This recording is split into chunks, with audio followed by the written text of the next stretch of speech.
Hello and welcome. I'm Leanne Gerrans and you're watching W News, broadcasting live from the Al Arabiya studios. These are our top stories.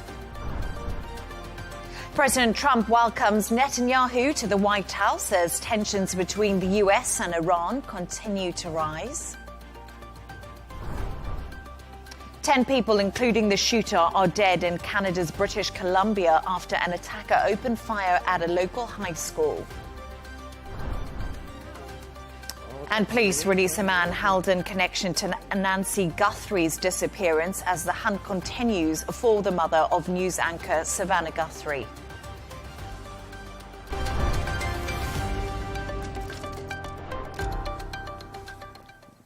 President Trump is hosting Israel's Prime Minister Benjamin Netanyahu at the White House today as tensions continue over Iran's nuclear weapons program. Netanyahu is expected to encourage Trump to make a deal that would rein in Iran's uranium enrichment, as well as its support for its proxy groups like Hamas and Hezbollah. Iran, meanwhile, has said it will not limit its uranium enrichment, whilst Western sanctions continue to strain its economy. Speaking earlier today on Fox News, Donald Trump said Iran would be foolish not to make a deal. Take a listen. As you know, we have a massive flotilla right now going over to Iran. We'll see what happens. I think they want to make a deal. I think they'd be foolish if they didn't. We took out their nuclear power last time, and we'll have to see if we take out more this time. They want to make a deal. They wouldn't talk to anybody else, but they're talking to me. But, you know, it's a good question. A lot of people say no, and I would say that I'd rather make a deal. It's got to be a good deal. No nuclear weapons, no missiles, no this, no that, all the different things that you want. But some people worry that they've been very dishonest with us over the years, right? Very dishonest.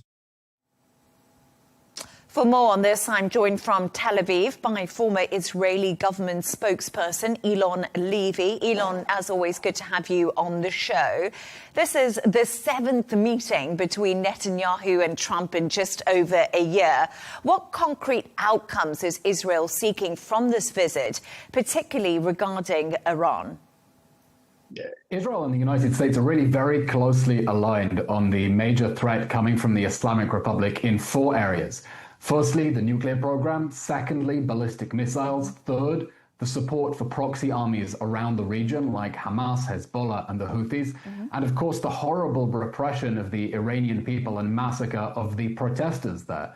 So I think Israel wants to ensure that the Iranian regime doesn't get a chance now to rebuild its nuclear weapons program, rebuild its ballistic missiles, and get back to the position of strength it had before the Iranian Axis launched the October 7th war, when it was able to sow terror throughout the Middle East. The decision will, in the end, be Donald Trump's, how he wants to proceed in terms of the American interest. But I dare say Israel will have a lot of intelligence that it can share with the United States so it can make that decision how to tackle the Iranian threat. And Trump has said no nuclear weapons, no missiles, and is reportedly considering deploying a second carrier to the region. Is Israel pushing for a stronger military deterrent against Iran, or is it confident diplomacy and sanctions are enough at this stage? Israel is pushing to make sure the Iranian regime cannot get nuclear weapons or ballistic missiles, because that would be an existential threat to Israel and a major threat to the United States and its allies in the region. But of course, the threat of deterrence and diplomacy go hand in hand. It is President Trump's gunboat diplomacy that is giving the Iranian regime a reason to negotiate rather than continuing to furrow what little money it has into rebuilding its ballistic missiles at the expense of the Iranian people. So obviously everyone wants to see a diplomatic solution. Israelis do not want to run back into bomb shelters like we did during the 12-day war with Iran when ballistic missiles were raining on Tel Aviv and other cities. But in order for there to be diplomacy that forces the Iranians to agree to a deal, they really don't want to at the moment. That's why the US has that big military presence in the region to tell the Iranians, you know, given these circumstances, you would really be foolish to go down this plan of regional aggression again. And Elon, Israel's recent steps in the West Bank have drawn international criticism. Could these policies create tension between Netanyahu and Trump during today's discussions? I think President Trump and Netanyahu are fully aligned on the need to tackle the Iranian threat.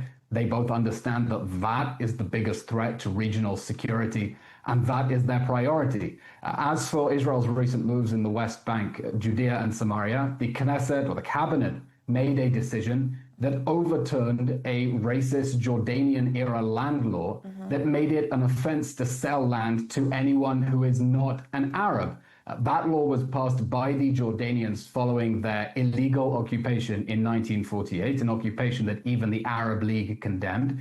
And Israel is now making the land registration process there more transparent and removing that nationality restriction on who can buy land. But I think President Trump and Israel remain firmly aligned on the need to prevent the Iranian regime from getting nuclear weapons, continuing to fund its proxy forces and ballistic missiles, of course, which are the major threat to both countries. Do you think they remain aligned on what's happening in the West Bank?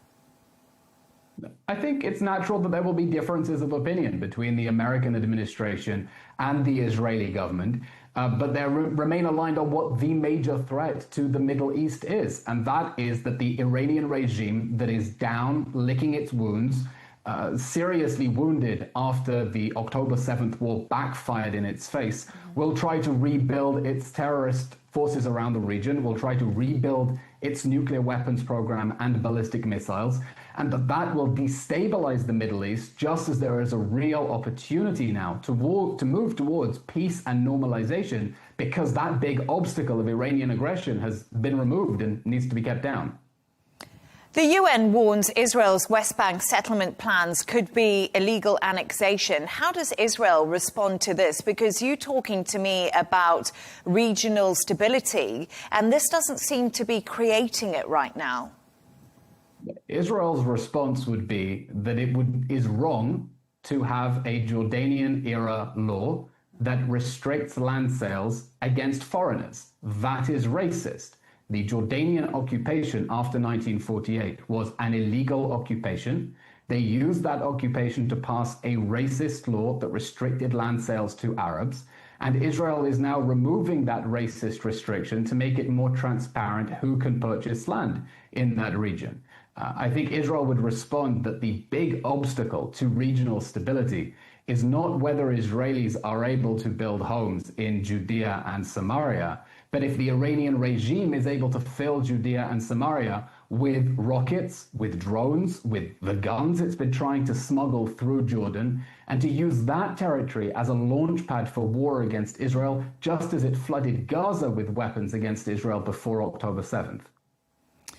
And Elon, let's just have one final closing thought on this meeting between Netanyahu and Donald Trump that is happening as we speak. They've met each other at the White House. As I said, President Trump is considering sending a second aircraft carrier to the region if nuclear talks with Tehran falter. How confident are you that there will be a resolution and we won't see military action?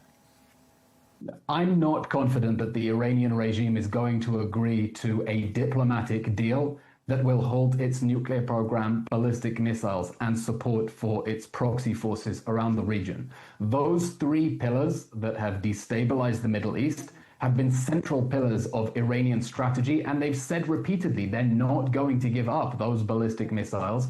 And they're not giving up support for the proxy forces, even when protesters inside Iran are crying, "My blood is for Iran, not for Gaza and not for Lebanon." So unfortunately, I think there is a very real risk that negotiations will collapse and President Trump will choose to use the military option, although I hope that the Iranian regime will come to its senses and stop those destabilizing activities. Elon Levy, as always, thank you for your time. Thank you, Jan. Let's get into this further with former Iranian-American official Landon Yazdian. Thank you so much for joining me, Landon. Great to have you on the show. Iran has warned that Israel's involvement could undermine the US-Iran dialogue. Do you think Netanyahu's presence at the White House could complicate these diplomatic efforts that are ongoing? I think Netanyahu's meeting with President Trump can certainly influence his decision, as there is intelligence sharing between the two governments. And also, I think there's an agreement in Washington and in Tel Aviv that the situation in Iran warrants further action of some sort, be it diplomatic or kinetic. As such, I believe Mr. Netanyahu coming to the United States, meeting with President Trump, can certainly influence the next steps. And what do the ongoing anti-government chants, despite a deadly crackdown, reveal about public sentiment towards the government in Iran? This is a very good question, as I see that the Western media has not paid enough attention to this, what's happening inside Iran. It's very, very deep, and it's not dead yet, as some media reports say. People in Iran are chanting against repression, against the influence of proxies such as Hamas and Hezbollah. And also, they are chanting for the return of the Crown Prince Reza Pahlavi. Now, this has caught a lot of people by surprise, as a lot of people did not expect this to happen, and did not expect this to happen in this scope. And as there are millions have come to the streets chanting for those. So I believe when negotiating, and this is the reason why the United States Armada is in the Middle East in the first place, as the president has said that he will help the Iranian people, said help is on the way. So after tens of thousands are getting killed in the streets, massacred basically, the people are expecting some kind of assistance. However, I believe that this is not the end of it. In the streets, from everything we have seen, this is going to happen again. And as such, if a mass killing happens again, like happened in Syria during President Obama's 2012 promise to assist the opposition, and nothing happens from the American side, that this could absolutely complicate America's standing and the scope of negotiations with the Iranian side.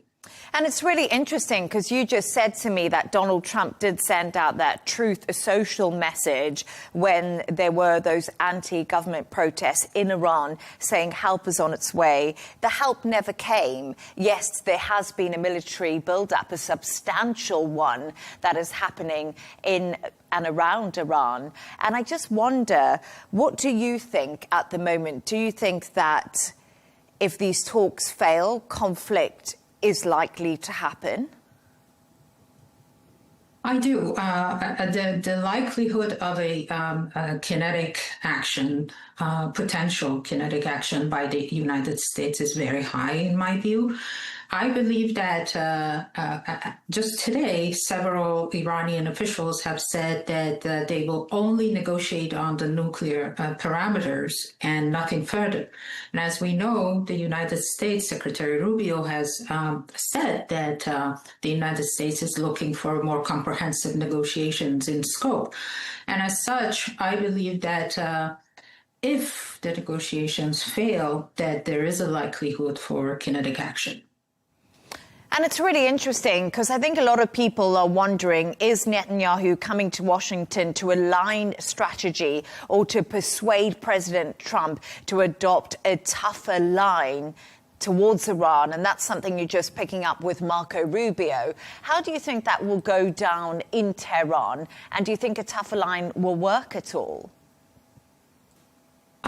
Because of the post-revolutionary system in Iran, and because of the rigid ideological system that is currently in place, I believe there is very little room for compromise on behalf of the Iranian regime. And as such, I am not certain if the Iranian government is willing and ready to let go of some of the notions that it has held on to for the past 47 years, meaning the ballistic missile program, the nuclear program, or the support of the proxies. And as such, because Israel sees itself in this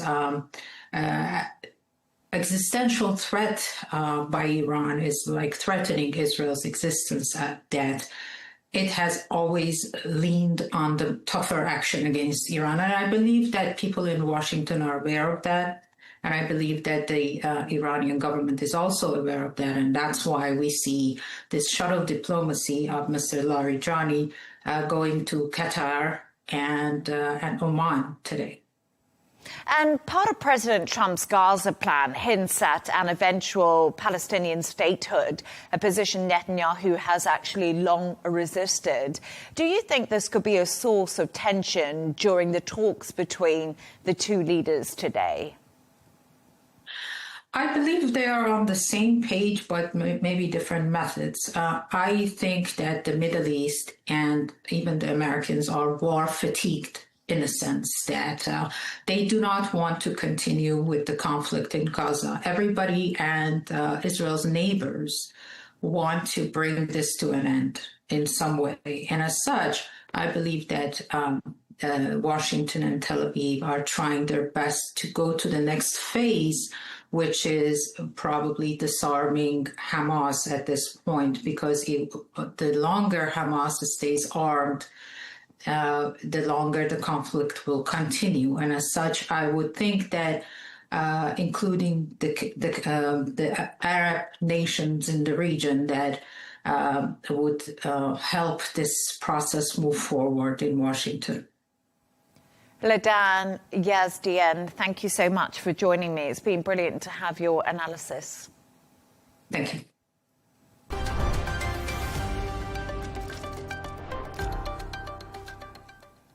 Nine people are dead and at least 25 are injured after a shooting in British Columbia in Western Canada. 6 victims were found inside Tumbler Ridge Secondary School, whilst others died nearby. Police are currently investigating the motive of the attacker, whose body was also found at the school.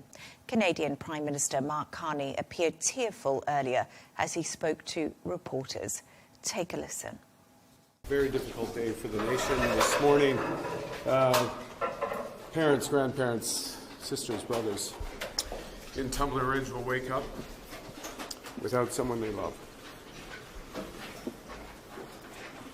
The nation mourns with you. Canada stands by you. I want to thank and pass on a number of world leaders who've reached out directly to me in solidarity and compassion. We can now go live to our correspondent, Sarah Firth. Sarah, great to have you on the show. We just saw there, very tearful, Mark Carney, the nation mourns with you, an emotional update from the country's Prime Minister. What more do we know about the shooting? And what are police saying about the number of dead and injured? Yes, Leanne, a very visibly emotional Prime Minister Mark Carney there speaking about what Canada is now confronting. It's being described as one of the worst mass shootings in the country's history. And just to give viewers a little bit of context, this area of British Columbia is quite a remote region in the foot of the Rocky Mountains. It's got a population, it's estimated around 2,400 people. So this is really personal. We've heard from the authorities on the ground. We've heard from the local mayor saying, look, I don't call them residents, I call these people family. The mayor also saying, I will likely know most of those victims. Leanne, at this point, we're told by authorities there are 10 bodies that have been recovered, 7 at the school, including the shooter. You had 1 person dying on the way to the hospital, and you also had 2 victims recovered at a local residence that it's believed at this point to be connected to the shooting. We've had an update on the ground from the region's premier. We've also heard from the head of the Royal Canadian Mounted Police about the ongoing investigation. I'll just tell you what he said, because this is the latest update on where things stand with the investigation. The head of the police saying, "We believe we have been able to identify the shooter, but for reasons of privacy, we are not releasing information at this point. We're not in a place now to be able to understand why or what motivated this tragedy, but the investigation right now will be focusing on how exactly this came about, and they will, of course, be looking for a motive in this very tragic shooting that's taken place." Yeah, absolutely. And so we've just heard an update there about the suspected shooter from authorities, Sarah, and we could probably wait to find out what happened. But the shooter was found dead inside the school from an apparent self-inflicted injury. What else have police had to say? Yes, so we know that in the initial response from the police, which we've been told by authorities was very, very rapid, that they were at the scene within around 2 minutes. An initial police report described the suspected shooter as being a female in a dress with brown hair. Now, authorities have been questioned, but they haven't really elaborated at this point beyond that update from the head of the police. They're saying that, yes, they do think they know the identity now of the suspected shooter. They're not releasing that information yet. Families over the course of the hours in the wake of this shooting, waiting desperately for updates and information as police identify those victims of the shooting. We heard from one of the local pastors who's come out and described what that atmosphere was like, Leanne, in the area where families were waiting. Just absolutely devastating for a small community. Look, Canada as a country is not used to these type of incidents. It's very, very rare that you get a mass shooting of this type. Their gun laws are very, very tight in comparison to here in the United States, where tragically those types of shootings are much more of a common event. So you've got those families and that community, that small community of some 2,400 people just absolutely reeling. The pastor saying, walking through the corridors of that school will never be the same again. We've seen the video emerging of people coming out of that school, many of them with their hands up, many of them students. We've heard from authorities that there is going to be mental health provision on hand for all of that community affected. And really, yet the community, the country in Canada, reeling at the moment, and the international community, of course, sending condolences for this tragic incident that's hit the country. And Sarah, as you talk to us, we know that it's such a tragic incident. As you say, Canada is not used to mass shootings, and there's been this outpouring of condolences from world leaders. What have they been saying? Yes, you've heard from the likes of Keir Starmer in the UK. You've heard from French President Emmanuel Macron. Around the world, the leaders are expressing their condolences and solidarity with Canada right now as they try and grapple with the scale of this tragedy. As we said, at this point, it's 10 bodies that police saying that they've recovered, 9 victims. One of those bodies thought to be the suspected shooter. Really, everyone pledging to help in any way that they can, because right now the focus is very much on the support for those families that will have been affected by this tragedy. You heard Canada's Prime Minister Mark Carney there. He was saying, look, parents, grandparents, brothers, sisters, they will be waking up to the reality of this in Tumbler Ridge right now, this very, very small community in British Columbia, in a country that is just not used to mass shooting incidents of this kind. The last, Leanne, was back in 2020 in Nova Scotia, and at that point you then had the country tighten their gun laws even further. So there's going to be a lot of soul searching going on in the days and weeks to come about whether potentially they could go even further, whether or not this tragedy could have been prevented. But as of right now, you've got the families, a community there in Tumbler Ridge grieving, a huge tragedy, at least 25 injured in the hospital right now. We'll be waiting for updates on their condition, and police right now on the ground investigating, trying to find out exactly what motivated such a horrific attack. Sarah Firth, thank you so much for joining us.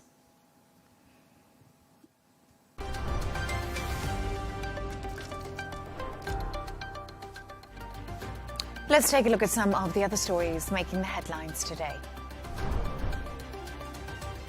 At least 4 people are dead, including 3 children, after a Russian airstrike in Ukraine's northeastern Kharkiv region.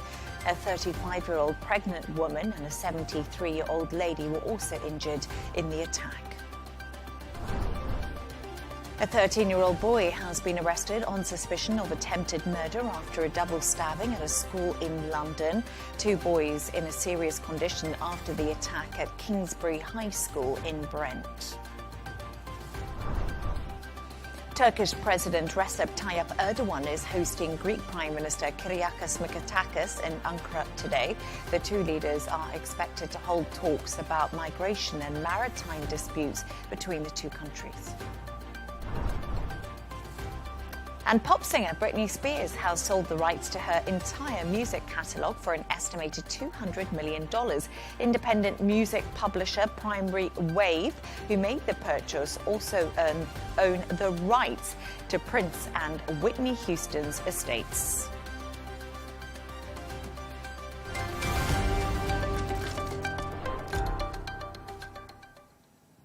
Police have released a man detained in connection to Nancy Guthrie's disappearance. The 84-year-old mother of US news presenter Savannah Guthrie has been missing for more than a week. The FBI had previously released images and videos of a masked person at Nancy's door. It follows a fresh plea from her daughter. Take a listen. Law enforcement is working tirelessly around the clock trying to bring her home, trying to find her. She was taken and we don't know where. And we need your help. So I'm coming on just to ask you, not just for your prayers, but no matter where you are, even if you're far from Tucson, if you see anything, if you hear anything, if there's anything at all that seems strange to you, that you report to law enforcement. We are at an hour of desperation. Let's get the thoughts of former NYPD police officer Darren Porcher. Always good to have you on the show, Darren. So police have now released the man they detained in connection with Nancy Guthrie's disappearance. Does this put investigators back at square one? Well, I don't want to say it's put them back to square one because they've been introduced an amalgamation of information as it relates to the video, such as the height, weight, the gait. When I say the gait, meaning how this individual walked, the triangulation of the eyes and the nose, which you see on the camera, although this person was wearing a ski mask. In addition to that, there are a series of items that the perpetrator was wearing that can garner attention from investigators, such as the type of shoe that he's wearing, the size of the shoe, the jacket that he's wearing, the authentication of I want to say the straps on the backpack, that backpack being full. I think that there's been a large amount of information that's been presented that takes the investigators far beyond step one. And it's just unfortunate that the wrong person was taken into custody, but I'm confident that a suspect will be taken into custody relatively soon. And Darren, Nancy Guthrie has been missing now since early on the 1st of February. It is now the 11th of February. Do you believe she's still alive? Well, I want to speak from the perspective of being hopeful that she is still alive. The unfortunate piece to this is she's a person that's on a series of medications, and there's no evidence to support that she's been in possession of these medications as it relates to being with her captors. Granted, we had a blood trail in front of the house, which reflects the directional path that she was removed. But at the same token, I just think that we always want to maintain a level of hope because we don't know the dynamic of how she's being housed with the kidnappers. And I think that is a good way to look at it, because obviously her daughter, we did see Savannah, she's been making pleas and calling on people to please help them, and if they see anything unusual, to please come forward. But with the suspect now released and an armed, masked individual that we saw in that FBI footage that was released of the video cam, Darren, it's very chilling footage we see of that person outside Nancy's house. How urgent and concerning is this stage of the investigation, especially to keep everyone else safe? The urgency began when the perpetrator took Mrs. Guthrie into custody. I should say custody, took her under his span of control. So that's where the urgency started. It manifests greater and greater every day moving forward. As you mentioned, we're at 11 days in, and I think law enforcement is vigorously focusing on how they can best take this person into custody. This seems as if it was somewhat of a potentially botched burglary, if you want to refer to it as that, because it appears as if the individual that came to the house was somewhat nonchalant in terms of how he came up to the camera, spending an extended period of time in the house. So I'm more of the belief that this is someone that is a person that's committed burglaries in the past. So what I think the Tucson police should do in unison with or working or partnership with the FBI is review all complaint reports of burglaries that have happened in that area of Tucson, Arizona, and amass as much information or discovery that can possibly lead you towards an individual that fits the build or the characteristics of the individual that we see in this video. And I think that would be substantive in trying to establish a suspect moving forward. And let's just talk a little bit about Nancy's health, because you mentioned it to me a little bit earlier on in the interview. She was on medication, she had a pacemaker, and people are asking questions about her medical state right now. We don't know what she has access to, but would her pacemaker be able to identify where she possibly was?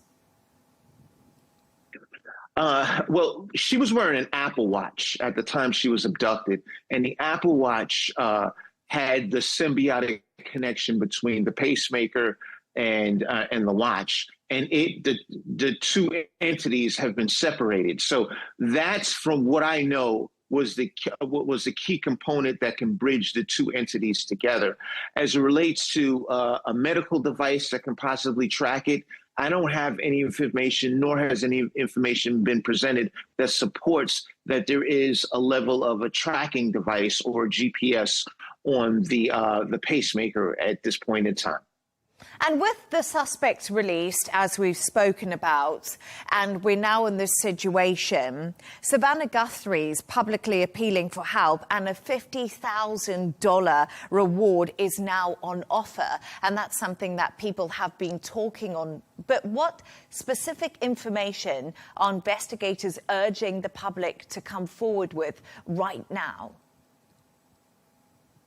Investigators are urging the public to come forth with information. You don't have to have the complete comprehensive picture, but something that stands out to you, such as a vehicle that may have been at the location, information that you received from someone else that would support that there was a propensity for a violent act such as we see on this video that's been committed. When we speak to the Bitcoin, as you mentioned earlier, there's been a note that's since been introduced which states that the individual that presented this note has information as it relates to who the assailant is, and that person that wrote this note wants one Bitcoin, which runs somewhat consistent with the $50,000 range as a reward in providing, if they provide the information to law enforcement or the authorities to take Nancy back into custody. And what do you think of those notes that have been written to the family? Because there's been lots of questions around them. If it's actually from the person, you thought it could have been a botched burglary. Some people are saying that those notes are just basically chances from the public domain. Well, whenever there's a letter that's brought to law enforcement as it relates to a kidnapping, the first thing that you want to do is establish proof of life. There needs to be specific information in this letter that supports the fact that these individuals in question, and I'm referring to the kidnappers, do actually have the victim, such as what she was wearing, information that has not been presented to the public. That can now establish what we refer to as a corroboration that this individual does have a connection. There was a second note that was also presented, and my understanding is they're being somewhat tight-lipped, but at the same token, there has been corroborating information as it relates to these letters that have been presented. And it's somewhat ironic and strange because traditionally kidnappers will approach either the family members or law enforcement with a series of demands. I've never seen it go to media outlets such as TMZ or the Tucson local reporting agency that's been producing content on television. But at the same token, this is what we have. This is the horse that we rode in on. So we need to work as vigorously as possible. But there was 2 deadlines that have passed. The last deadline, which was Monday at 5 p.m. Eastern, 5 p.m. Central Time, and there has not been any transaction as it relates to the money that was been established in an alphanumeric Bitcoin account for the $6 million. There has been less than $300 that has been placed into that Bitcoin account, but it's somewhat unknown as to how that money or who placed that money into that account. Darren Porcher, thank you so much for joining us as always. Thanks for having me as a guest.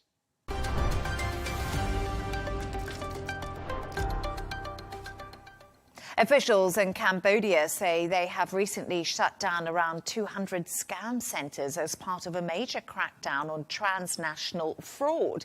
The government is vowing to eradicate all cybercrime networks by April. Patrick Falk reports. In Cambodia's Kampot province, authorities offer rare access to a scam centre in a bid to show they're tackling operations cheating people out of billions of dollars around the world. Inside this sprawling complex, which sits near Cambodia's border with Vietnam, rooms filled with rows of computer stations and desks strewn with documents instructing how to scam Thai victims. On one sheet it reads, "Don't start by asking your name because it may sound too unfriendly." There are about 190 locations that we have sealed off now. We have also carefully sealed off both the compound and locations that are in the gated housing area, in villagers' houses and condos and so on. There are big cases with 37 people who were arrested during the raids and sentenced by the court. Cambodian officials have vowed to eradicate all scam centres in the country before the Khmer New Year in April. It follows the arrest of dozens of senior crime figures linked to the centres and after the US indicted a China-born alleged scam kingpin. China then extradited Chen Zi in what was seen as the strongest international move so far against the criminal networks. Though at the Kampot complex, known as My Casino, there were no arrests. We have only about 1,000 policemen in the entire province, and there are about 300 military policemen. Even with both forces combined, we still can't stop them because there were about 6,000 to 7,000 of them when they left this place. In recent weeks, thousands of scam workers, many of whom were trafficking victims, confined in brutal conditions, have fled the compounds seeking to return home. Rights group Amnesty International has called it a humanitarian crisis. Cambodia has long played down the existence of scam compounds in the country, but reports show such criminal activity has been rampant. Many critics doubt the latest campaign to crack down on scamming will be effective. Patrick Falk, Al Arabiya English.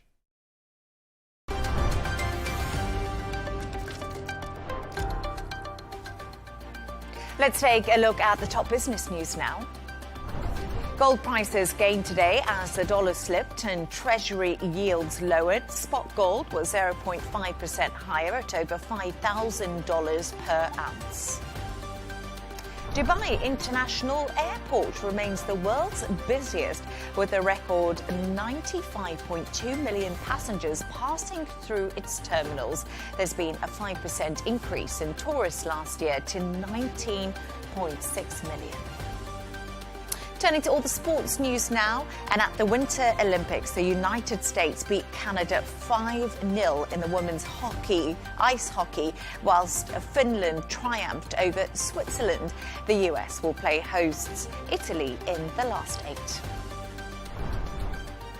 And Spurs head coach Thomas Frank has been sacked after the team suffered their 11th defeat of the season with a 2-1 loss to Newcastle. Tottenham are currently 5 points above the relegation zone.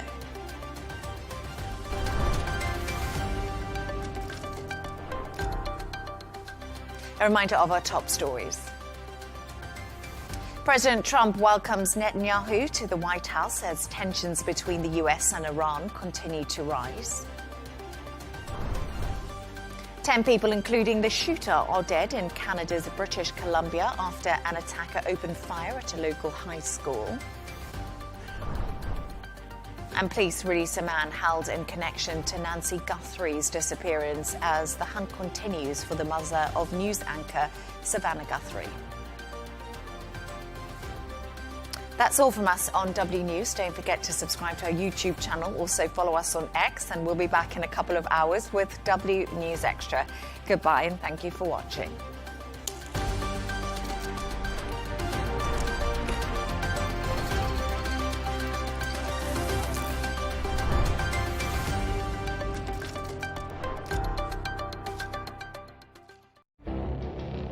It feels like decades are passing by in a matter of weeks.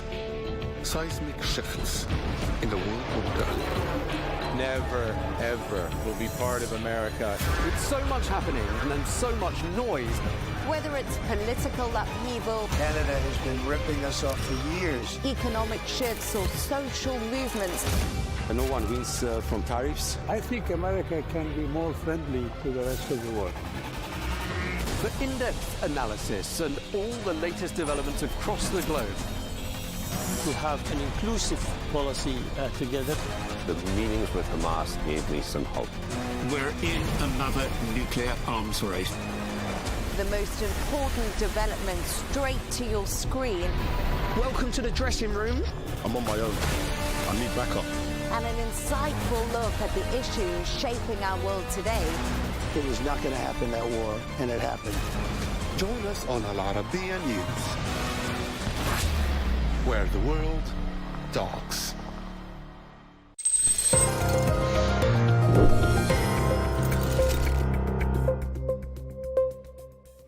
There's been intense debate and misinformation about whether Alex Preddy, the Minneapolis man killed by ICE agents, was armed when he was shot. And a lot of that hinges on one big question. Where was the gun? Here's what evidence says. Federal officials claim Preddy approached agents with a handgun and threatened them. This looks like a situation where an individual wanted to do maximum damage and massacre law enforcement. But multiple videos from the scene show something different. Preddy is seen holding a phone, not a gun, moments before the confrontation. One widely shared clip even shows an agent searching his body after shots were fired and saying, "Where's the gun?" So what happened? Video and forensic analysis suggests that Preddy was disarmed by an agent. In this video, you can see an officer removing a gun from Preddy's waistband while he was on the ground. And then 10 shots were fired. Seconds after the first shot is fired, the officer in a gray jacket is heard saying, "I got the gun," and walks towards the officers surrounding Preddy.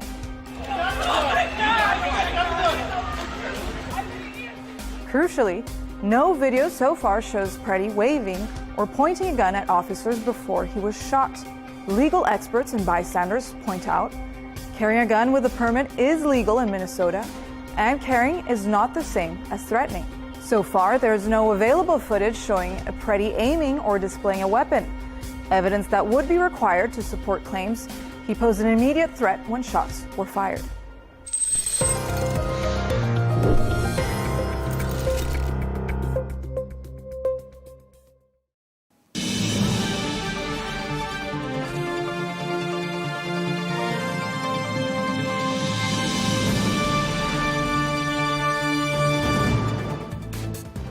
Hello and welcome to Global News Today, bringing you exclusive interviews with leading experts every weekday here on Al Arabiya English. I'm Tom Burgess-Watson. Coming up today, a delegation from the International Monetary Fund is in Beirut for talks on how to address Lebanon's economic crisis. Their message has been consistent and clear. No financial assistance without major reforms. We'll ask the Lebanese Finance Minister Yassin Jabr how the talks are going and whether his country has turned the corner. Plus, as Iran marks the 47th anniversary of the Islamic Revolution, President Trump repeats his warning: make a deal with the United States or face, quote, something very tough. We'll examine how events might unfold and ask how might the visiting Israeli Prime Minister influence his hosts in Washington today.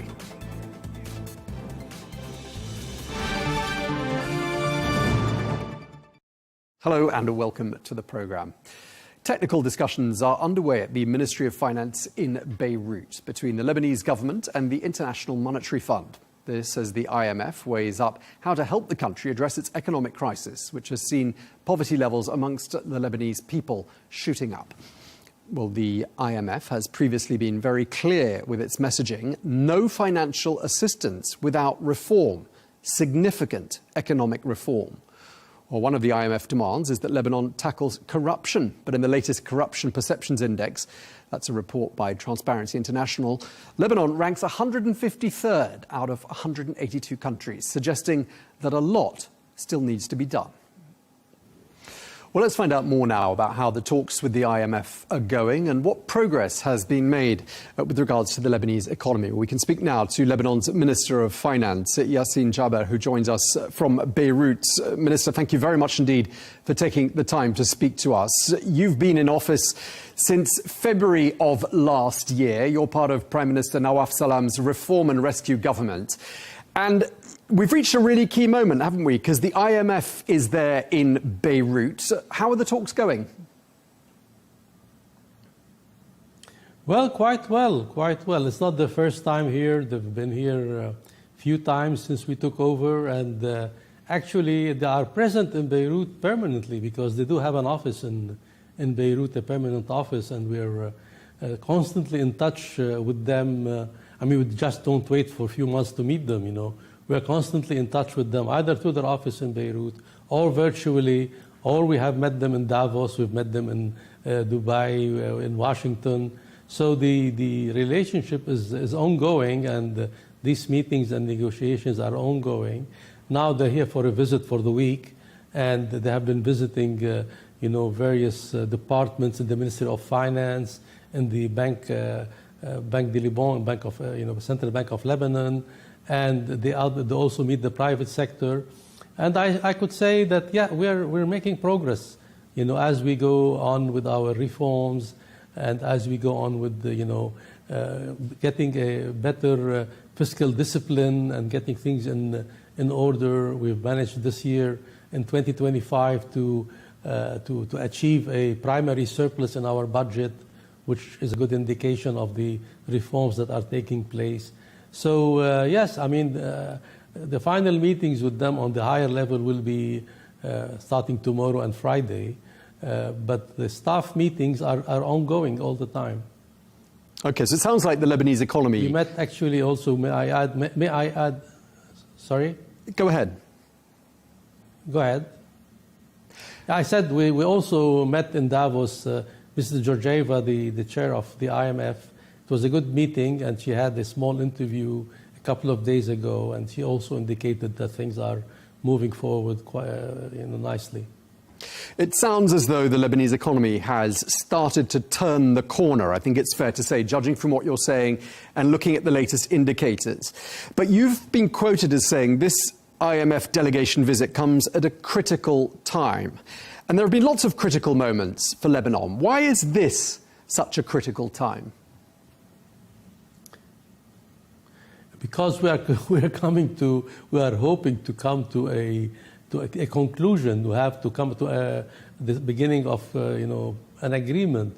So it's critical because it's very important to make every effort to make this visit successful. And also, as you know, I mean, I say these things not only for international reasons, I say them also for local reasons, because also, as you know, there's a lot of demands for wage increase, for more expenditure. And I always say, listen, guys, you know, we are moving forward, we are improving our revenues, etc. But we have to be very careful on the decisions we take. We cannot, you know, make any fast decisions or quick decisions without really calculating very well what are the consequences. So just from the point of view of, you know, making people aware of that we are actually, you know, as you said, you know, about to turn a corner. So we want to make sure we turn it, you know, positively, and we turn it carefully. Okay, so it sounds like there's been a fragile recovery. I think that's how some economists are describing what's happened since the technocratic government came to power at the beginning of last year. What sort of growth are you expecting for 2026, and which sectors of the economy are showing most promise? Well, actually, you know, before talking about that, I just want to remind everybody, your audience, and that you have to always look at the from a point of view of where did Lebanon come from since 6 years. I mean, we have had 6 years in hell. We've had a banking crisis. We've had a default on our foreign debt. We've had an explosion that wrecked, you know, the center of the city of Beirut in the port. We've had COVID like everyone else, but then we're followed by political vacuum, and then we had the war. Well, I mean, we're hoping that it will be a good year, around 4 or 5% growth. I think the industrial sector is doing well. Tourism is doing well. The Lebanese diaspora, they're sending remittances back home. They're visiting. There's a lot of, you know, possibilities of new investment. Construction is also doing well. And we are starting a program of, you know, private-public partnerships. So we're starting with some assets, public assets, like an airport in the north, which has just been announced as a PPP project, and it drew quite good interest. We had about 27 companies, you know, showing interest to take part of that project. There's a lot of projects lined up. We're also starting to pump money in some parts of reconstruction in the infrastructure in parts of the country that were, you know, kind of either destroyed or damaged by the recent attacks last year and the year before. So there is actually good, you know, good prospects for the coming year, 2026. That's good to hear, because it's been a horrendous time for the Lebanese people. Large swathes of the population have been plunged into poverty. And for many savers, they've not been able to access their bank deposits for more than 6 years. Now, draft legislation is on the table to try to change that situation. A very basic question: when will the first of the small depositors be able to access their money in the bank? Most of these, you know, depositors for the past years have been getting some money out, you know, up to, they can get, they started with $400, now they're getting up to $1,000 and so on. But this is not a solution. So this government decided to really put a permanent solution for this crisis that has happened, as you said, 6 years ago. So we introduced this draft of the law that will provide a roadmap of how to get off the mess we got ourselves into in 2019. So the important issue in actually what we want to do is, first of all, try to get rid of the cash economy, which became normal because of the banking crisis. So we want the banks to be back in the economy, operating and trusted by the public.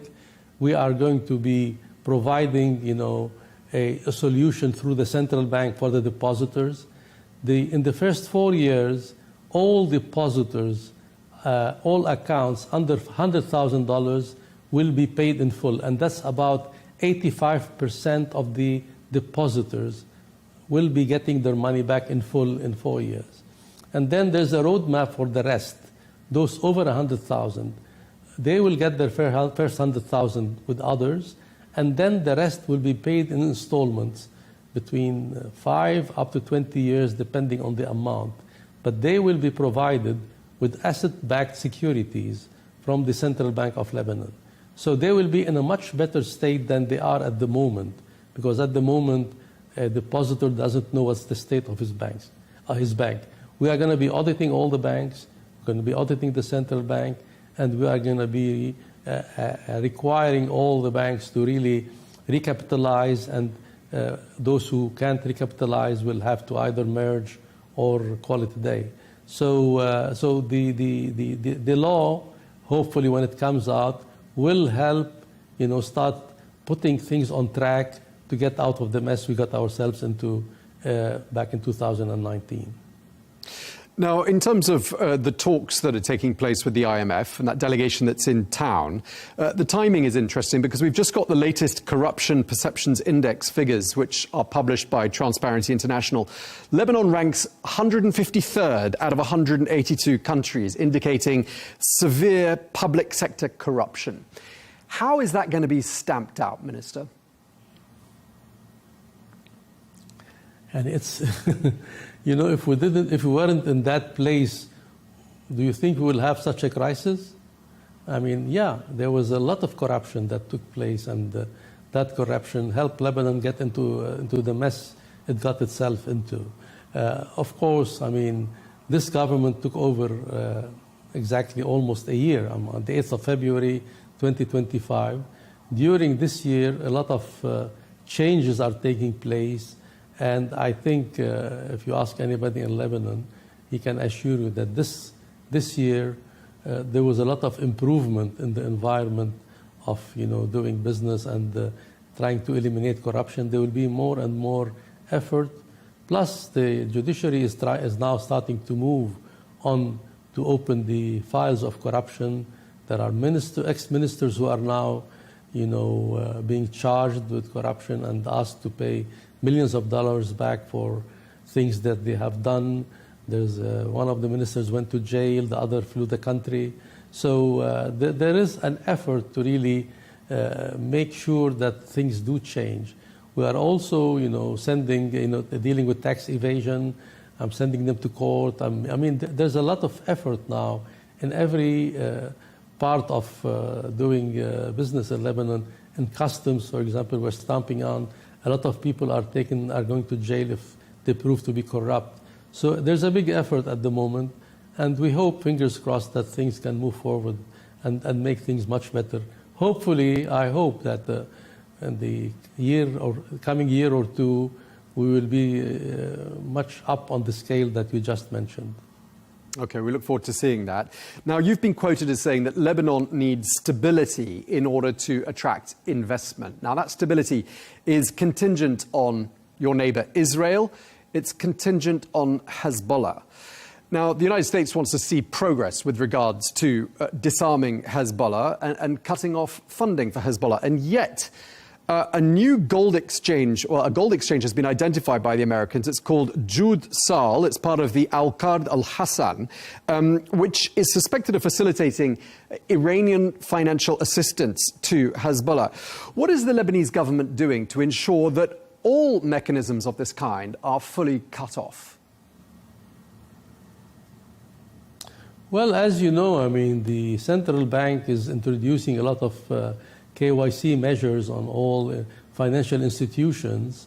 Yes, I agree with you that we need stability.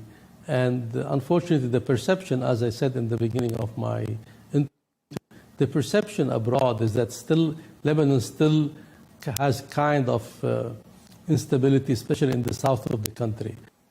Okay, we appear to have had a bit of trouble with the line there, but we'd like to thank Lebanon's Minister of Finance, Yassin Jaber, for joining us here on Al Arabiya English.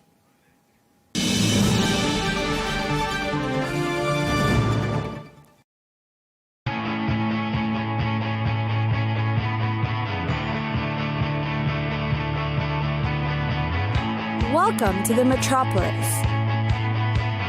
the big city. This is where tech, trends, and culture meet. Meet the people. See the sights. Walk the city streets. And experience the lifestyle.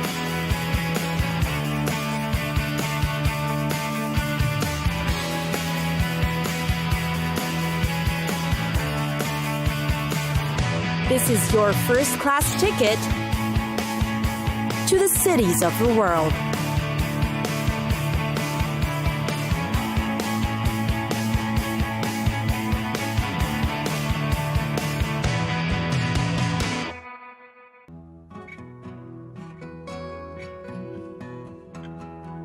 Kyoto, Japan's former capital. You can perhaps consider it the quieter, quainter counterpart to Tokyo, which is known for future tech and skyscrapers. Kyoto is where you can experience the authentic Japanese culture, no less. Here's how to get to know the city. First are the temples. The city is famous for its beautiful temples, and there are a lot of them you can visit. Kyoto, in fact, is called the City of 10,000 Shrines. The Kinkakuji, the Golden Pavilion, is perhaps the most notable one. It is considered Kyoto's most celebrated landmark. It has gold leaf walls that reflect the peaceful ambience around it, in the middle of a park of cherry trees. Next up is the Fushimi Inari Shrine, which is worthy in your must-visit list too. It is dedicated to Inari, the god of rice and business. You'll find it at the foot of Mount Inari, with woodland paths leading up to the mountain. Indulge in the breathtaking city views while you're at it too. Walk around the historic district called Higashiyama. This is where you'll find Kyoto's traditional wooden architecture. You can buy local crafts and feast on food-stall snacks. What you won't find here are elements that symbolize the 21st century lifestyle, such as telephone cables and poles. Quite interesting. And then there's the Philosopher's Walk. This is named after the 20th century philosopher Nishida Kitaro, who liked to stroll down the lane. The walk actually runs between the Ginkakuji, the Silver Temple, actually made of wood, and Nanzenji Temple. Walking through it will take about half an hour, but worth it especially during cherry blossom season. Delicate pink flowers are sometimes thrown over the canal. Last but not least is Kiyomizu-dera. This place is considered the star attraction of the Higashiyama district. It is a large temple dedicated to the goddess of mercy. It has a temple wooden terrace that's constructed entirely without nails. That's its most popular architectural feature. It's highly recommended that you visit during spring or autumn for spectacular views of the landscape.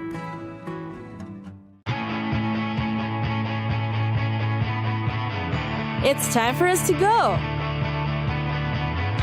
Pack your bags and get your tickets ready. And we'll see you on the next destination. Catch us again next time on Cities of the World.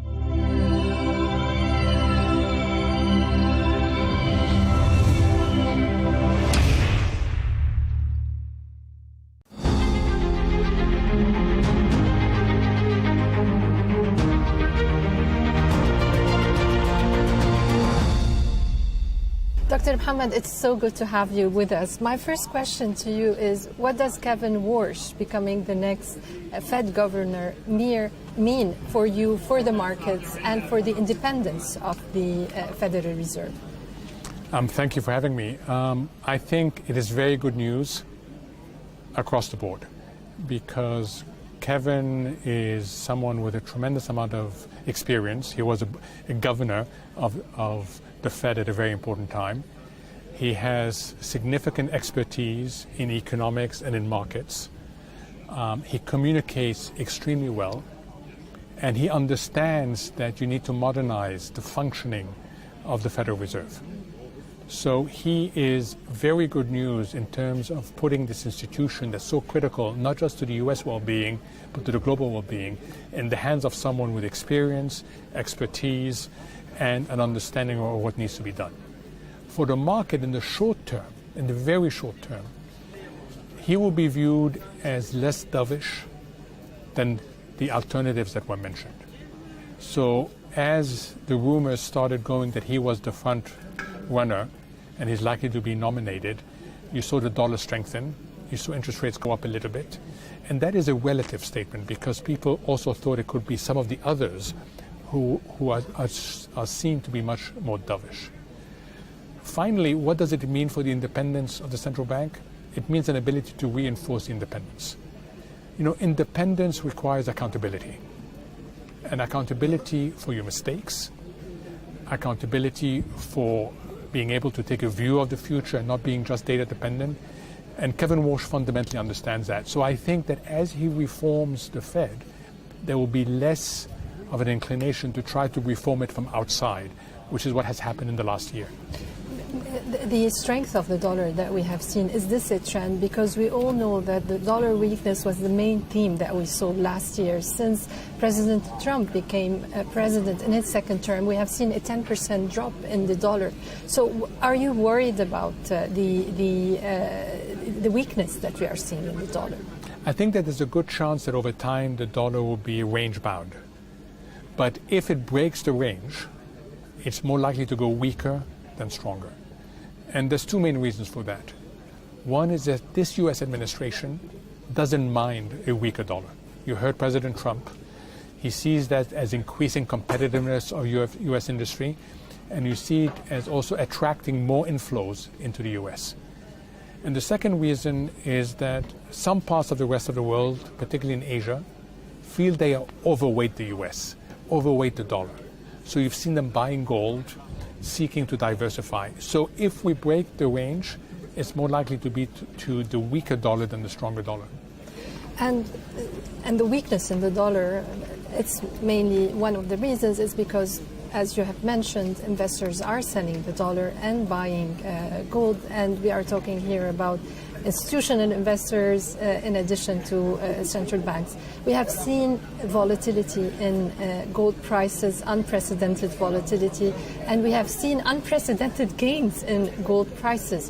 Where are you seeing gold prices heading? So, you know, a year ago, I remember being asked, where do you see gold prices heading in 2025? And I said 5,000.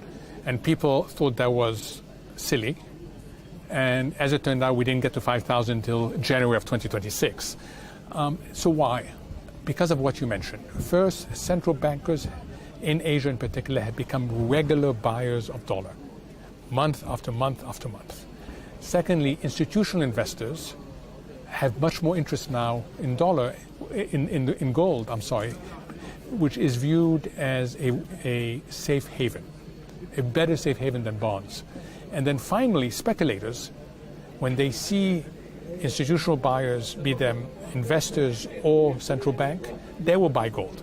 So this is what got us to these levels. From here, it will be a much more volatile journey. We will see gold prices swing quite a bit, but it would not surprise me if we get to 6,000 in 2026. But do you think central banks will continue to buy dollars at these to buy gold, at these record levels? Yes, I do. These are what are called non-commercial purchases. They are being bought not to make money, but to meet another objective. And in this case, it is to reduce the holdings of dollar and to introduce a new risk mitigator. So yes, they will continue buying. They may buy a slightly slower pace and then a faster pace, but there will be net buyers going forward. How about silver? Silver has been. Is it actually a safe haven for the dollar? How do you explain this rise in silver? Because we know silver was also, we have seen funds going to silver, but at the same time there's an industrial use for the silver. So should we be worried about a deep correction in silver prices? So a deep correction is possible in both gold and silver, but my sense is that it will be reversed if it happens. Silver is a derivative trade of gold right now. People look at silver, they think it's cheaper because of the way people think, $100 versus $5,000. That's just a behavioral thing. And they think of it as being the turbocharge bet on gold. And that's why it has had an even more extraordinary increase. So yeah, it will trade with gold, but with a much higher volatility than gold. Deep correction of gold, even if central banks are, you're predicting central banks to keep on buying? It is possible because there's so many speculators in the trade right now. You know, when you get asked, there's this famous thing that when your taxi driver starts asking about an asset, be it Bitcoin, be it something else, you know, the .coms, it's become too popular, and you have to be careful on that. Doctor, one thing also we're watching is what's happening in the bonds market, especially Japan. Yields are at all-time high. There's a bit of worry about that, especially that we have trillions of dollars of Japanese capital invested abroad. So are you worried that this capital will come back to Japan and that will affect asset prices outside of Japan? That is certainly a concern. And at some point, earlier in January, the sell-off in bonds seemed disorderly. And that's when you start worrying on that, because when you cannot sell what you want to sell, you sell what you can sell. So suddenly you start selling other assets. So the concern is, as you're absolutely correct in saying, is that Japanese are very large holders of foreign assets. And they may need to sell their assets because of what's happening in the Japanese bond market. I think the bigger point, and I keep on mentioning this, is that in the old days, the bond market would attack emerging economies. Argentina, Brazil, Thailand. In the last 3 years, we've seen the bond market get impatient with the UK, with France, and with Japan. That's 3 of the 7 G7 countries. And I think that that's the reality, that now no country is immune to the bond market feeling impatient. Are you worried of any crisis that we might see because of that? Is there a risk of any crisis, a debt crisis in 2026? Crisis is a strong word. Is there a risk that the bond market loses patience with all that is being asked to fund,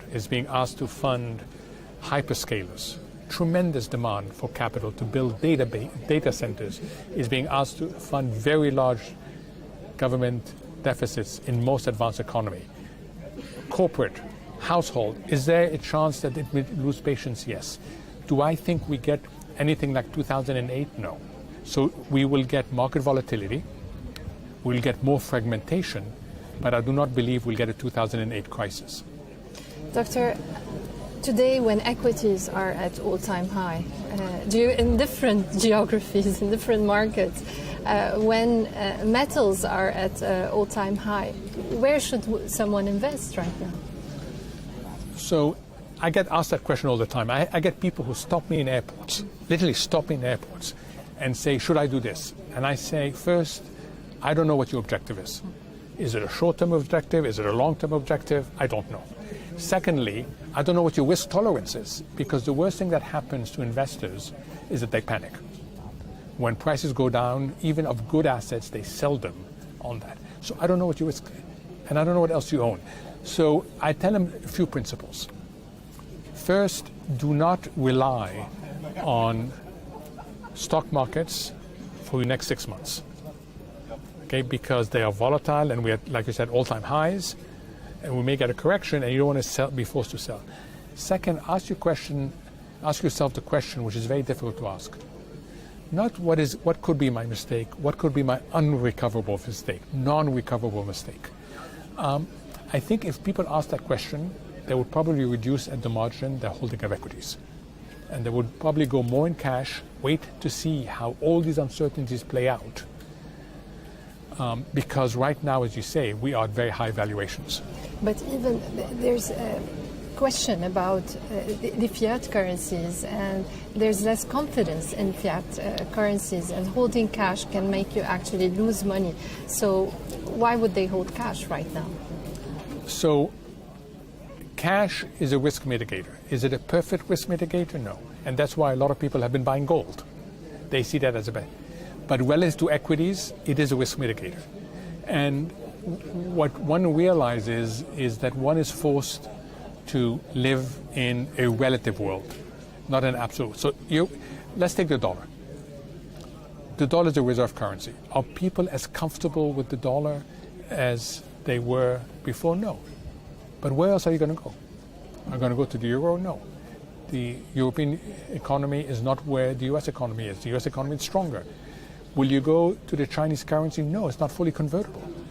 So when it solves in this world of relative space, people either slowly diversify away or say, you know what, it may not be perfect, but it's good. I take the example, suppose you're on a business trip, and suppose your trip gets extended for one day, and you cannot go to the laundry. You will wear your cleanest dirty blouse. I will wear my cleanest dirty shirt. And cash, and particularly dollar cash, is your cleanest dirty shirt. It's not pristine, but it's cleaner than anything else in the closet when it comes to currencies. Thank you so much, Dr. Fuhrman. Thank you. Thank you.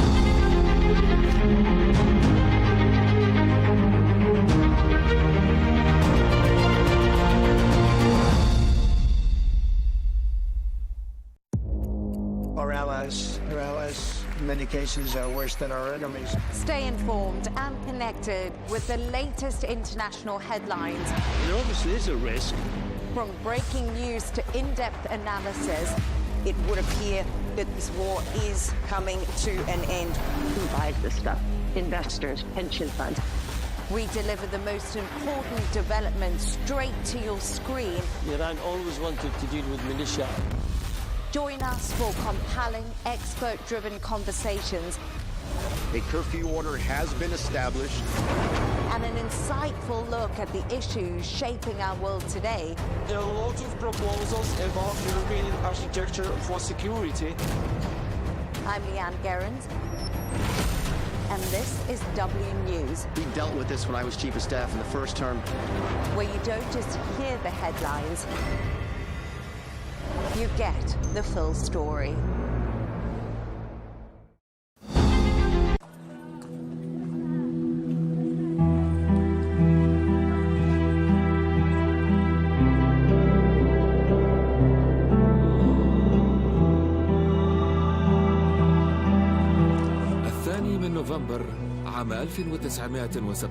On November 2nd, 1917, Britain's Foreign Secretary, Arthur Balfour, wrote a brief letter promising his government's support for creating a national home for the Jewish people in Palestine.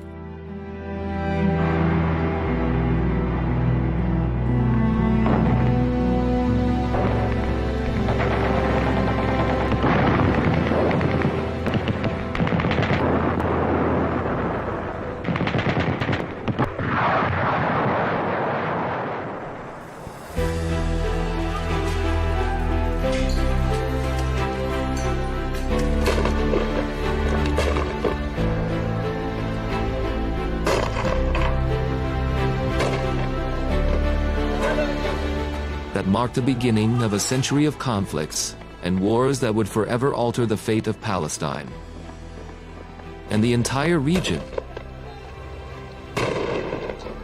108 years later, Britain's Prime Minister Keir Starmer stood before the world. On September 20th, 2025, before the cameras, announcing his country's recognition of the state of Palestine. I state clearly, as Prime Minister of this great country, that the United Kingdom formally recognises the State of Palestine. As your chairman has reminded you... The British recognition carried special symbolism. No other nation has played a more decisive role in the modern history of Palestine than Britain itself. It is nearly 16 years since he recruited me to the Zionist movement.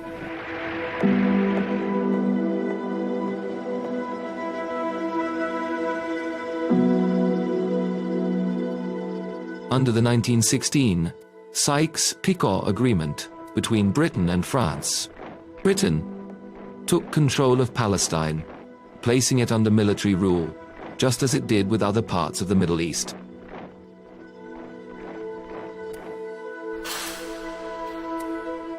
A year later, Balfour confirmed in his letter to Lord Rothschild, the wealthy British Jew, that his government viewed with favor the establishment of a national home for the Jewish people in Palestine.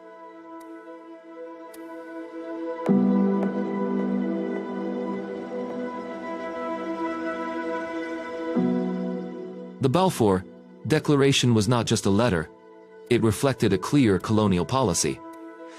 Britain had also promised independence to the Arabs, in return for their support against the Ottomans, a promise that was never kept.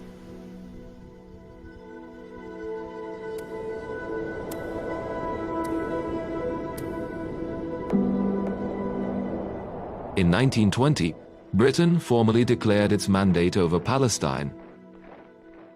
As the de facto authority, the British allowed waves of Jewish immigration into Palestinian lands. The resulting anger led to massive uprisings in cities like Jerusalem, Jaffa, and Haifa, culminating in a Palestinian revolt in 1936 that lasted 3 years before being brutally crushed by British forces.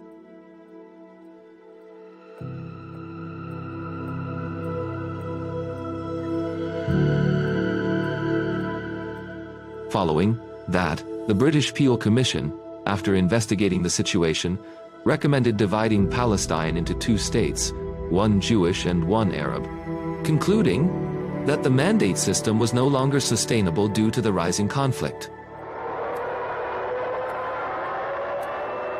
On the eve of World War II in 1939, a British white paper sought to calm both sides. It announced the support for establishing an independent Palestinian state where Arabs and Jews would live together within 10 years. But both sides rejected the plan. It satisfied neither their ambitions nor their fears. Keinen Mut, die mehr zu zwingen vermag, dann wird unser Wille und unser Heil. The outbreak of the World War made Palestine even more volatile. As the Nazis tightened their grip on Europe's Jews, migration quickened, until Jews made up nearly 1/3 of Palestine's population.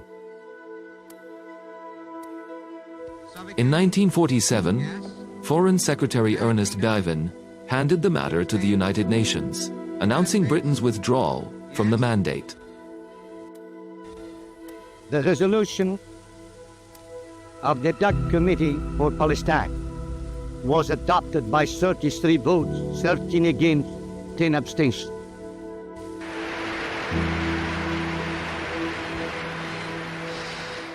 Under Resolution 181, the UN voted in favor of partition. The Jews accepted it, while the Arabs rejected it. In 1948, Britain withdrew as an occupying power, leaving behind a land already in flames. Soon after, on May 14, 1948, the State of Israel was declared. And the Nakba began.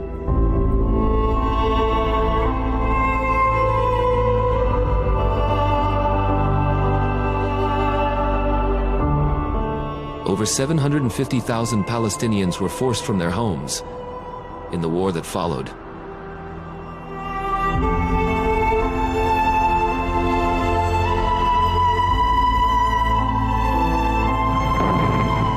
During the Suez Crisis of 1956, Britain joined the tripartite aggression against Egypt, but its failure showed the world that Britain was no longer the dominant power controlling the region's destiny.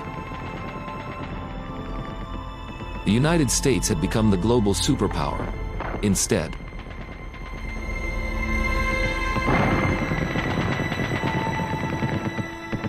In June 1980,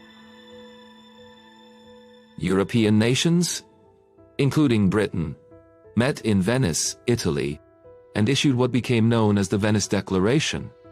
The declaration was a pivotal moment. For the first time, the West collectively affirmed that the Palestinians were not merely refugees, but a people with legitimate political rights.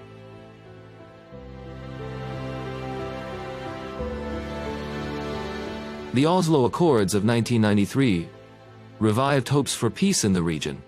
Britain supported the negotiations and financed the emerging Palestinian Authority. It seemed the Palestinian state was finally near.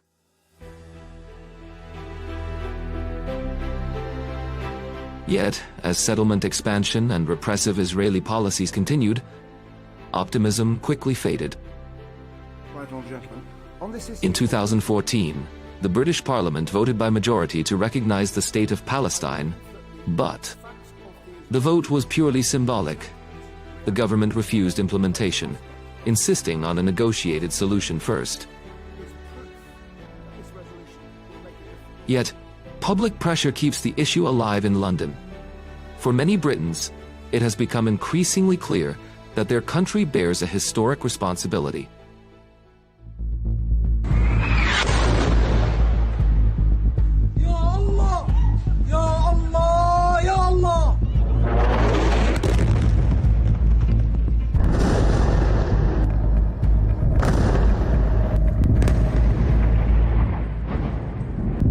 In 2023, Palestine faced another pivotal moment as Israel launched its ongoing assault on Gaza following the events of October 7th.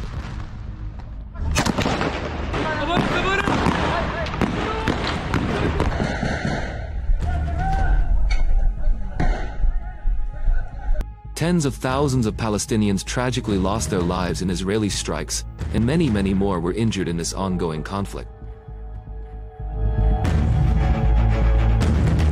More than 80% of the Gaza Strip was destroyed.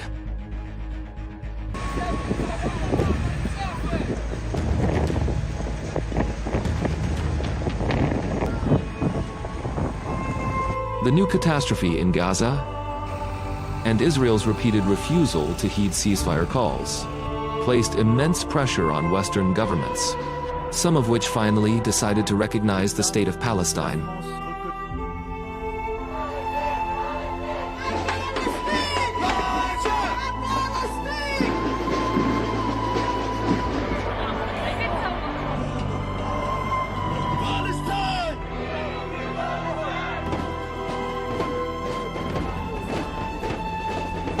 Britain was among the first, and its decision was seen as the most significant and symbolic.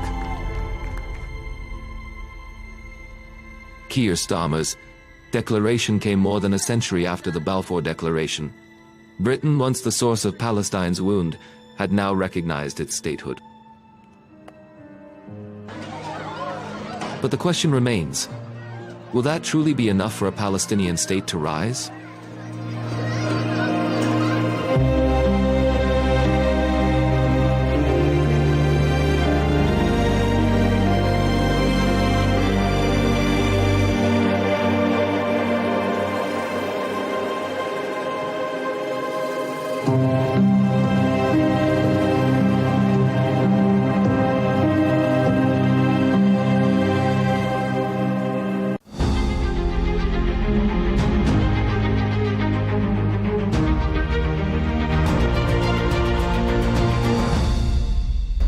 Welcome to this special coverage from Al Arabiya English. I'm Melinda Nusafora, coming to you from the World Defence Show in Riyadh. we have a special interview to bring to you because we've been speaking a lot during the Defence Show about globally how countries are increasing their defence spending.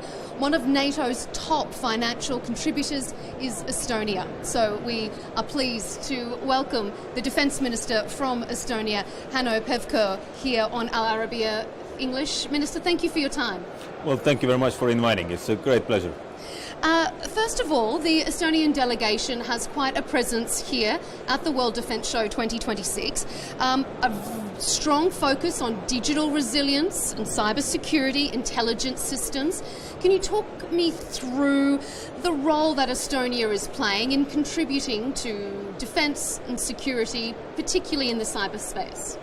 Well, first of all, we, as a small nation, we cannot afford to build like airplanes or something like that, but what we can afford is that we are making those, let's say, legacy systems smarter. So this is why our strength has always been cyber, we mentioned already, but automation, robotics, AI, drones, all this what actually, brings a change to the battlefield, what we see in Ukraine.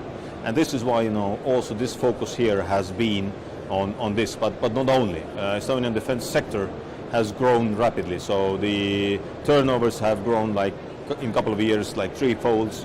Our Defense Industry and Space Association has grown to 200 companies. So we are growing, and the most important is that we try to explain to our partners why it is important to focus on the AI, on the cyber.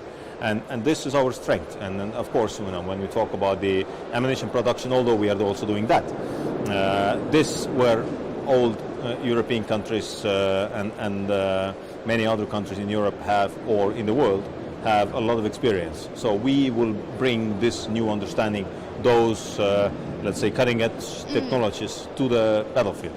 I mean, those grey zone tactics in warfare are becoming ever present. As you say, we see it a lot in Ukraine. We've been seeing cyber security, cyber attacks being much more of a focus. I mean, the battlefield is a very different place. The battlefield is often online. So does Estonia consider itself really at the cutting edge? And do you think perhaps other European partners, it's an area that hasn't been focused on enough until now?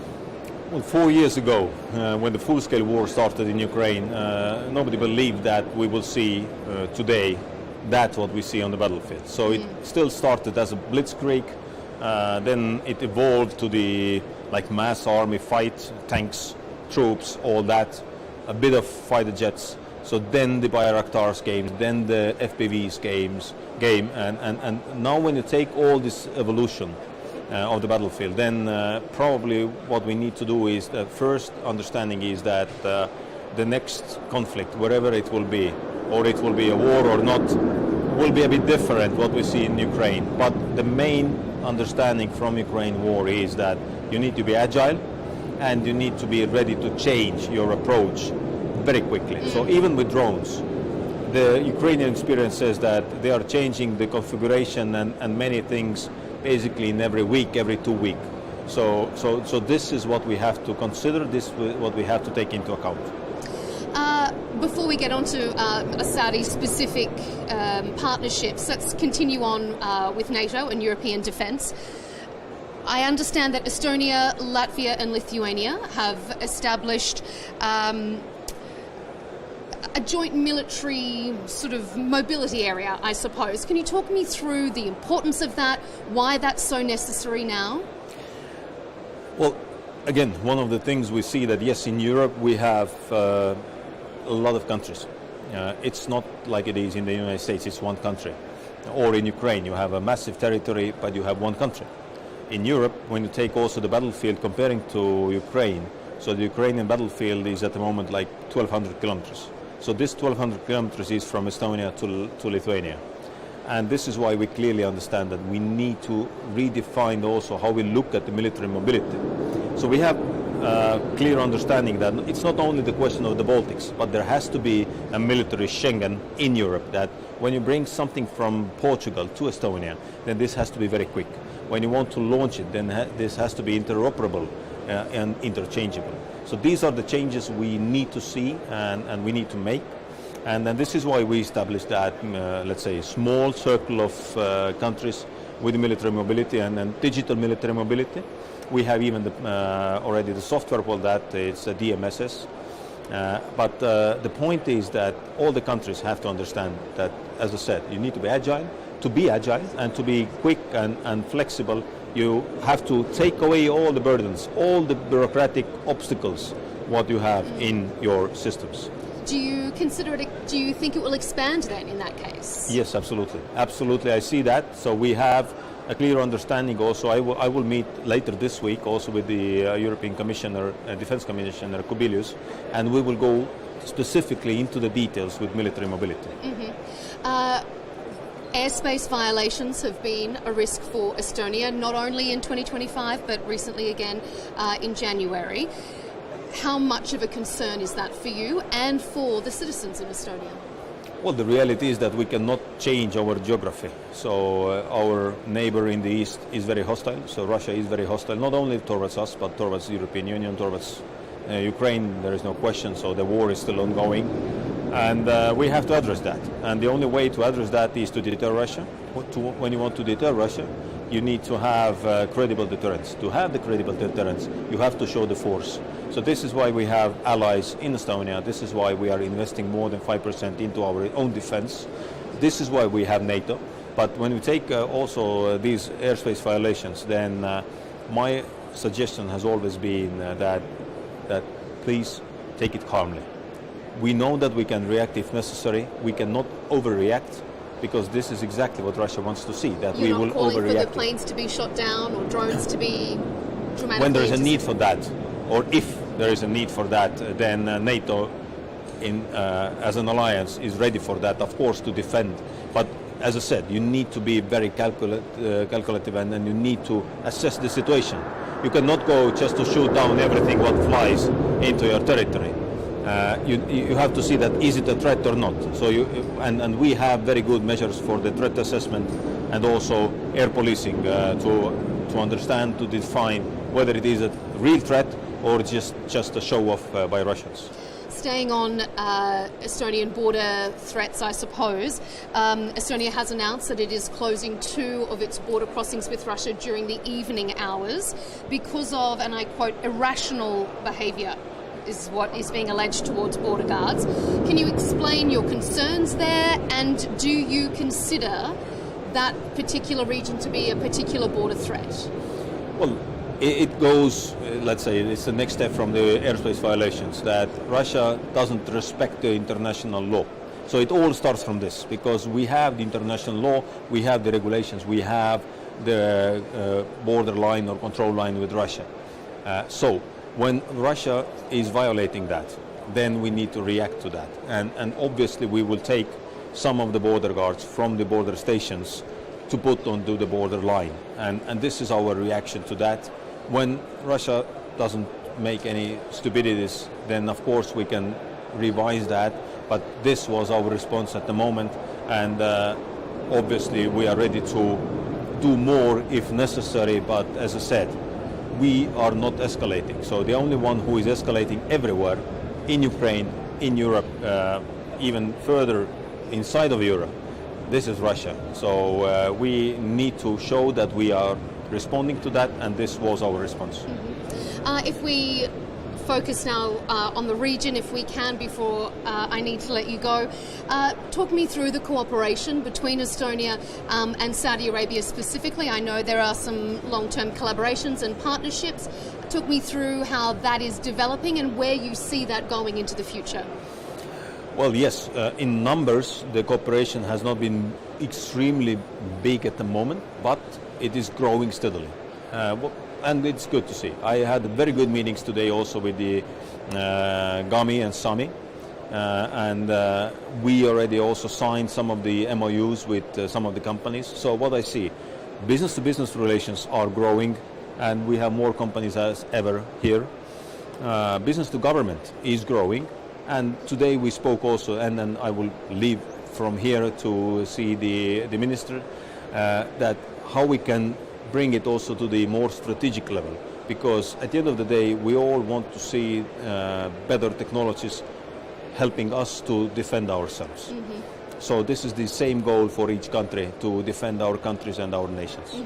Just finally then, how interconnected do you see security and perhaps the threats and challenges of this Gulf region and Europe? How interconnected are they? We have a clear understanding that the world security is one. So 360 approach, what we've had in NATO, is, let's say, inevitable. So it's something we need to have.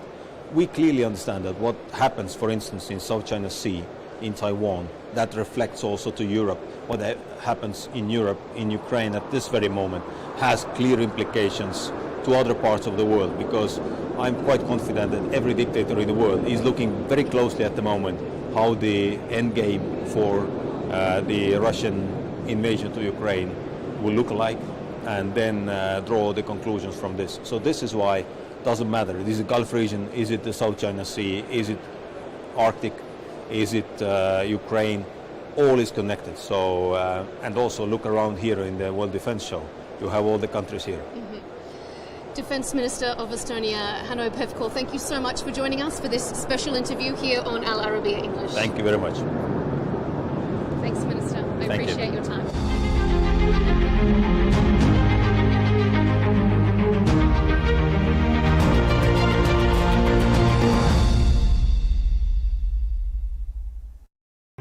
Tonight, chaos at the heart of British politics.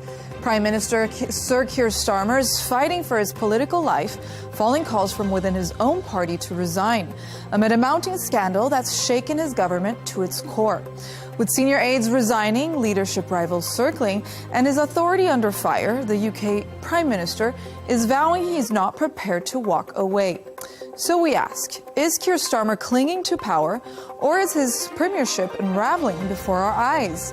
Let's debate the fallout and what it means for Labour, for the UK, and for the future of this government. Stay with us for the debate with me, Catalina Marchand d'Abreu.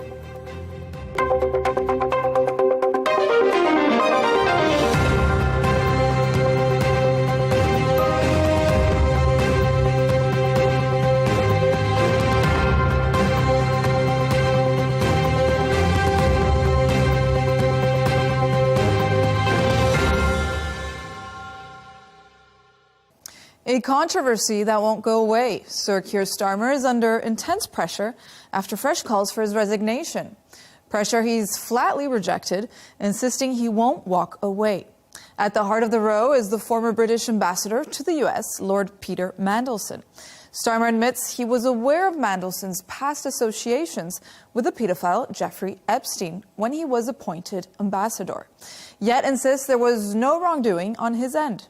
Senior figures have raised concerns about his judgment, leadership, and trust, while Labour faces a growing political headache at a critical moment. Starmer says staying on is about doing the right thing, but critics say the damage is already done. So let me start here. Can Sir Keir Starmer survive this controversy and cling on to power? Or has his judgment, or lack of thereof, already failed him? Coming up next on Counterpoints. Joining us to debate the latest developments in the UK is Paul Richards, a Labour speech writer and commentator who serves as treasurer of the Fabian Society. John McTernan, former political secretary to Prime Minister Tony Blair, and now a senior advisor to global PR agency Burson. And James Snyder, who is the communications director for Progressive International and also a former advisor to then Labour leader Jeremy Corbyn. Scottish Labour leader Anna Sarwar became the most senior Labour voice so far, calling for Starmer's resignation. Sarwar said too many mistakes have been made in Downing Street and that it was a time for a change. Labour MPs and cabinet ministers rallied around the Prime Minister yesterday evening, but there is no doubt that his leadership has been perhaps fatally weakened. Starmer's approval ratings have crashed to around -50, historically low for a UK leader. So we're going to start with you, Paul. So when the majority of voters disapprove of his performance, and now with the leadership crisis linked to the Epstein files, how can staying really be the right thing to do? Well, the answer is that we don't elect our prime ministers through opinion polls. We choose a candidate in our constituency, and whichever party gets the most MPs in the parliament gets to choose its leader. And the Labour Party has chosen and then reinforced this week at the Parliamentary Labour Party meeting its support for Keir Starmer. So he is the Prime Minister, and he's in a stronger position this week than he was a few days ago because of this overwhelming support he's had from his members of Parliament and also members of his cabinet, and I would argue too members of his party. John, what do you think here? Because Starmer does insist that leadership change isn't in the national interest, especially in a time of instability in the country. Isn't keeping him in place the responsible choice? I think the one thing that I challenge about what Paul has just said is that democratic mandates in modern politics are not once every 5 years. They're renewed every day. They're renewed every hour. They're renewed by your actions. They're renewed by your intentions. And so it's not wrong to keep an eye on the opinion polls. It's not wrong to say Labour got a landslide 18, 20 months ago, and its support in the polls has almost halved. That is a big issue. I don't know how far it has to go to become an issue that Paul thinks has to be responded to. It's got to be responded to. For me, the issue is not the leader, it's not the faces, it's not the voices, it's the policies, it's the politics. And there's something paradoxical about the fact that the most unpopular things the Labour Party has done, whether it is taking away winter fuel payments from pensioners or whether it's appointing Peter Mandelson as ambassador to the United States, the most unpopular things weren't in the manifesto. So I say, go back to Labour's Radical Manifesto, and then let's see how far we can go with the Prime Minister then. Yeah, he's got the backing of the Parliamentary Party. Yes, he's got the backing of the Cabinet. And yes, he's got the backing of the leadership of the party and the National Executive Committee. But it's for some things to do something with it. Go back to the Radical Manifesto and do that faster. So what do you think, John? Should he resign? No, there's no point in resigning when you've not been asked to resign. That's in politics. While you've got power, use it.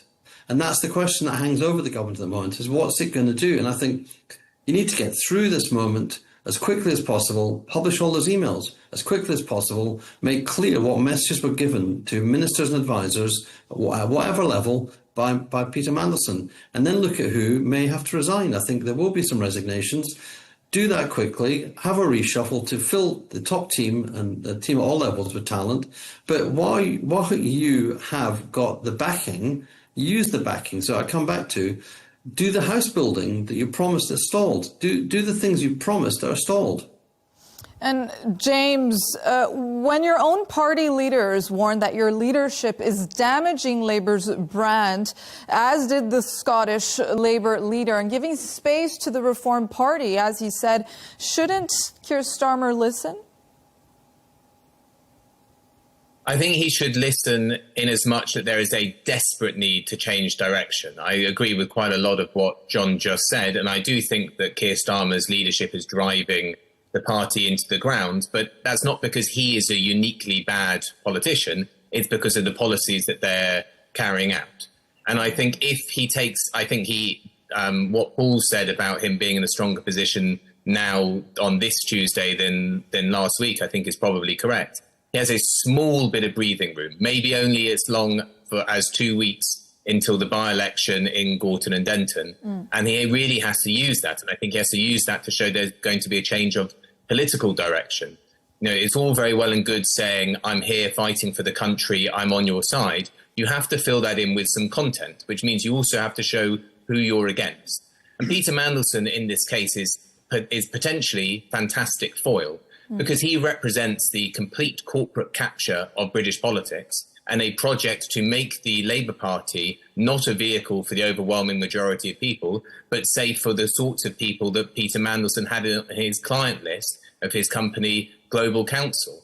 Now, that means that I think the government needs to pick fights loudly on the side of British people against vested interests. I would like to see them bringing forward very quickly now saying that they're going to look at the public ownership of water immediately, banning second jobs for MPs, abolishing the House of Lords, looking at a wealth tax on the super rich. I think if they came out with these things very quickly and showed that there was a different sense of political direction, not just a few backroom personnel, then maybe people will give it another look. Paul, what do you think? Do you think, as Keir Starmer has been warned, that perhaps his leadership has been damaging the Labour brand? No, I don't think so. And I think the crisis over the last few days has been a bit of a Rorschach test, and people can see in those patterns the things they probably believed in advance of that. So if they've got a particular policy agenda they want to pursue, then the answer to the crisis is to pursue that. If they didn't like Keir Starmer in the first place, then swapping him out for somebody they prefer is the answer. But I mean, all of these things are just wish projection, aren't they? And I think Starmer, when I say he's in a stronger position, I think that for two reasons. One is the Labour Party in the UK finds it hard to swap its leaders with any great alacrity, unlike the Conservative Party, who can do it quite swiftly. And secondly, unlike the time when I was an advisor, there was Tony Blair in government and then Gordon Brown as Chancellor, sort of waiting in the wings as the obvious successor. There is no obvious successor now in the UK.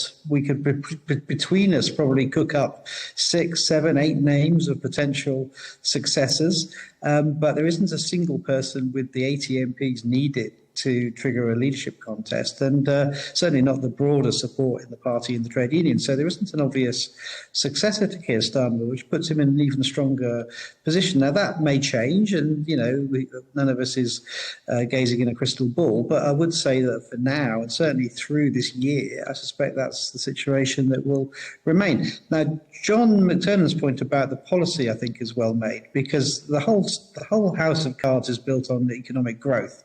You know, this is the classic social democratic approach, which unless you get growth in the economy, you can't spend money on the things that people want. And that includes the public services and the infrastructure and the rest of it. So that's the true test. It's not the popularity ratings of the leader, but the economic factors, and is there growth coming into the economy? And at the moment, it's very sclerotic and slow. And that's the only litmus test really for this government, is can it get those numbers up? John, what do you think? Do you think that Keir Starmer has come out of this stronger, that his determination has actually given him a fresh chance? I don't think you can claim he's stronger. He's gone through the fire, he's survived. He's definitely been tempered by that. And the question is whether he can actually embrace his own politics.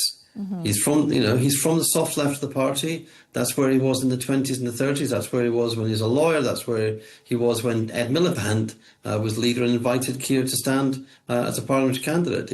It was indeed Keir Starmer who was the last man standing, fighting to retain the very, very large green transition programme. The £28 billion of investment in green transition should have been an incredibly strong investment in industrial strategy. So there's a politics there, and I think Keir's mistakes have been by and large when he's actually outsourced his judgment. He should have his own view on the economy. It shouldn't only be the Chancellor that has one. He should have his own view on what's right and wrong in welfare.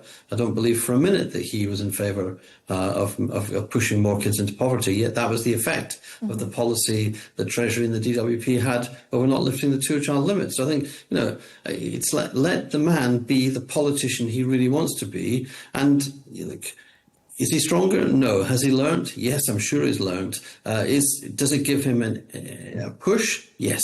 Does it push him towards the right thing? That is the question. It's the policies and not the personalities. It's the speed with which he addresses these things that really matters, because he's only got between now and May the 7th to really show a difference.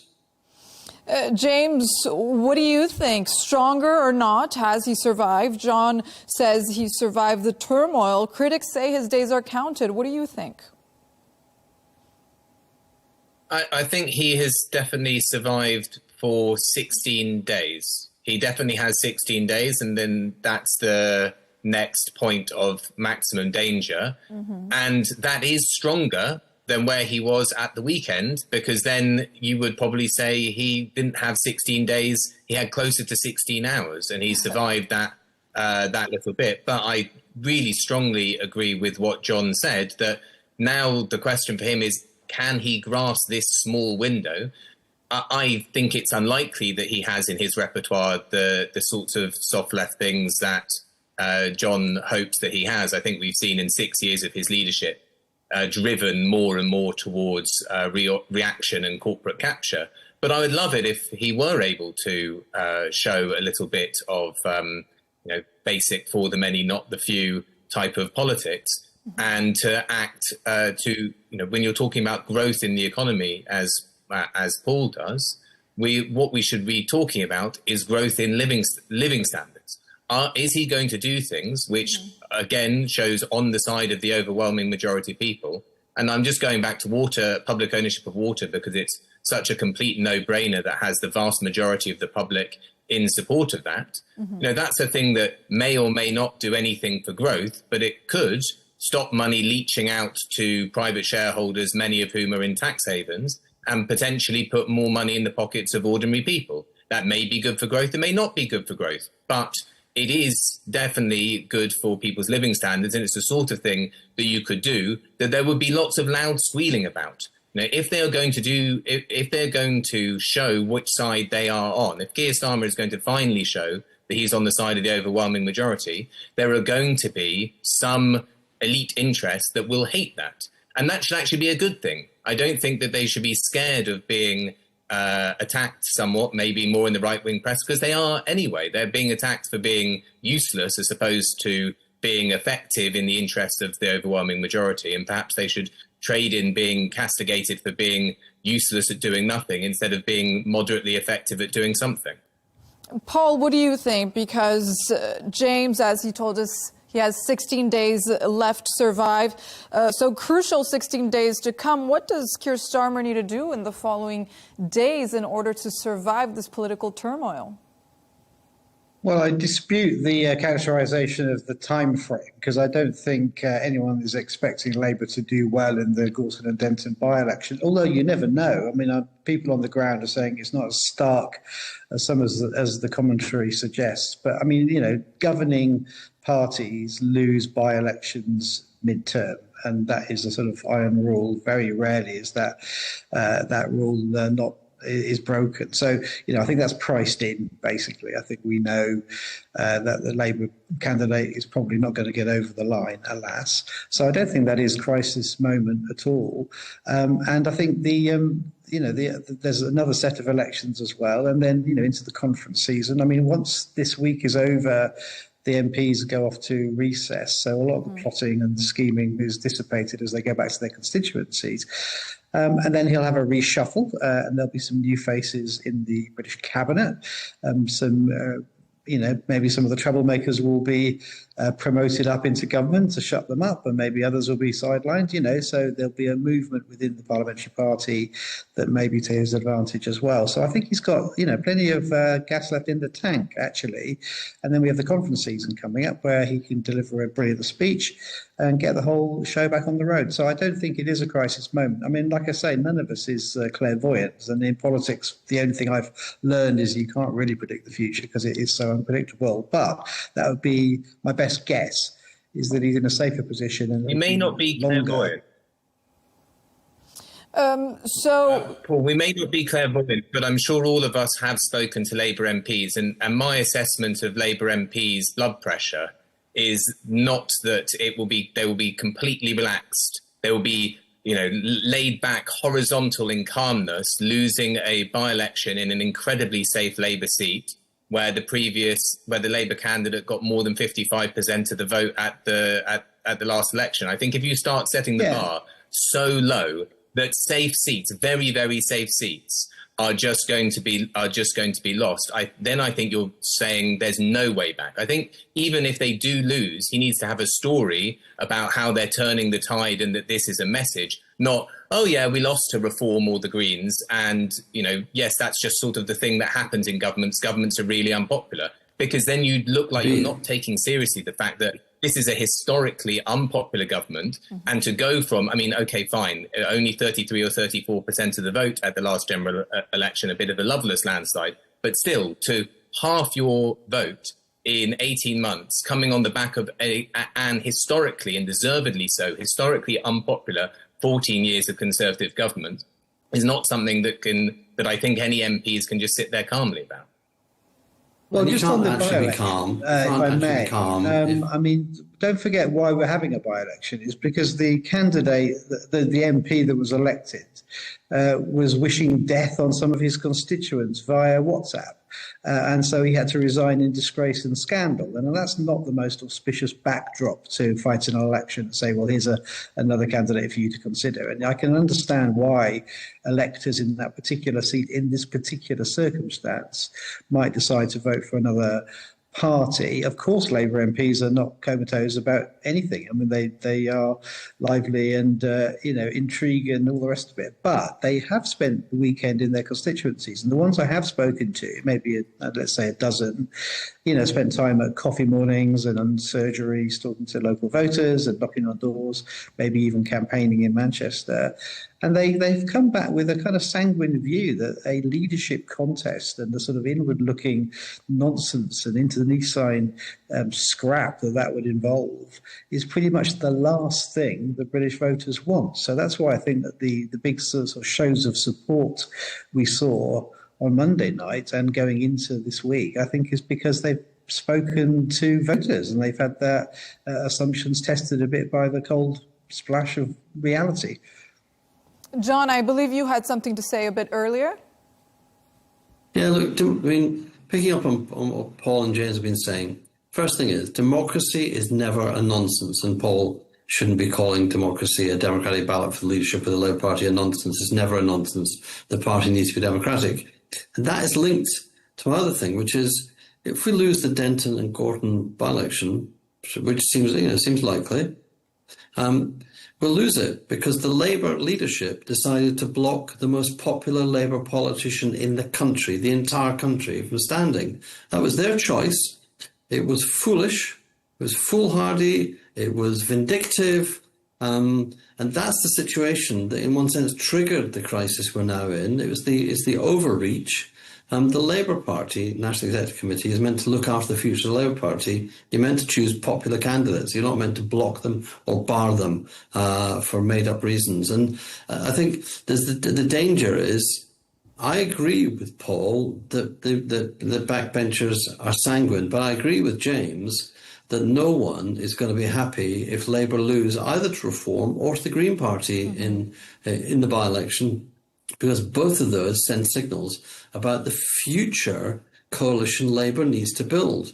And the future coalition Labour needs to build is built firmly on urban voters, and just the kind of voters you get in this by-election: urban voters who are people of colour, urban voters who have concerns about Labour's position regarding Gaza and Palestine, Labour voters who are under 40, Labour voters who are graduates, Labour voters who are university educated white-collar professionals. Labour's core vote is going to vote in this by-election. That's why it used to be a safe seat.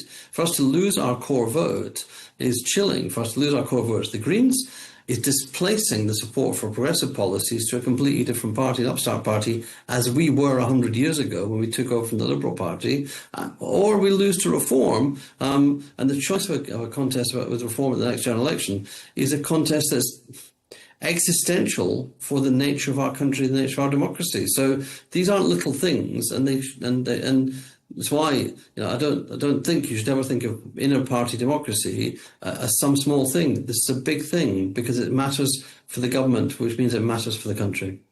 Because, James, what do you think? So we don't want it happening every week, do we? I mean, the Tories tried lots of internal party democracy when they kind of kept changing leader every few months, but it did them absolutely no good whatsoever because the country felt they were not focused on their interests. And we can read, I would just a word of warning for all of us, really, which is we can read an awful lot into a by-election result, but they are almost always a product of very local factors and a moment in time. And don't forget, with the Runcorn by-election, which was obviously a victory for reform, Labour only lost that by 6 votes. I mean, that's somebody stuck in in a traffic jam, isn't it? A carload of voters went the wrong way down a side street. I mean, the other way, it would have been a triumph for Starmer, the comeback kid. He won the by-election in Runcorn. So it's very fine margins on these things, and we then extrapolate that result and try and glean great meaning from it. If Labour were to lose to the Greens or Reform, I don't think it presages anything more than it was a one-off result. Because, James, what do you think? We're touching a lot on the Gordon and Denton by-election that is in 3 weeks. This, as John said, was a core vote for Labour, but now analysts are saying that this is a three-way race between the Greens, Reform and Labour. So what does this say about where the British voter is at right now? Well, Labour under Keir Starmer, has had contempt for substantial sections of its voters, well laid out, I think, by John in the previous segment, which is continuing the Mandelson policy. Mandelson famously said in the 90s that Labour's core voters, the working class, had nowhere else to go. And then they did. They stopped voting for the party, and that's been one of the major secular factors that's happened over the last 30 years. And we're seeing it again under Keir Starmer's leadership, perhaps substantially driven by the so-called strategy of Morgan McSweeney, who's now gone.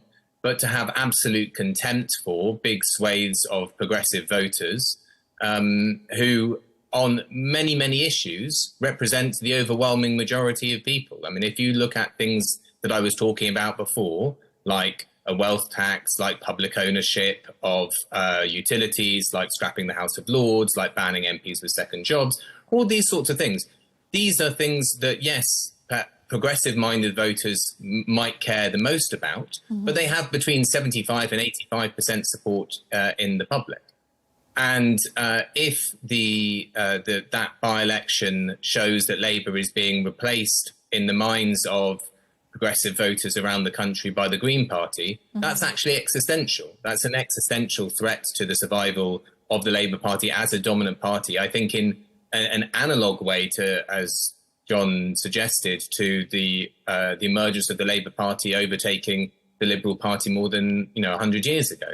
I'm not saying that's necessarily going to happen. We don't have a crystal ball. But if you were to want that to happen, then you should do every single thing that Keir Starmer has done under his leadership. He's made it the most likely that it could be that such a thing could happen. Now, if he and those around him don't want that sort of thing to happen, then they need to have the political reset, not just the personnel reset, not just a cabinet reshuffle or something like that, which, to be honest, no one cares about. People care about the policies that are coming out the other side. And again, who are you picking fights with? Politics is about who is on one side and who is on the other side. Labour had a few things in the government, about a month ago. It started the year not too badly. It looked like it was going to face down Elon Musk and X over those disgusting Grok AI images of children and predominantly of women. And I think where they do those things, where they're picking a fight, where they're on the side of the overwhelming majority of people, then you start to look like a government for the people rather than what they have looked like, I'm afraid, since they've come in, which is basically a continuity of the previous government, already exhausted, already mumbling on about delivery without showing any real changes. So now we're going to move on to our another segment. Keir Starmer, as we've mentioned, is in trouble. His party are around 20% in the polls, and regional elections in May are looming. There's now open speculation about who could succeed him, but no one seems to want to lead as the party heads into local elections. The Conservative Party changed leaders 4 times since 2016, and that didn't seem to solve their problems. Or the country's either. So, John, in public, the full cabinet rallied behind the Prime Minister through the turmoil, through potential leadership rivals, including Angela Rayner and Wes Streeting, who appear to be readying for a future contest. Is a change of leadership the solution to the Labour Party's current problems?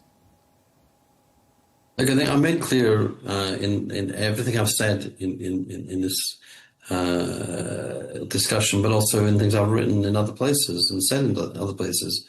The Labour Party's not unpopular because of its leader. It's unpopular because of its politics. Mm-hmm. It needs to sort the politics, and the politics has to be, as James said it, who are you for, who are you against? And there's good reasons why Nigel Farage, for example, is outflanking Labour to the left on nationalisation, on workers' rights, on other issues.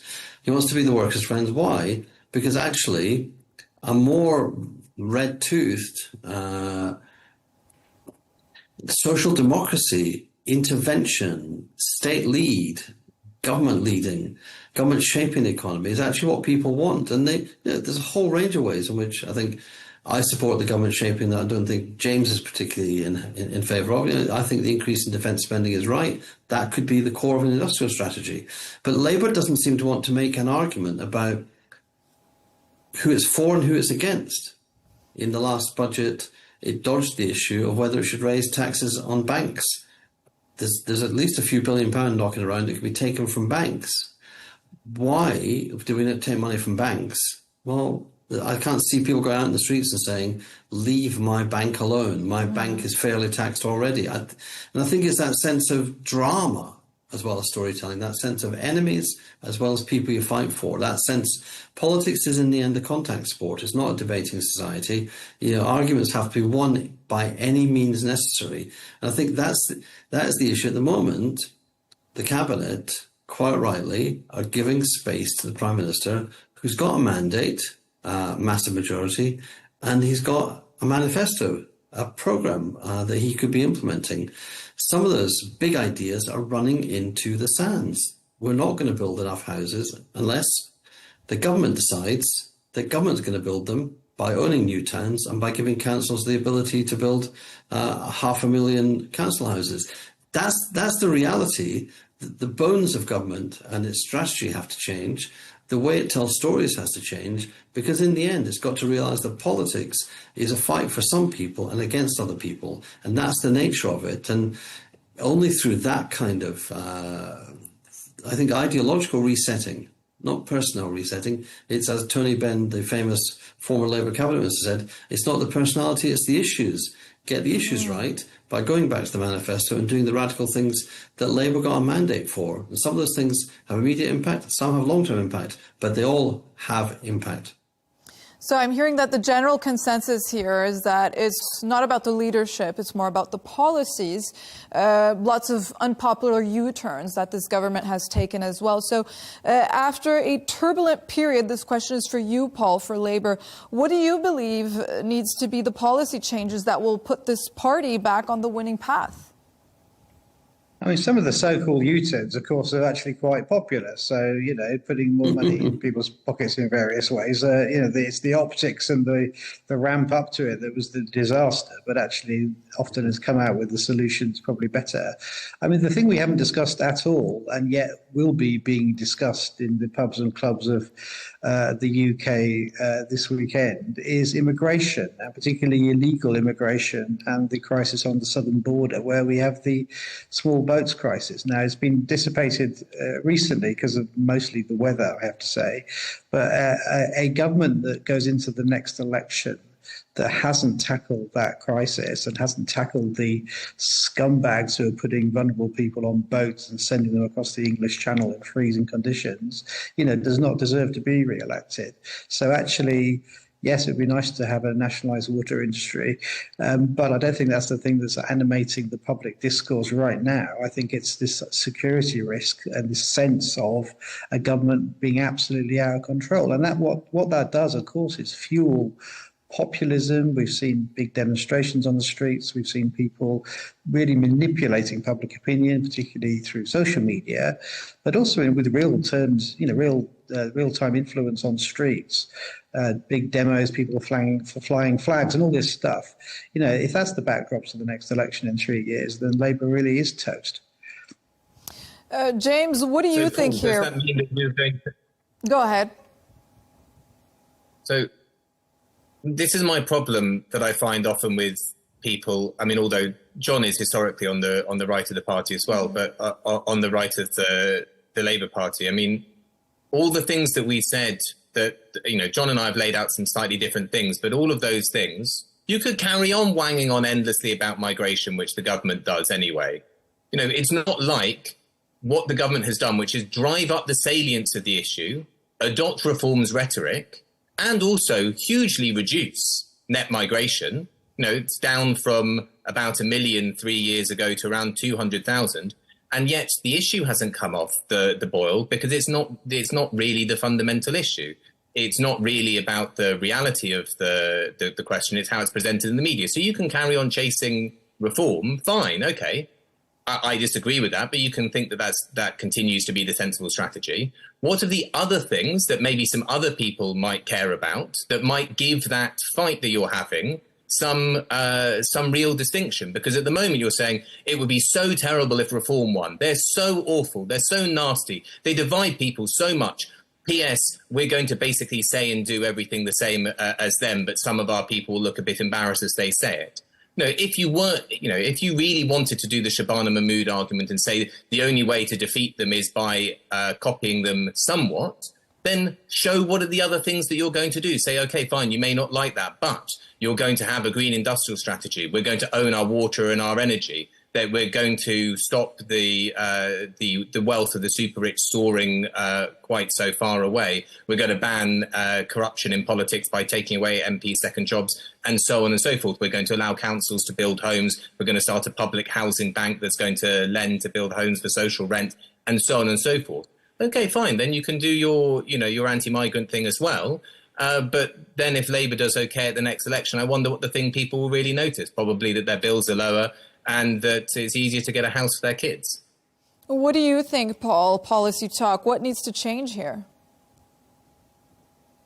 Well, we do need to ramp up the action in the channel and stop these horrific crossings from taking place. And I think once that's off the public agenda, it makes things much easier to win the arguments about some of these other things.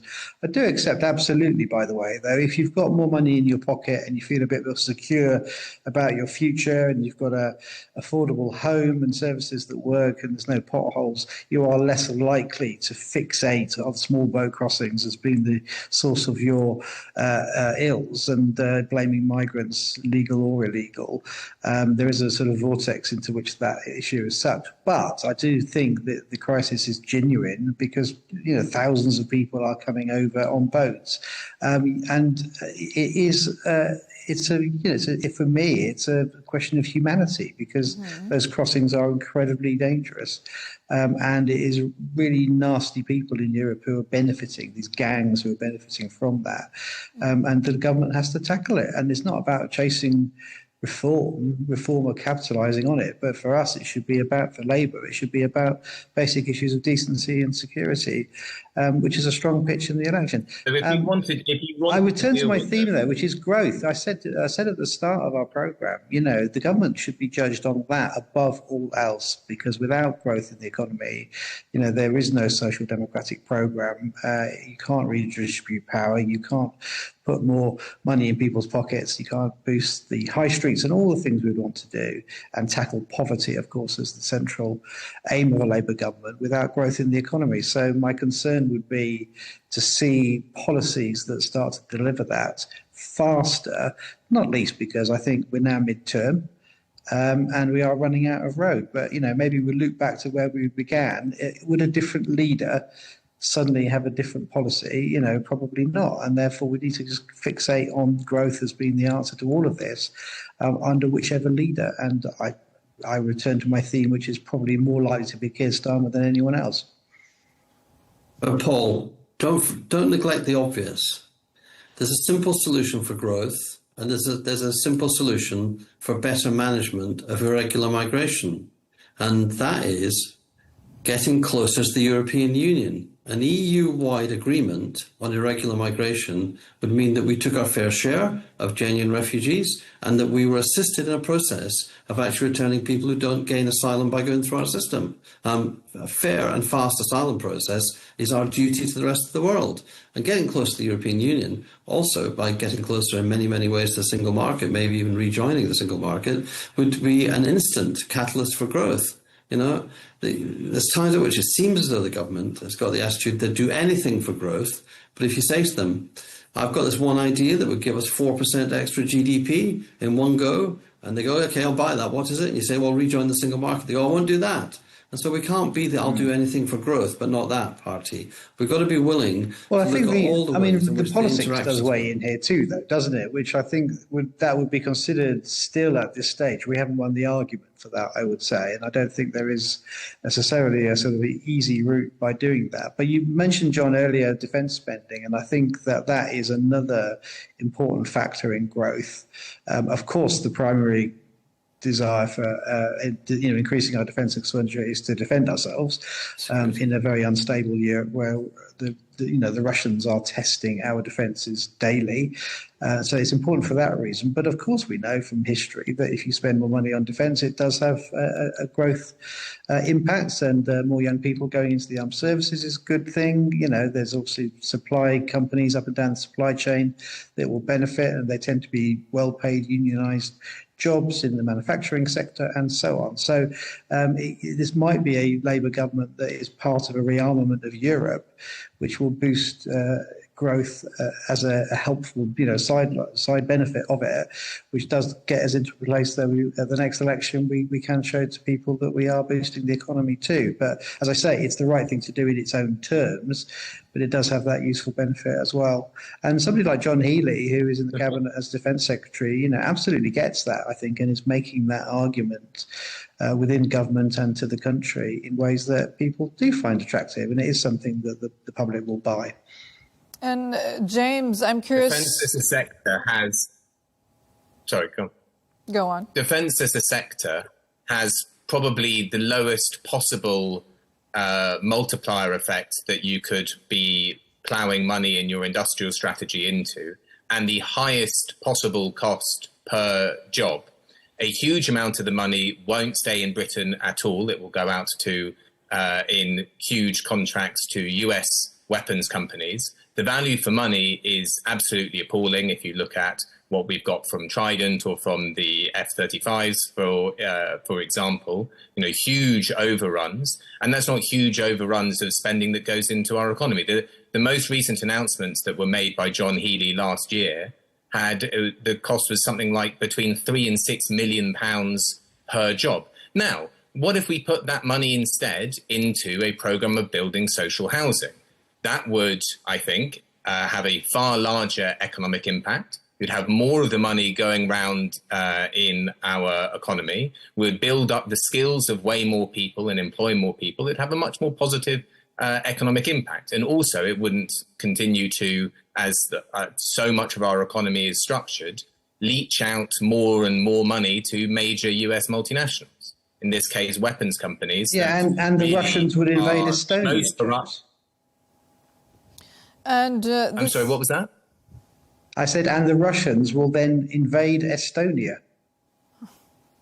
The Russians will invade Estonia because we don't boost the profits of the US multinational companies because Donald Trump wants to sell out Ukraine by dismembering it and taking its resources. Oh, right, yes, no, I understand. Yes, no, I mean, it doesn't make any sense. This establishment position, which has captured a huge, basically all of our political media class, that we just simply have to rely on the US and keep the only thing that is sensible and grown up is keep on pummeling them with as much of our money as we possibly can, is completely ludicrous. It's not good for our security, it's not good for our safety, and it's certainly not good for our economy.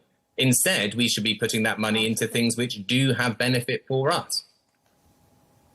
And that leads me to my next question, John, because here we're talking a lot about policies, unpopular or popular. We're talking about defense, immigration, Russia, Ukraine. So do you think that all of these policy changes and also the Mandelson crisis, could this finally give more credibility to alternative parties now, such as the Greens under Zach Polanski or Reform UK with Nigel Farage? We're in a paradoxical moment, aren't we? We're in a situation where Reform look as though they're the dominant party in British politics, yet they only have the support of around 30% of the population, which is the support that has always been there for the electoral vehicle that Nigel Farage has. He looks big because the rest of the parties are small.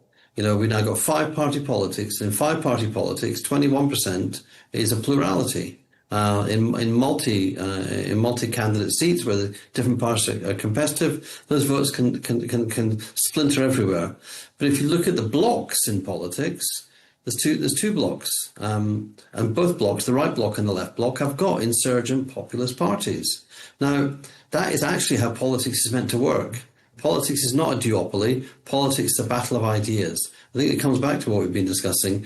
If Labour is encouraged by the challenge of the Greens to have better progressive policies and implement them better, that is a good thing, because it is a flaw in the thinking of Zach Polanski that the UK could and should leave NATO and would be secure. It's a flaw in Zach Polanski's thinking that Britain could or should not have the next generation of carbon neutral power in nuclear power stations. And so there's very practical ways to fight that. But let's understand that the voters who are considering Reform and who are considering Green, and you see in the focus groups in the by-election, Denton Gorton by-election, some of them are looking at the same way. Should I go Green or should I go Reform? It's because they think the current system isn't working, and they're not wrong. It's because they think things should change, and they're not wrong about that. That's an energy out there, and if the mainstream parties, and I mean particularly the Labour Party, if Labour can't capture that energy, that anger and that energy, and channel it towards, no, look, there's protest and there's progress. And we're the party of progress, not the party of protest. We're the party that is going to, I hope, one day a Labour government will actually reinstate HS2. This country, where railways came from, should not be scared to build a railway for the 21st century. We need a bit of boldness and swagger in progressive politics, and actually to say, look, I'm happy for a debate about ideas. I think our ideas are better than the Greens. I think our ideas are better than Reform's. And I think that at the next election, the battle will be over some very, very serious things about leaving the EHRC, abandoning human rights protection for British citizens. These aren't small things. The battle at the next election will be big. It'll be a big choice. And the key question in the end is who helps Labour build the electoral coalition it needs in 2028 or 2029, and which policies build towards that, not who's up, who's down at the moment. That's all we have time for, I'm afraid. And we want to thank you all for your contribution today and hope we can have you on again as further developments take course. Joining us for this discussion was Paul Richards, a Labour Party prospective parliamentary candidate, John McTernan, political strategist who was former political director for Prime Minister Tony Blair, and James Schneider, Communications Director for Progressive International and also a former advisor to then Labour leader Jeremy Corbyn. Thank you all for joining us here at Counterpoints.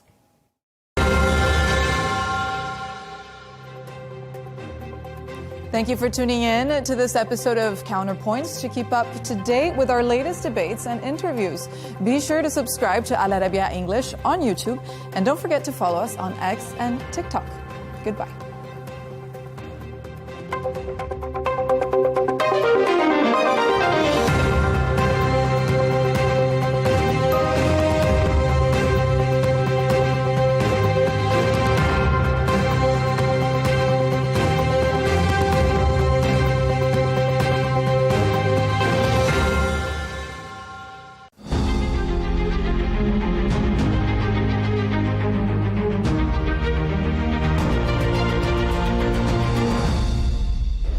Welcome back to our special coverage here on Al Arabiya English. I'm Melinda Nusfafora, coming to you from the World Defence Show here in Riyadh.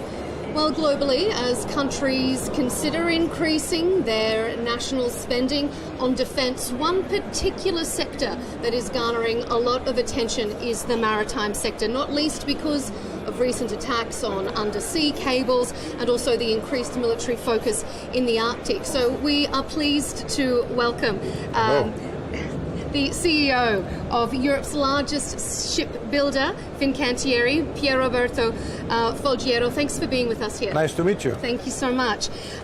First of all, start by highlighting what you see are the important strategic relationships between your company, between Europe and the Gulf region. I think that Europe and Middle East has a lot in common. In particular, Italians, as good, I would say, Southern Europeans, are quite accustomed to strengthen and, I would say, expand relationship in any industrial sense. And I think that this is the era of defense.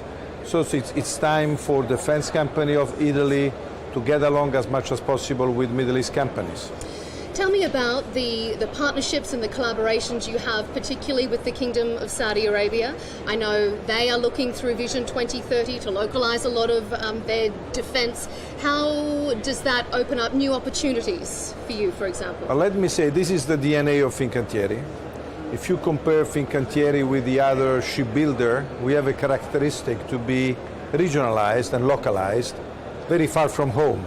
So we have 18 shipyards all over the world, from the far west to the far east. We are in the region of Great Lakes in the United States. We are in Brazil. We are in Middle East. We have 8 shipyards in Italy, 3 in Norway, 2 in Romania, an important presence in India, and a large shipyard in Vietnam. So when it comes to building ships, complicated ships, including the naval ships, we have a lot to say. And we are very interested in what is happening in Saudi. First of all, because Saudi is and will be more and more one of the most prominent defense spender in the world. 2, because it is requiring a localization and strategic collaboration, which is exactly what we do for a living since many, many years.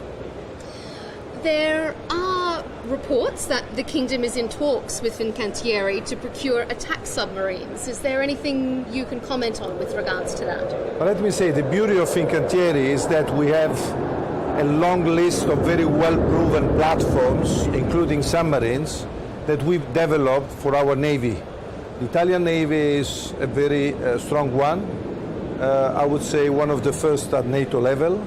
So in this specific moment, we are offering a strategic collaboration on this list of very well-proven platforms, including submarines, which is something we have been doing and we've been producing since many, many years. The Red Sea increasingly is a critical arterial for global trade. How do you assess potential challenges and opportunities to meet those particular threats in the Red Sea region? That's a very good point, because what we are experiencing is that not only this is the era of shipbuilding, but this is also the era of underwater. So there are a lot of underestimated threats for the critical infrastructure.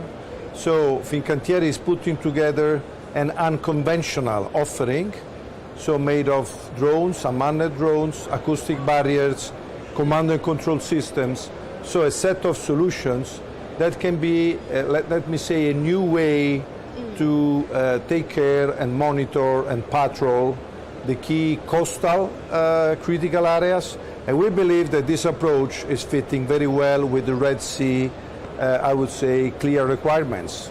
I mean, the attack on undersea cables that we have seen across Europe is really a new frontier for warfare. Do you consider then Fincantieri to be at the forefront, at the cutting edge of that level of defence? Let me say, Europe and the Mediterranean Sea in particular is being a gigantic lab for new solutions for the underwater. I don't know if you know that the Mediterranean Sea is not the largest sea in the world, but is the most congested in terms of kilometers of cable, criticalities of telecom cables, seabed mining in the longer term, all the way to commercial applications of those solutions, so protection of oil and gas infrastructure. So basically Fincantieri is testing on the requirements of the Italian Navy, new solutions, unconventional solutions made of drones, again, made of sonars, new telecom systems that are fitting very well the shallow waters and the other requirements of the Red Sea. Just finally, if we turn our attentions back particularly to Europe, you've commented recently that you'd like to see greater harmony in design in Europe's shipbuilding industry. Can you tell me why that is of concern to you? Come on, Europe has to grow its industrial defense base, and Europe has to grow its spending inside NATO. So Europe is expected to be a pillar of NATO in the short, medium and long term, but at the same time has to have its own defense industrial base. So what we are saying in shipbuilding is that the ship is a platform, so it will be very, very advantageous to share requirements as much as possible and achieve defragmentation on the ship of the future. So that's why we are working on a ship that is called European Patrol Corvette, which is a corvette that can at the same time align the requirement of Italy, the requirement of Spain, the requirement of France, and the rest of Europe. So we don't need to build a corvette for every nation, but you can share the platform as much as possible. It's a way to spend more, but also to spend better at the same time, because defragmentation is not only interoperability and interchangeability, that are two very important topics, but is also a way to optimize the cost. And we have the duty in front of the taxpayer to exploit any possible synergy at continental level. That's it. Spending wisely is at the forefront of countries' minds. Sure. CEO of Fincantieri, Pier Roberto Folgiero, thank you so much for joining us here on Al Arabiya English. Thank you very much indeed. Thank you. Cheers, sir. Thank you. Grazie. Grazie.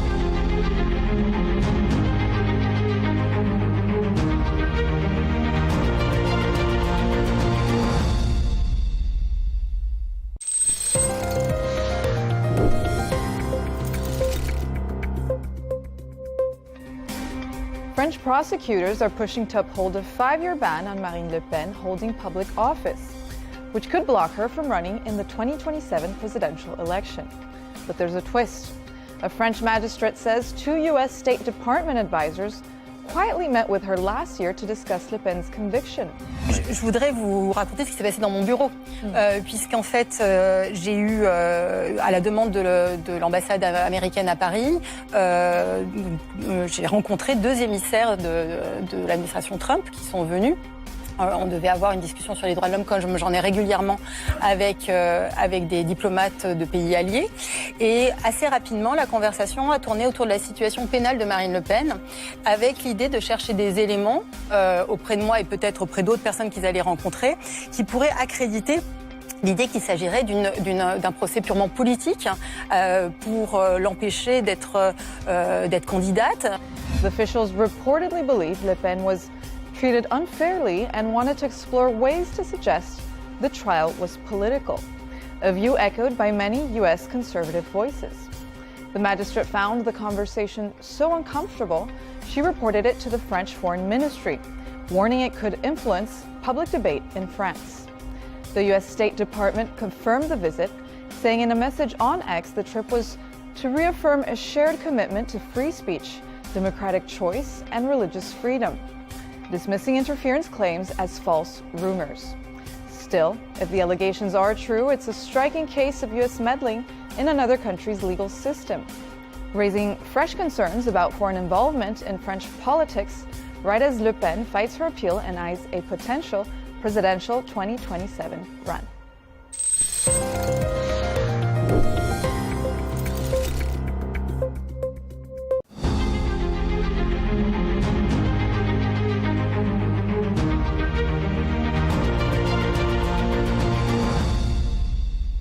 Salman, thank you so much for this interview. Trump, of course, is dominating the conversations, but also, I mean, there are many geopolitical themes that are impacting businesses these days. Sure. through your conversations here in Davos, what do you think are the most geopolitical themes that would impact doing business globally and also for the Arab region where I come from? Well, it's wonderful to be here with you today. Thank you for inviting me along. So you're absolutely right. Every conversation I've had, every panel I've joined as a moderator or as a speaker, and every discussion I've engaged with has really homed in on this idea of geopolitical disruption. And so when I reflect on those discussions, what has really come out is this one particular theme. The only constant in the world today is change. And it's the pace of change. We've seen that really also pick up over the last few weeks with all of the disruption in the world that's been caused by geoeconomics and geopolitics. So what is it that businesses are doing to respond to this? I think we're talking about a theme of diversification. When you look at businesses, they realise that over-reliance on any single economy, on any single market, any single business partner is a vulnerability for them. So they're diversifying who they're doing business with, where their data resides, where their funds flow. And that is a big theme that is coming out of the discussions that I'm having. If we look at what has happened over the past few months, the tariff story was big and it's continuing with us. But if we look at what has happened, the effective tariff rate in the US has gone up from around 4% maybe to 17%. But the US economy is doing well. So who is bearing the cost of these tariffs and how has it impacted multinationals that have businesses all around the world? Sure. So the reality is, I think we're still waiting for the full impact to be felt. But if you look ahead, it is likely to have an impact on many stakeholders. It'll impact on consumers in the States, it'll impact on importers into the US, it'll impact exporters to the US. I think everyone's going to be picking up their share of the burden here. And so when you think about what companies are doing, they're really having to think about tariffs as a business critical issue in a way that they haven't done. If you reflect on sort of the past, people weren't talking about tariffs, people weren't talking about customs. It has now become a front and centre issue for all businesses. C-suite are having to think about it. And so if you're a company doing business in the global environment today, you have to invest to understand the real dynamics at play within the customs world. You need to understand the rules around origin, and you need to understand the rules around valuation and classification as well. That requires a lot of homework from companies in today's context and environment. The issue is we're not only living with tariffs, but also with sanctions, with so many disruptions to global supply chains. So how are supply chains being impacted by that? It's a good question, because national security wasn't something that businesses had to think about historically. But national security and geopolitics has really entered the boardroom, it's dead centre within the agenda of companies today. And it started permeating the business world and the business regulatory space. So we've talked about tariffs. Never used to be a national security issue, it has become one. But for some time, export controls have been another area that companies have had to reflect on, where you have a variety of rules on what you can export out of your country, whether it's technology, software or goods. Similarly, we have sanctions rules about whom you can do business with, whether it's business partners or markets and countries. That came to the fore under the Russia sanctions, where you had countries like even Switzerland, Taiwan and South Korea, which didn't particularly have a reputation of imposing sanctions, they suddenly introduced them as well. But then you get things like foreign investment regulations and ESG regulations. So national security has really permeated the business landscape. Are you worried about what we're hearing, the exchange between the US and the EU about tariffs, extra tariffs and opposing tariffs? I mean, how do these geopolitical themes that we are witnessing today impact different sectors? Which sectors do you think are most vulnerable to that? So we're still waiting to see what will be the response from the Europeans. Today there's been a lot of noise around the corridors here in Davos about, will there be retaliatory tariffs? Will there be, an investigation launched by the Europeans under the anti-coercion instrument? We will wait to see. But when you do get this sort of trade conflict emerging between trade giants, business really have to think about how to navigate that adeptly It requires thought, it requires preparation, but it also requires an ability to respond swiftly with a degree of nimbleness and agility as well. We have the possibility of extra tariffs by the US over its European traditional partners, Sure. and the EU is threatening to hit back with tariffs. Within these geopolitical themes that we are hearing about, which do you think are the sectors that are most impacted by this? A really good question. So, in terms of the precise response, we're waiting to see what the Europeans will do. Obviously, if you walk around the corridors here at Davos, you hear about suggestions of counter-retaliatory tariffs. There's some suggestion that there could be an investigation launched by the EU under the anti-coercion instrument. But we'll wait to see what the precise measures are. As to the sectors impacted, it's impacting multiple sectors. It'll partly depend on which sectors have tariffs imposed on them, but that could impact, the variety of sectors like consumer goods, agricultural. But then the broader trade wars that are emerging between trading giants is impacting energy, defence, technology, even healthcare. So I don't think any sector is immune from this. They need to prepare in advance and think about it and how to respond with nimbleness and agility. Unfortunately, it's going to affect everyone involved. Thank you so much for this interview. Pleasure was mine. Thank you. Thank you.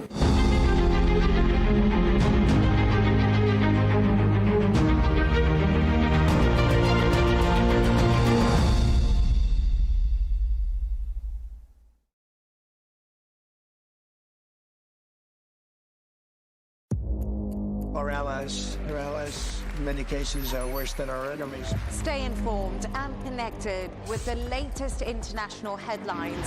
There obviously is a risk.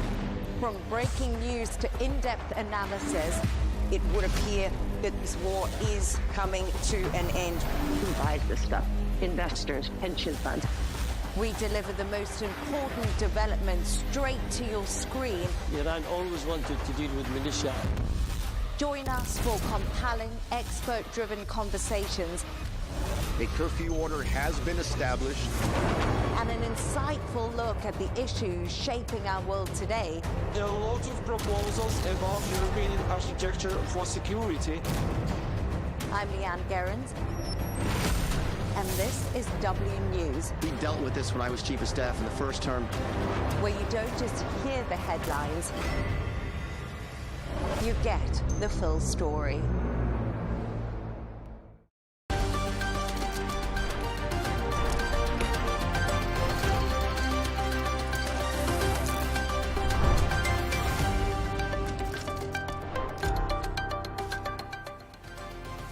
Hello and welcome. I'm Leanne Gerrans and you're watching W News Extra, broadcasting live from the Al Arabiya studios. These are our top stories. President Trump welcomes Netanyahu to the White House as tensions between the US and Iran continue to rise. 10 people, including the shooter, are dead in Canada's British Columbia after an attacker opened fire at a local high school. And police release a man held in connection to Nancy Guthrie's disappearance as the hunt continues for the mother of news anchor Savannah Guthrie.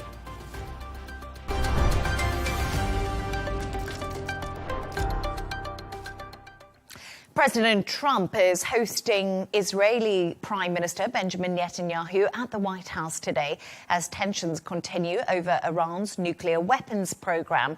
Netanyahu is expected to encourage Trump to make a deal that would rein in Iran's uranium enrichment, as well as its support for its proxy groups like Hamas and Hezbollah.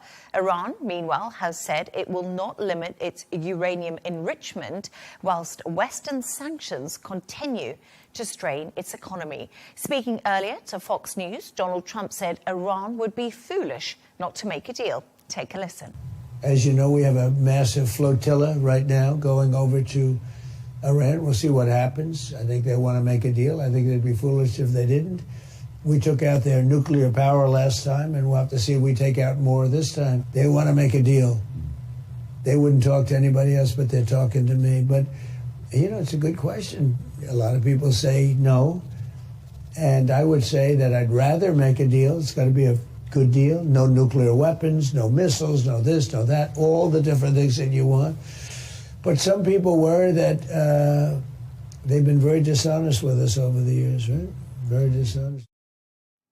To discuss this and all of today's stories, I'm joined by correspondent Sarah Firth, who's in Washington, and deputy editor of The Spectator, Freddie Gray. Freddie, let's kick this conversation off with you, because what can we expect from Netanyahu's meeting with President Donald Trump, which is currently happening at the moment in the US? Well, I believe this is the sixth time that Netanyahu and Donald Trump have met in Donald Trump's second term. I don't think there's any other world leader that has seen as much of Donald Trump as Netanyahu. He was there in Mar-a-Lago at Donald Trump's winter White House, as it's now called, at the turn of the year. And I think normally you get a lot of intrigue and not a lot of meaty statements out of both of them. So there will be, I think, polite statements, either them in person or readouts from both diplomatic calls. But I think what will then happen is we will get a sense of whether Netanyahu pushed for America to strike Iran, which is not necessarily guaranteed. He has actually recently, Israel has actually occasionally said to the Americans, now might not be the right time. They're not always gunning for America to strike Iran. Or you might get total silence. And if there's not a lot of briefing afterwards, that's usually a sign something dramatic is about to happen. And a lot of people will start thinking that means a military strike on Iran is imminent. And it's really interesting because Netanyahu was actually meant to meet Donald Trump on the 18th of this month, and he pushed that meeting forward. And as you say, Freddie, it's the sixth time he's been over to the US a lot. So, Sarah, Trump said Iran would be foolish not to agree to a deal. Why has Iran stalled in actually closing off an agreement? Because we know these discussions about a nuclear deal are ongoing. Yes, and you've heard President Trump sort of repeatedly issuing that threat, and we heard him again speaking ahead of this meeting today here in Washington, saying that there is the possibility of further military action. So really applying that political pressure on Iran. But Leanne, from Iran's perspective here, you've got the country facing the biggest internal upheaval, a popular protest by the people, the Iranian people. That is what the leaders are going to be up against. And so their calculation here isn't necessarily centering diplomacy with the United States in these talks, although it is important because they are in a very weakened state. If you look back at the last strikes that the US and Israel carried out against Iran on their nuclear facilities. Now, we know that Netanyahu is going to be pushing President Trump on widening these US-Iran talks, focusing on trying to get the nuclear capabilities removed, focusing on possibly reducing their ballistic missile infrastructure. But important to look at this from what's actually happening on the ground in Iran, in particular with those protests. The leadership there, they're going to be coming at this from a survival perspective. They're not going to be wanting to do anything here that's seen as capitulation to America's demands. And it's quite interesting because you talk about where Iran is coming from. And Freddie, I wonder if Donald Trump is thinking right now, I'm holding these negotiations with Iran. They're happening in Oman. And we're talking about nuclear. And Donald Trump has time and time again attacked Barack Obama's agreement that he made with Iran. And Donald Trump, I'm sure, is going to be looking for some kind of win in what's happening at the moment. He doesn't want to look weak either. No, but Trump's problem is he likes very, very quick wins. Mm-hmm. And of course, it's not so long ago that he ordered Operation Midnight Hammer, which was the very large, impressive military strike on Iranian nuclear facilities. And he made out very firmly afterwards that Iran's nuclear facilities have been obliterated. And yet here we are now in February talking about how America, Iran and Israel can sew together a deal that would limit Iran's uranium enrichment capacities. And so it wasn't this one and done strike. And this is slightly the problem with Trump's diplomacy as well. I mean, I like the fact he's very pro-peace. I think that's good. But he does tend to have this I need to get this done quickly. It needs to be done now. And it does create results, but sometimes it creates fake results. And so people say, oh, well, this has been achieved. Peace has been achieved. Let's have a nice press conference and get on with it. I think that's the problem with this situation with Iran, and particularly a lot of things in the Middle East, is they are very, very complicated and hard to resolve. And they don't make for kind of quick wins. And Sarah, that's a really interesting point, because Israeli Prime Minister Benjamin Netanyahu might be pushing Donald Trump in another direction, but I think he is aware of another forever war as the midterms are approaching is not probably his best idea. But just before we go, Sarah, and wrap up this, I wanted to talk about the people who are living in Iran, because Iran's a big country. We've seen these anti-government protests. It's very difficult to get the truth out of what's really happened during the crackdown. But we have to focus also on the peoples who's put their lives at risk. Yes, Leanne, you're absolutely right. And I mean, I know you've been interviewing Iranians. I've been speaking to many Iranians outside the country right now. Pretty much everyone is saying the same thing, that, look, whilst those protests and the crackdown that we saw from the leadership in Iran has fallen out of the headlines, was never massively in the spotlight in the first place, we still don't know the full scale of that bloody crackdown on the protesters. You've had people disappeared. We've had reports of torture, those protesters shot. So the scale of that still not known. And all of this is playing into what happens to the people on the ground, will be playing into the calculations being made by Iran's leadership right now. They are struggling internally. It's the biggest protest you've had since the 1979 revolution. That pressure internally is going to make a difference when it comes potentially to the outcome of these US-Iran talks. And very briefly, Leanne, we are getting some information here today as that meeting that's taking place behind closed doors with Netanyahu and President Trump, as that continues, we're hearing that the US is considering sending another aircraft carrier into the region. That's on top of the one already there. Really important development if that is verified, because it will increase potential strike capacity. It signals the seriousness of President Trump's threats to potentially again take military action if Iran doesn't give him what he wants. But as Freddie said there, you know, President Trump liking a quick win. We're really not sure here in the US what it is that President Trump wants to see from a final deal with Iran. We know that from the Israeli side, they said about the nuclear enrichment programs, getting that finished. We know that they want to target on ballistic missile capabilities, and also Israel saying they want to see Iran's support for militant groups in the region as part of those conversations. So that's going to be being discussed between President Trump and Netanyahu right now. But all of this, the outcome, whichever way it goes, obviously has that huge impact on the people of Iran, who are already facing such a difficult moment in their history. Yes, and like you did say, Donald Trump is actually thinking about sending another aircraft carrier to the region. And also there's been satellite imagery showing US forces placing Patriot missile systems on mobile launchers at the Al Udeida air base in Qatar. So military movement is continuing. But thank you so much for your thoughts on that. Let's move on to another story. 9 people are dead and at least 25 are injured after a shooting in British Columbia in Western Canada. 6 victims were found inside Tumbler Ridge Secondary School, whilst others died nearby. Police are currently investigating the motive of the attacker, whose body was also found at the school. Canadian Prime Minister Mark Carney appeared tearful earlier as he spoke to reporters. Take a listen. Very difficult day for the nation. This morning, parents, grandparents, sisters, brothers in Tumbler Ridge will wake up without someone they love. The nation mourns with you. Canada stands by you.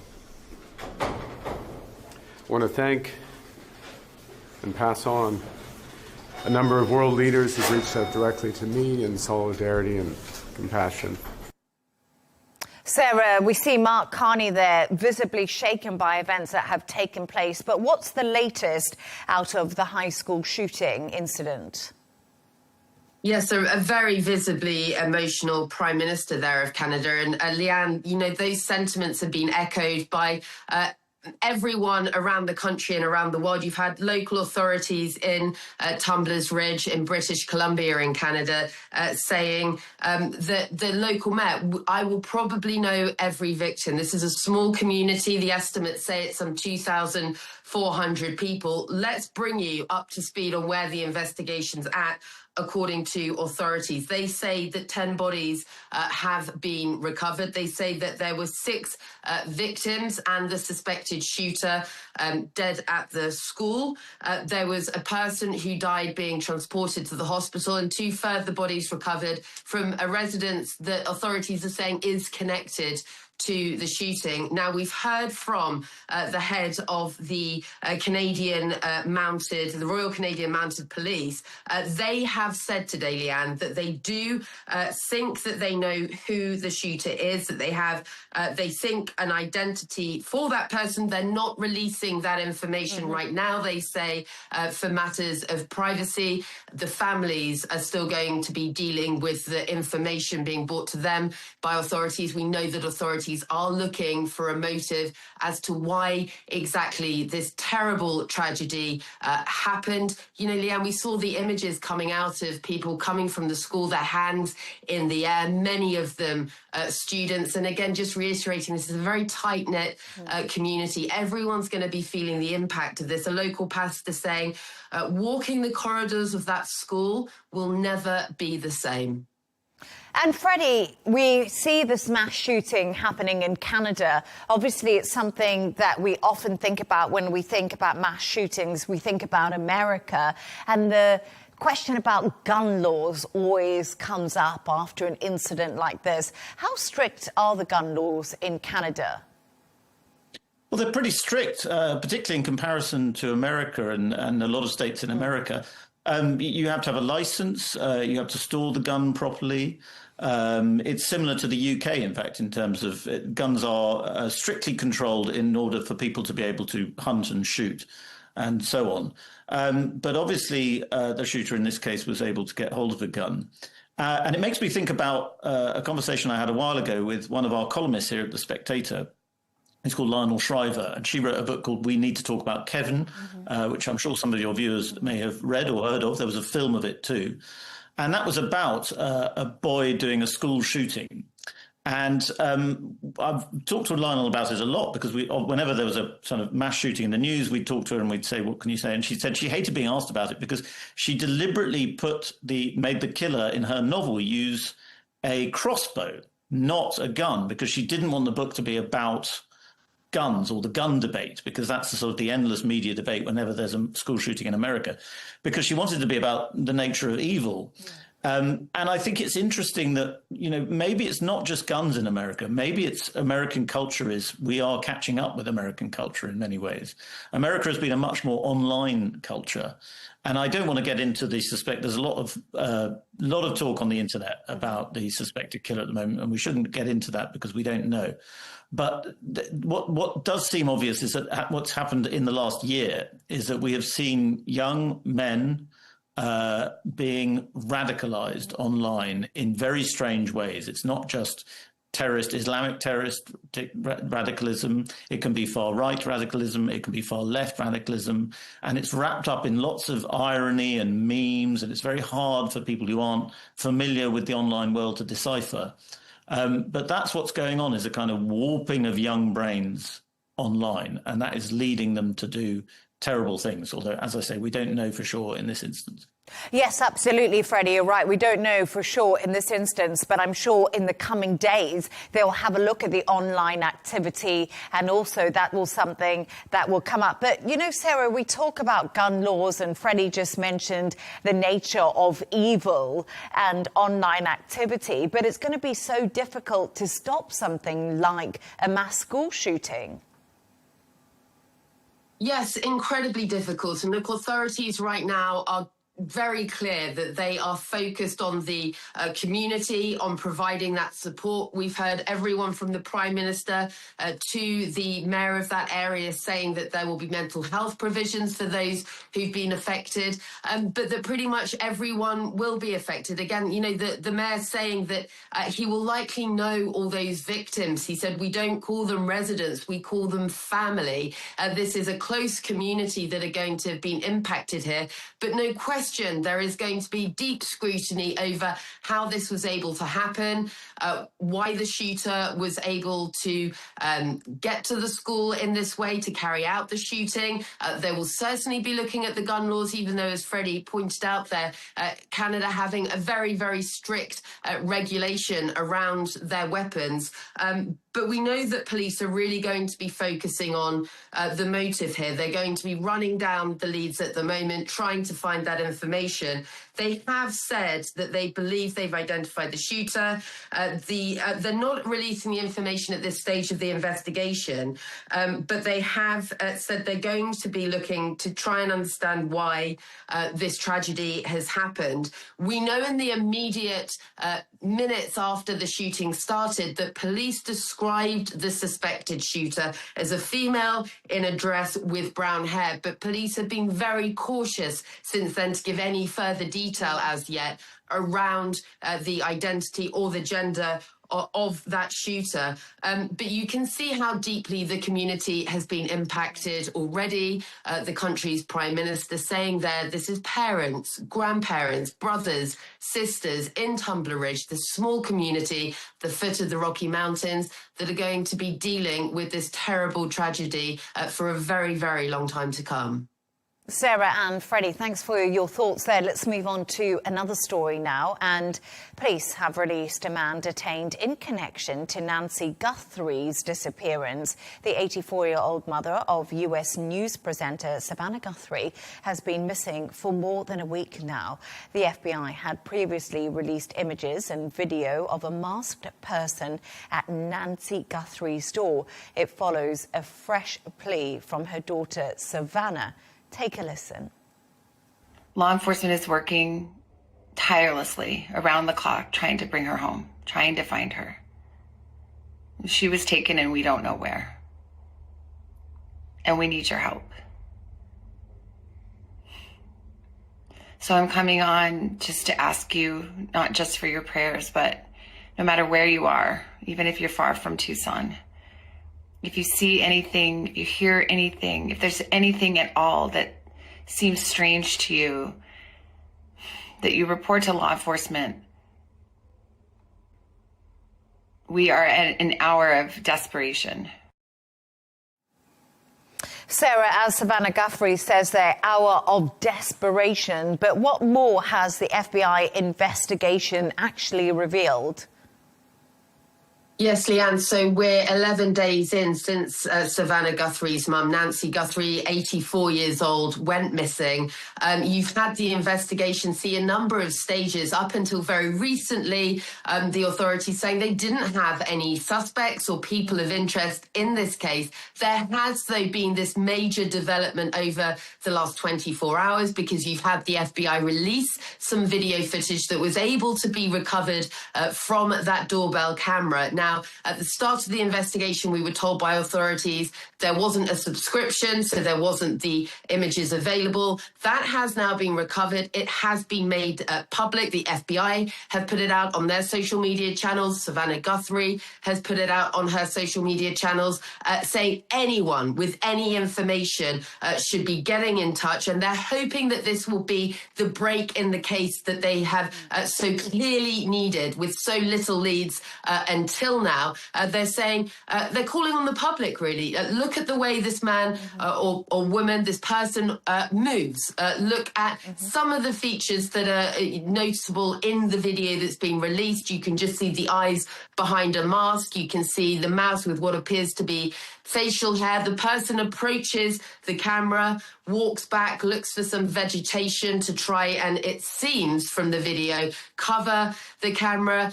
So the authorities are going to be analysing all the details of that, seeing if they can get any information from the clothing, from the weapon that is being holstered.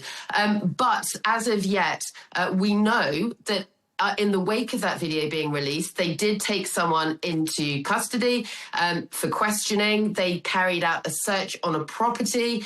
That person, we've been told, has been released. And so at this point, it seems that authorities are in very much the same position that they were almost at the start of this, Leanne, without any strong leads right now, but very much hoping that in the wake of this video being released, someone somewhere might recognise something about this person that will lead to them finally getting some information about the possible whereabouts of Nancy. Yeah, but it's pretty interesting, Freddie. Like Sarah said, 11 days on since Nancy went missing, we almost seem to be back at square one. What are your thoughts on Nancy Guthrie right now? Well, it's very difficult with all the online sort of speculation that's going on to remain focused on what a sad and terrible and worrying story this is. And obviously, one's first thought ought to be, let's hope that Nancy Guthrie is alive and survives this ordeal. I'm just slightly, aside from that, I'm just slightly bemused by the way that these crimes develop through the media these days. Obviously, we're talking about the media now. I don't want to get on a high horse or anything, but it's as though everybody on the internet starts playing detective and we all become sort of online sleuths looking at photos, trying to develop theories. I've heard all sorts of very wild theories about what might have happened here. And what's interesting now is that it's not just the public that do this, but it's also the authorities. Kash Patel, the head of the FBI, released this video on his own Twitter handle as if sort of giving the public some clues that they can sort of feed into their virtual reality game of hunt for the kidnapper. And I just find it's a very strange world that we live in when crime is sort of prosecuted online. Mm-hmm. We've just been talking about that in terms of online radicalization and everybody trying to figure out who the killer is, what their motives are. Just the way that crime is processed through the media and social media is very, very strange. And also, Sarah, I just want to talk to you right now because there's been some letters, and they've been letters to TMZ and to other news channels saying that we want a ransom. And it's been so interesting because, like Freddie said, all of this is playing out online in many ways. But also I spoke to a former NYPD police officer earlier, or lieutenant, and he was basically saying to me, this just never happens. They don't go and negotiate with TV channels. They go to the family themselves. And there's been so much speculation about this in the US too. Yes, and it's already so high profile given that Nancy is the mother of Savannah Guthrie, who is a well-known, very well-loved TV host here in the United States. But it's been compounded by the fact, as you said, Leanne, that you've had these ransom notes. The first one, to take you back to the start of this investigation, when Nancy had gone missing and the police launched this investigation, you had a ransom note going to the one major media outlet here in the US and a couple of local media outlets. That reportedly in the note saying that they had asked for a ransom of some $6 million in Bitcoin for Nancy's return. Now, it's important to say that none of the notes, the two notes that have reportedly been sent, they haven't been verified as authentic by the authorities. But what we saw in the wake of the first note was Savannah Guthrie and her family appearing on her social media, putting out this video, asking for a proof of life. There was then reports of a second ransom note sent to local media outlets. We don't know whether or not there was proof of life included in that, very little detail. And again, to reiterate, that ransom note also not very verified as authentic by the authorities. But again, we saw Savannah Guthrie and her family in a very emotionally loaded video speaking at points directly, it seems, to the possible kidnapper, saying, we understand, we will pay.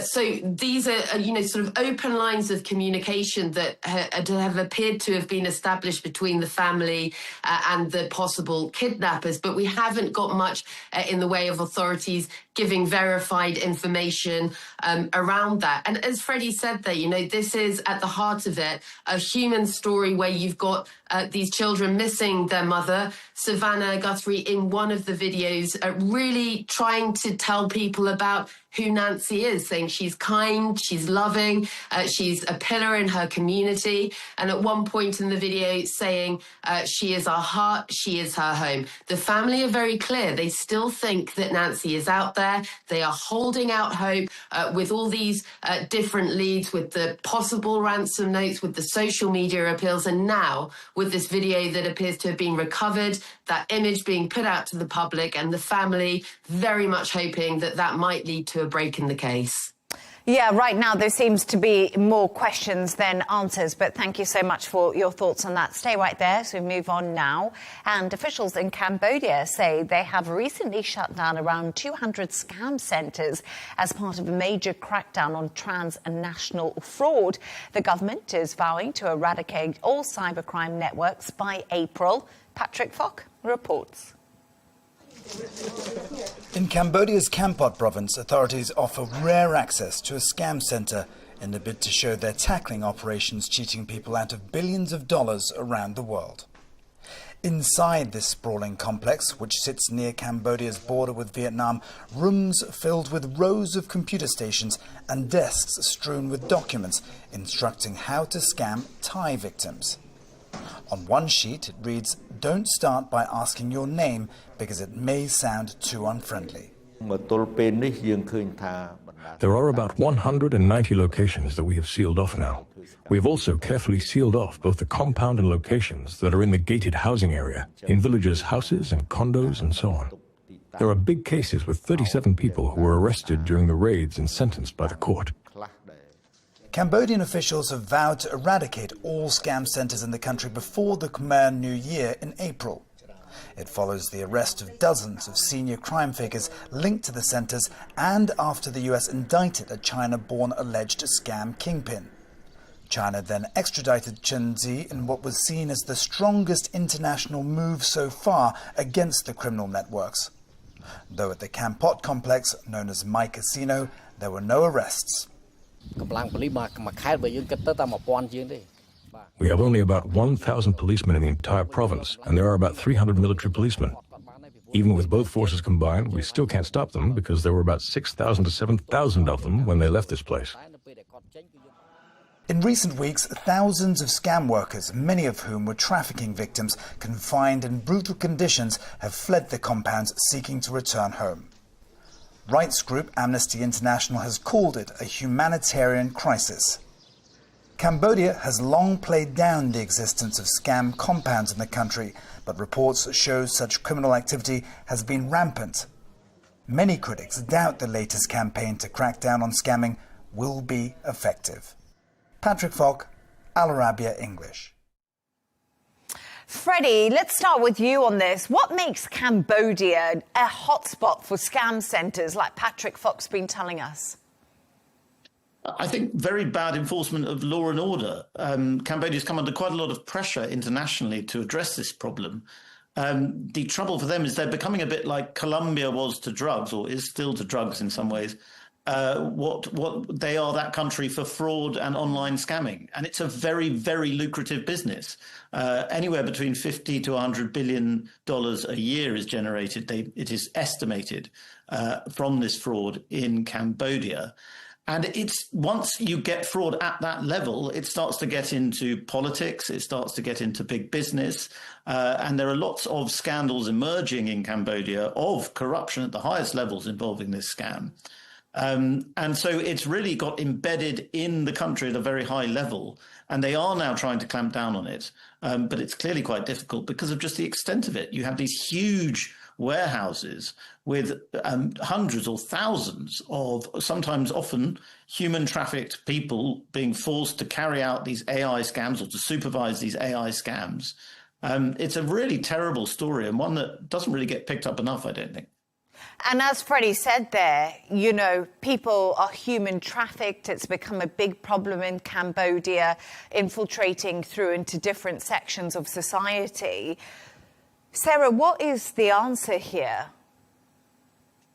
Well, Leanne, this is what we've heard Amnesty International calling a humanitarian crisis. And this focus and the investigations into the scale of that humanitarian crisis is really part of what's driven this crackdown and what it's hoped authorities are going to be tightening up the monitoring, dissolution of these types of scam and fraud centres. Let's talk you through some of what we've seen submitted by investigators to the United Nations in their reporting over this escalating humanitarian crisis.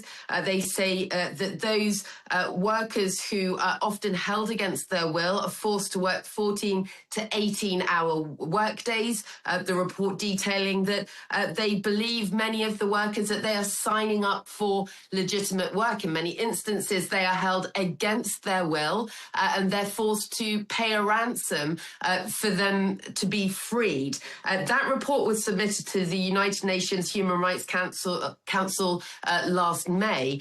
You've now seen this crackdown on the transnational fraud. So you've got these romance investment scams, you've got cryptocurrency scams, but as well as being transnational in the fraud, it's transnational in the victims that are being used to then go out and create more victims with these scams. It's estimated that around 100,000 people were held in this type of involuntary situation where they're being forced to carry out these scams in these centres in 2023. The number, it's thought, will have climbed even higher since then. It is a very difficult, very deadly situation in some circumstances for those that are caught in this situation, and one that it's hoped this crackdown on these fraud and scam centres will be able to now address. And, you know, Freddie, we just heard Sarah there talking about the people who are human trafficked and are carrying out these scams. But we can't forget people who are sitting at home who are being scammed, because AI is a huge thing now. And I'm sure all of us have had a scam email or a scam call. And it's so difficult now to know what's true and what's not.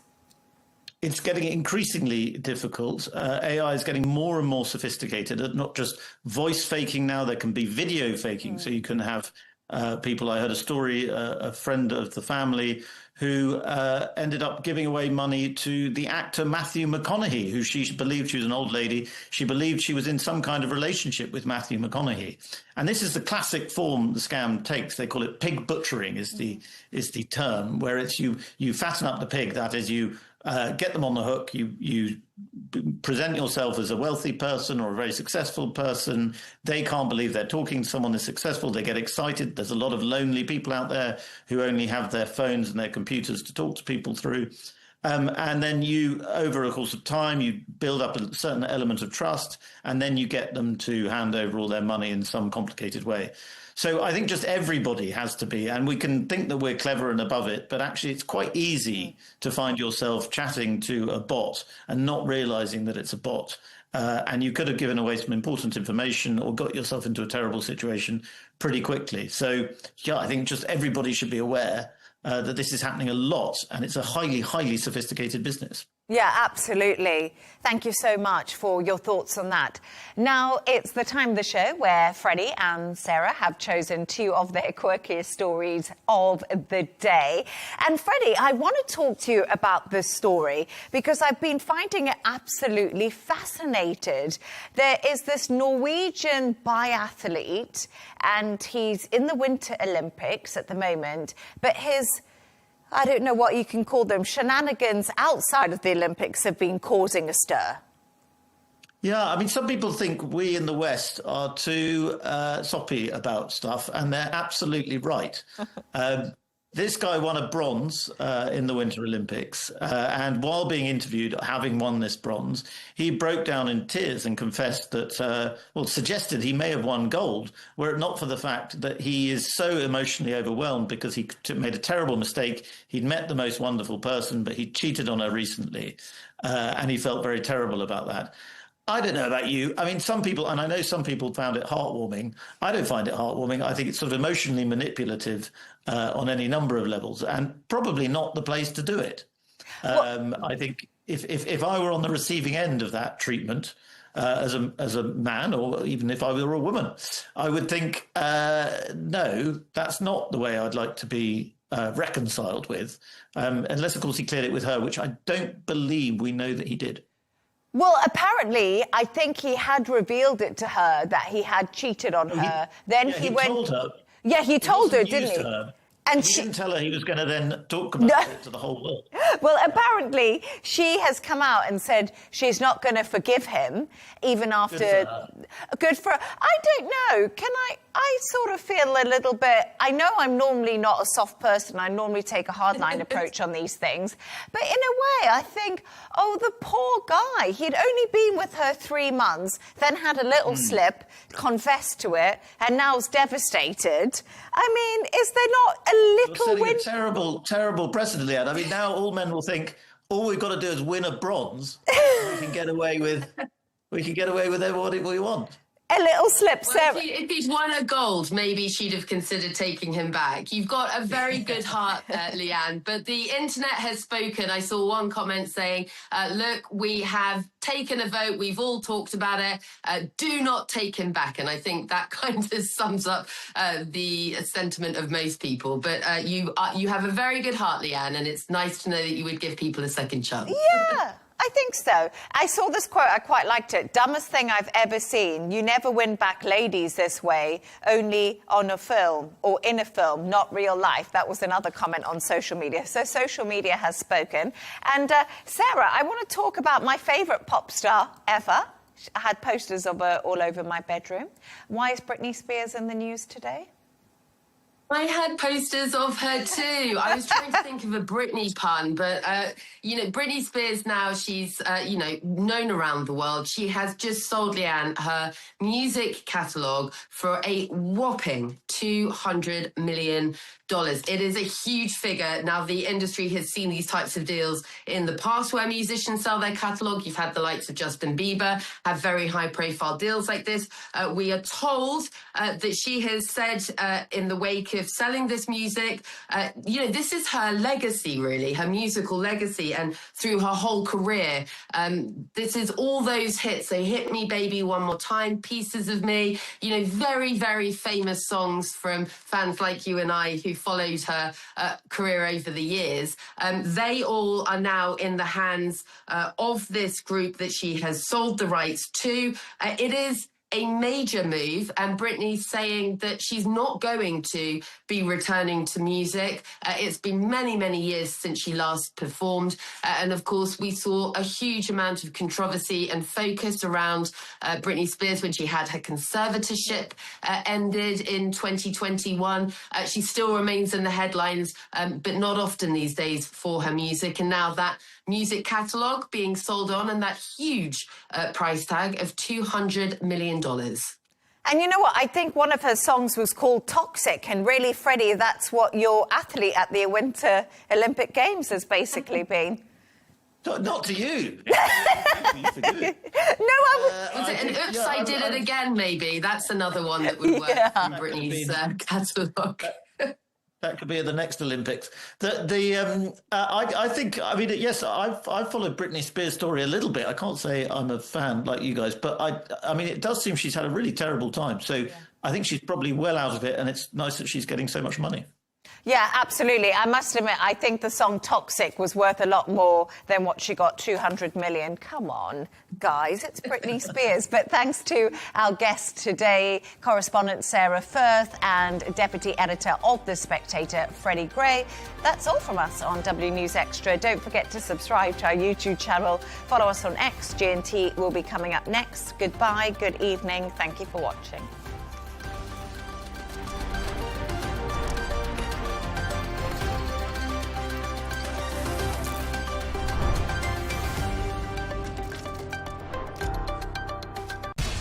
We have to take care of our people, and we're going to take care of our people first. For in-depth analysis and all the latest developments across the globe, make sure you join us every weekday. President Trump is trying to negotiate a ceasefire. With so much happening, so much information, and so much noise, International law will have no part in his administration. it can be hard to keep track. Tariffs will just fuel inflation. We're going to fight these tariffs. But you can count on us to tell you what you need to know. We stand by your side. Join me, Tom Burgess-Watson, for Global News Today, right here on Al Arabiya News.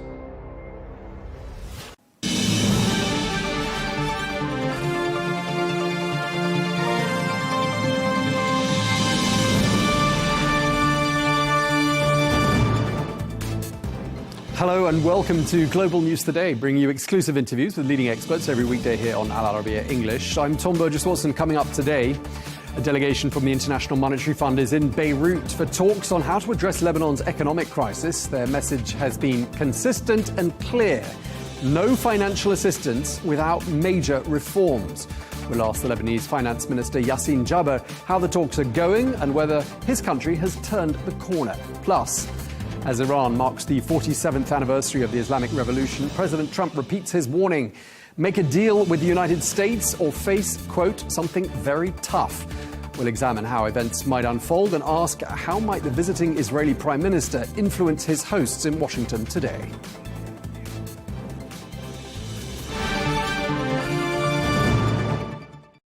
Hello and welcome to the programme.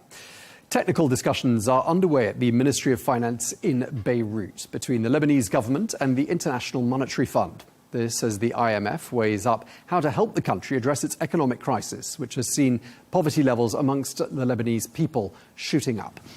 Well, the IMF has previously been very clear with its messaging: no financial assistance without reform, significant economic reform. Well, one of the IMF demands is that Lebanon tackles corruption. But in the latest Corruption Perceptions Index, that's a report by Transparency International, Lebanon ranks 153rd out of 182 countries, suggesting that a lot still needs to be done. Well, let's find out more now about how the talks with the IMF are going and what progress has been made with regards to the Lebanese economy. We can speak now to Lebanon's Minister of Finance, Yassin Jabr, who joins us from Beirut. Minister, thank you very much indeed for taking the time to speak to us. You've been in office since February of last year. You're part of Prime Minister Nawaf Salam's Reform and Rescue government. And we've reached a really key moment, haven't we? Because the IMF is there in Beirut. How are the talks going? Well, quite well, quite well. It's not the first time here. They've been here a few times since we took over. And actually, they are present in Beirut permanently because they do have an office in Beirut, a permanent office. And we're constantly in touch with them. I mean, we just don't wait for a few months to meet them, you know. We're constantly in touch with them, either through their office in Beirut or virtually, or we have met them in Davos, we've met them in Dubai, in Washington. So the relationship is ongoing, and these meetings and negotiations are ongoing. Now they're here for a visit for the week, and they have been visiting, various departments in the Ministry of Finance, in the Banque de Liban, Central Bank of Lebanon, and they also meet the private sector. And I could say that, yeah, we're making progress, as we go on with our reforms, and as we go on with the, getting a better fiscal discipline and getting things in order, we've managed this year in 2025 to achieve a primary surplus in our budget, which is a good indication of the reforms that are taking place. So yes, I mean, the final meetings with them on the higher level will be starting tomorrow and Friday, but the staff meetings are ongoing all the time.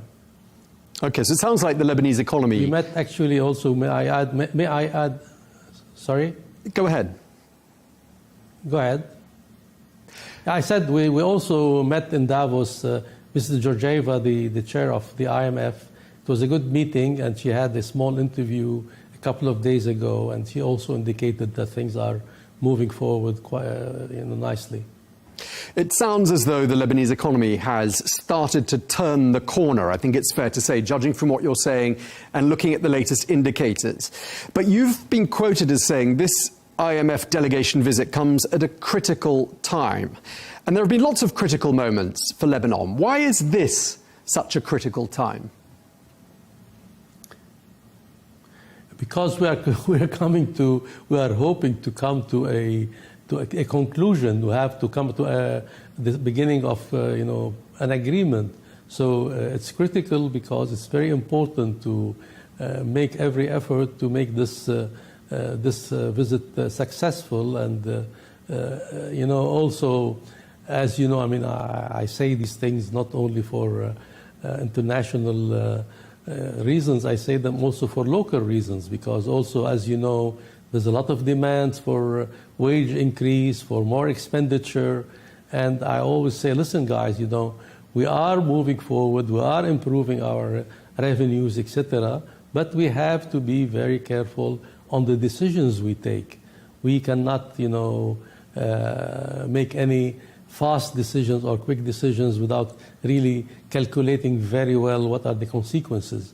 So just from the point of view of making people aware of that we are actually as you said about to turn a corner. So we want to make sure we turn it positively, and we turn it carefully. Okay, so it sounds like there's been a fragile recovery. I think that's how some economists are describing what's happened since the technocratic government came to power at the beginning of last year. What sort of growth are you expecting for 2026, and which sectors of the economy are showing most promise? Well, actually, before talking about that, I just want to remind everybody, your audience, and that you have to always look at from a point of view of where did Lebanon come from since 6 years. I mean, we have had 6 years in hell. We've had a banking crisis, we've had a default on our foreign debt, we've had an explosion that wrecked, the center of the city of Beirut and the port. We've had COVID like everyone else, but then we're followed by political vacuum, and then we had the war. Well, I mean, we're hoping that it will be a good year, around 4 or 5% growth. I think the industrial sector is doing well. Tourism is doing well. The Lebanese diaspora, they're sending remittances back home. They're visiting. There's a lot of possibilities of new investment. Construction is also doing well. And we are starting a program of private-public partnerships. So we're starting with some assets, public assets, like an airport in the north, which has just been announced as a PPP project, and it drew quite good interest. We had about 27 companies, showing interest to take part of that project. There's a lot of projects lined up. We're also starting to pump money in some parts of reconstruction in the infrastructure in parts of the country that were, kind of either destroyed or damaged by the recent attacks last year and the year before. So there is actually good prospects for the coming year, 2026. That's good to hear, because it's been a horrendous time for the Lebanese people. large swathes of the population have been plunged into poverty. And for many savers, they've not been able to access their bank deposits for more than 6 years. Now, draft legislation is on the table to try to change that situation. A very basic question: when will the first of the small depositors be able to access their money in the bank? Most of these, depositors for the past years have been getting some money out, up to, they can get, they started with $400, now they're getting up to $1,000 and so on. But this is not a solution. So this government decided to really put a permanent solution for this crisis that has happened, as you said, 6 years ago. So we introduced this draft of the law that will provide a roadmap of how to get off the mess we got ourselves into in 2019. So the important issue in actually what we want to do is, first of all, try to get rid of the cash economy, which became normal because of the banking crisis. So we want the banks to be back in the economy, operating and trusted by the public. We are going to be providing, a solution through the central bank for the depositors. In the first 4 years, all depositors, all accounts under $100,000 will be paid in full, and that's about 85% of the depositors will be getting their money back in full in 4 years. And then there's a roadmap for the rest. Those over 100,000, they will get their first 100,000 with others, and then the rest will be paid in installments between 5 up to 20 years, depending on the amount. But they will be provided with asset-backed securities from the Central Bank of Lebanon. So they will be in a much better state than they are at the moment, because at the moment, a depositor doesn't know what's the state of his bank. We are going to be auditing all the banks, we're going to be auditing the central bank, and we are going to be requiring all the banks to really recapitalize, and those who can't recapitalize will have to either merge or call it a day. So the law, hopefully when it comes out, will help, start putting things on track to get out of the mess we got ourselves into back in 2019. Now, in terms of the talks that are taking place with the IMF and that delegation that's in town, the timing is interesting because we've just got the latest Corruption Perceptions Index figures, which are published by Transparency International. Lebanon ranks 153rd out of 182 countries, indicating severe public sector corruption. How is that going to be stamped out, Minister? And it's, if we weren't in that place, do you think we will have such a crisis? I mean, yeah, there was a lot of corruption that took place, and that corruption helped Lebanon get into the mess it got itself into.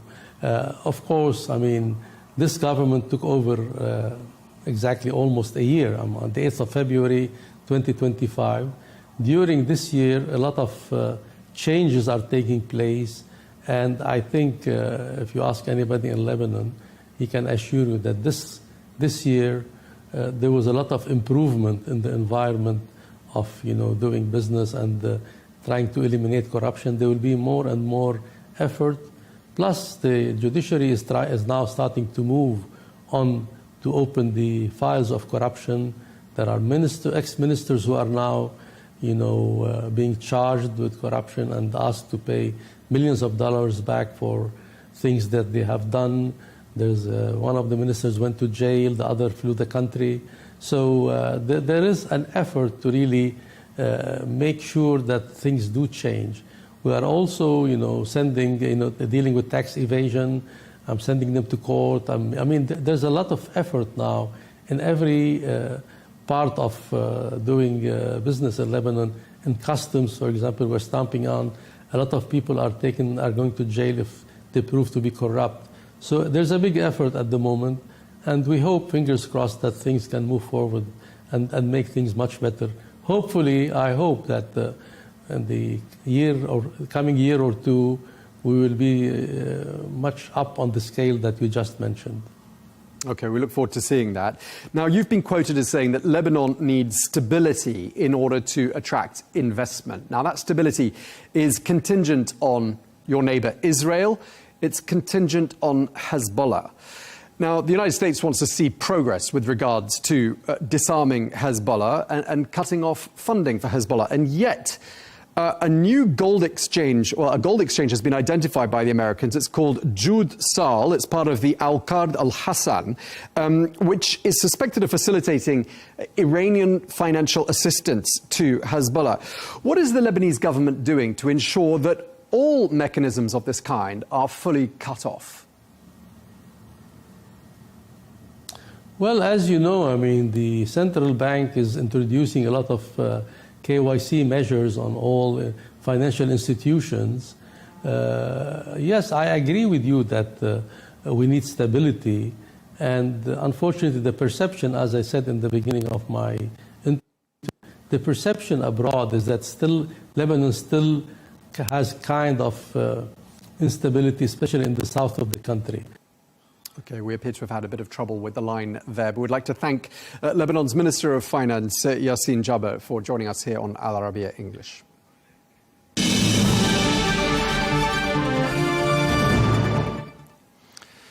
In other news, Iran's president says his country will not yield to excessive demands being made of his country.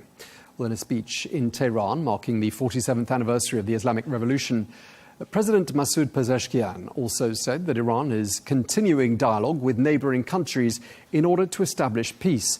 Well, overnight, President Donald Trump said that Iran would be foolish not to make a deal on their nuclear program and warned that more US warships could be sent to the region if the talks stall. Well, this comes as the Israeli Prime Minister Benjamin Netanyahu is in Washington for talks with President Trump. Iran is expected to dominate those discussions. We can speak now to Daniel Ben-Naim, who is a former US Deputy Assistant Secretary of State for Arabian Peninsular Affairs and former Middle East advisor to the then Vice President Joe Biden. He joins us from Washington. Mr. Ben-Naim, thank you very much indeed for taking the time to speak to us. Prime Minister Netanyahu at the White House today, holding talks with President Trump. I mean, what do you think the main message he brought with him was with regards to Iran? I think he's trying to make clear to President Trump what Israel's priorities here are. Now, President Trump has said that he would help the Iranian people under duress when they were protesting out in the streets, and he's now, having been cornered, trying to create some U.S. leverage.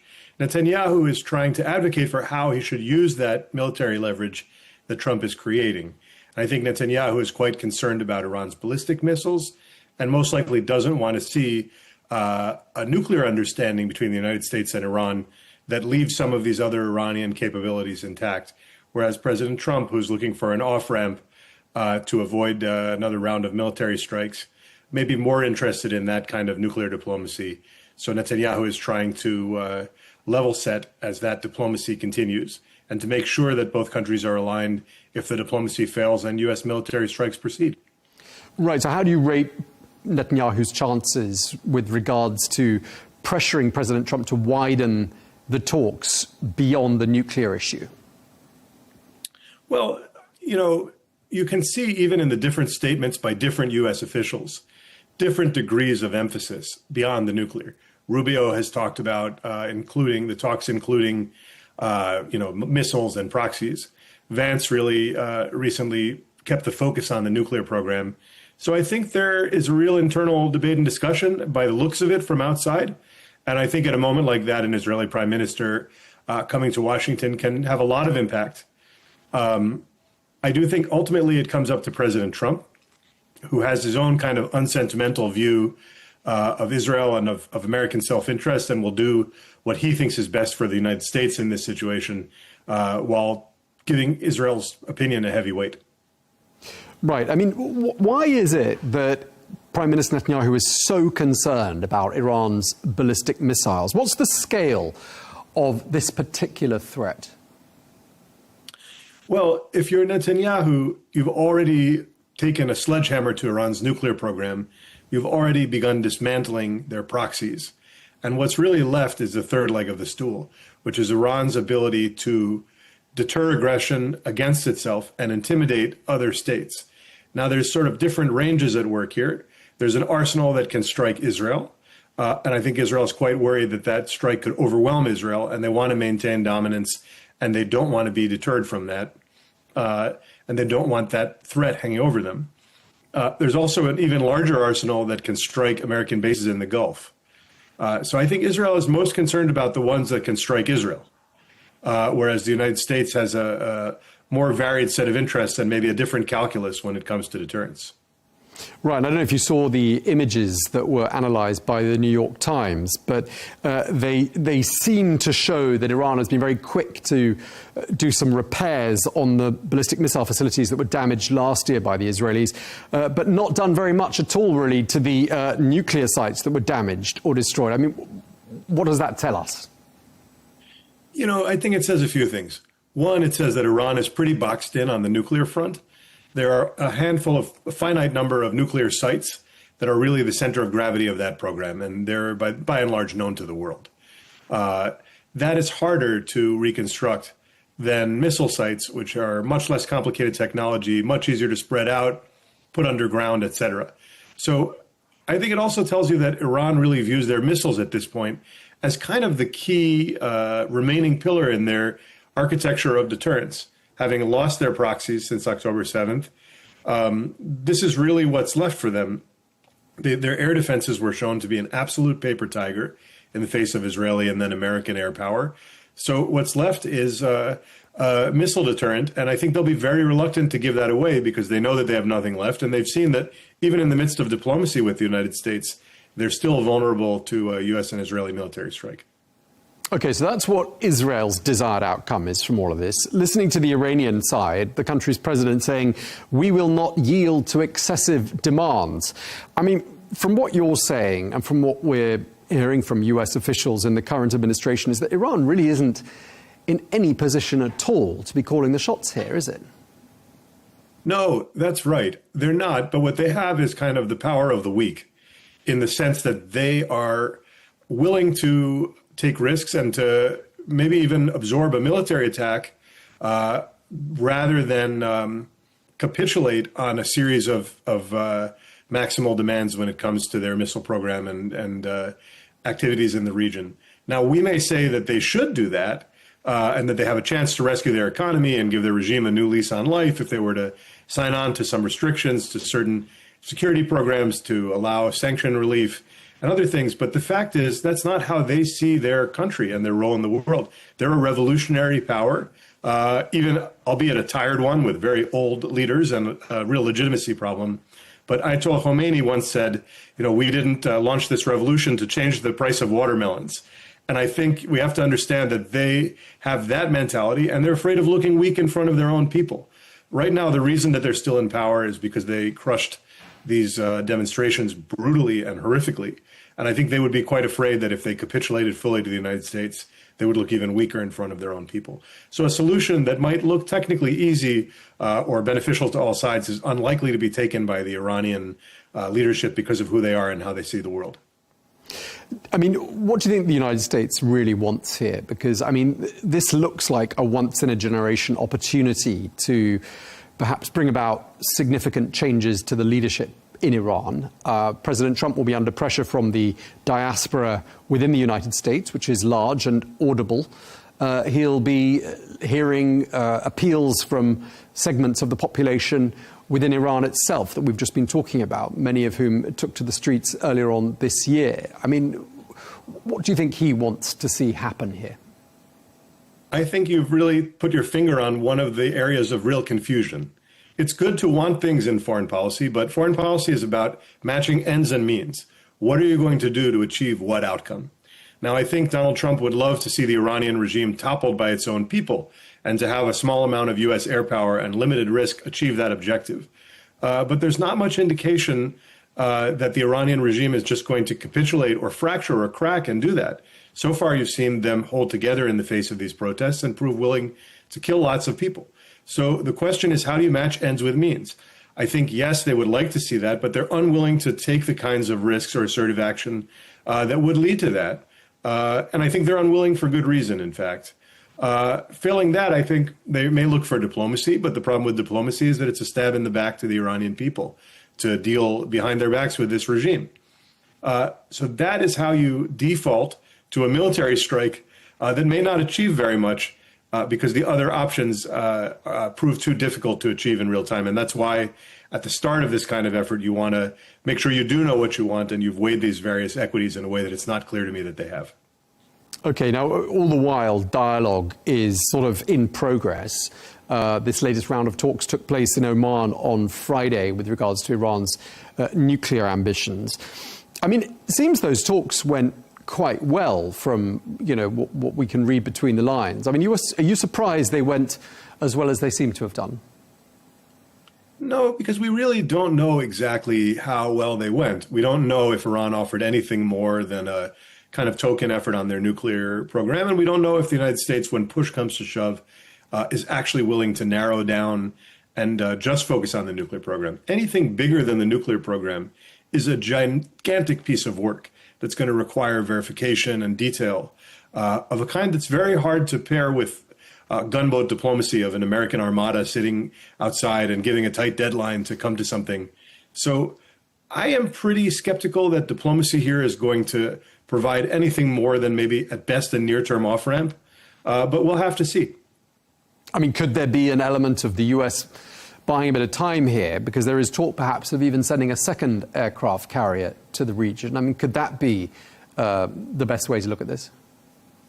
Yeah, I think time is a very important factor here. Time also allows more air interceptors and other defenses to come into the region to make sure that we're ready to defend against Iranian aggression. And I think that's part of why there wasn't an initial wave of strikes while Iranians were still in the streets when President Trump made what have so far been idle threats that he would punish the Iranian regime and help the Iranian people. So I do think time buys that. And also time puts you past the Olympics, which is a time when countries historically have been reluctant to launch aggression with the eyes of the world on them. So there may be a desire to get past that in 10 days or a couple of weeks and allow a kind of mutual agreement to allow diplomacy to take its course in that time before we get somewhere else. So the point is, I'm not sure that diplomacy here has real legs, and I think we'll have to see. It may be that everybody wants to give it out or to buy time using diplomacy, but that's not the same as saying that diplomacy will accomplish some bigger objective of the kind that Netanyahu is here to discuss, or the kind that the United States has set as its goal.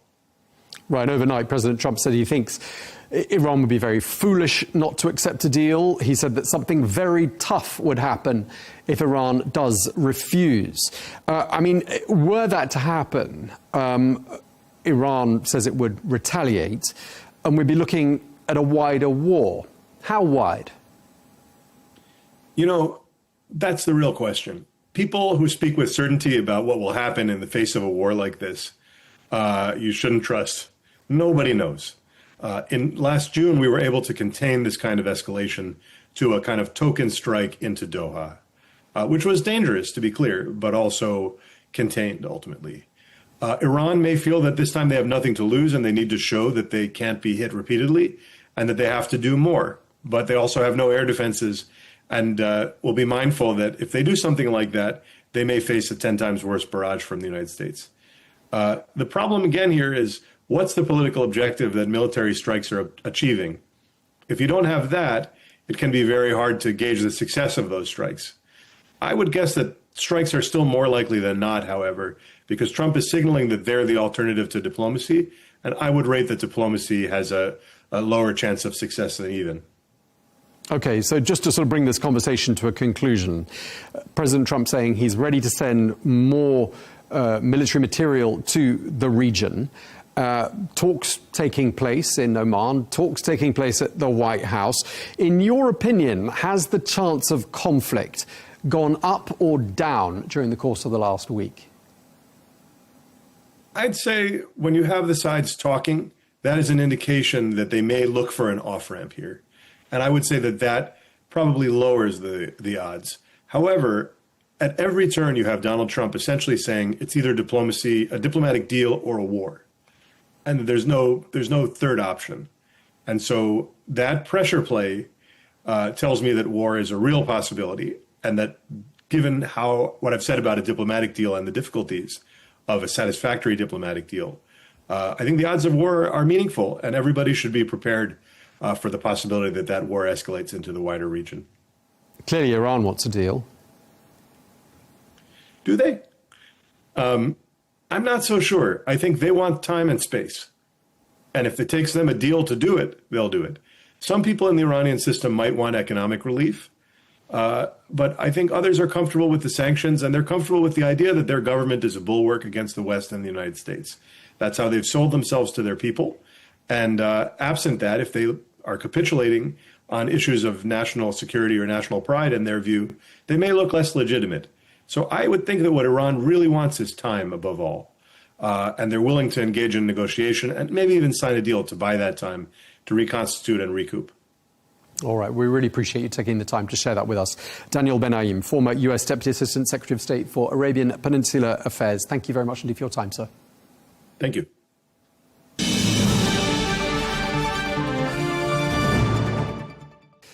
Well, for more, we're joined now by Lieutenant General Sir Simon Mail, who is a retired British Army officer and former senior Middle East advisor at the Ministry of Defence. And also, I should add, author, amongst other books, author of Soldier in the Sand. He joins us now from London. Thank you very much indeed for joining us, Sir Simon. I just want to start by asking you, I mean, clearly a lot's been happening with regards to Iran since the start of the year. Would you say we're looking closer at this particular moment to conflict with Iran than we were, say, 6 months ago? Yes, I would. We were close to it, and we had the 12-day war, as it's called, last year, Tom, which followed on from, of course, Israeli strikes earlier.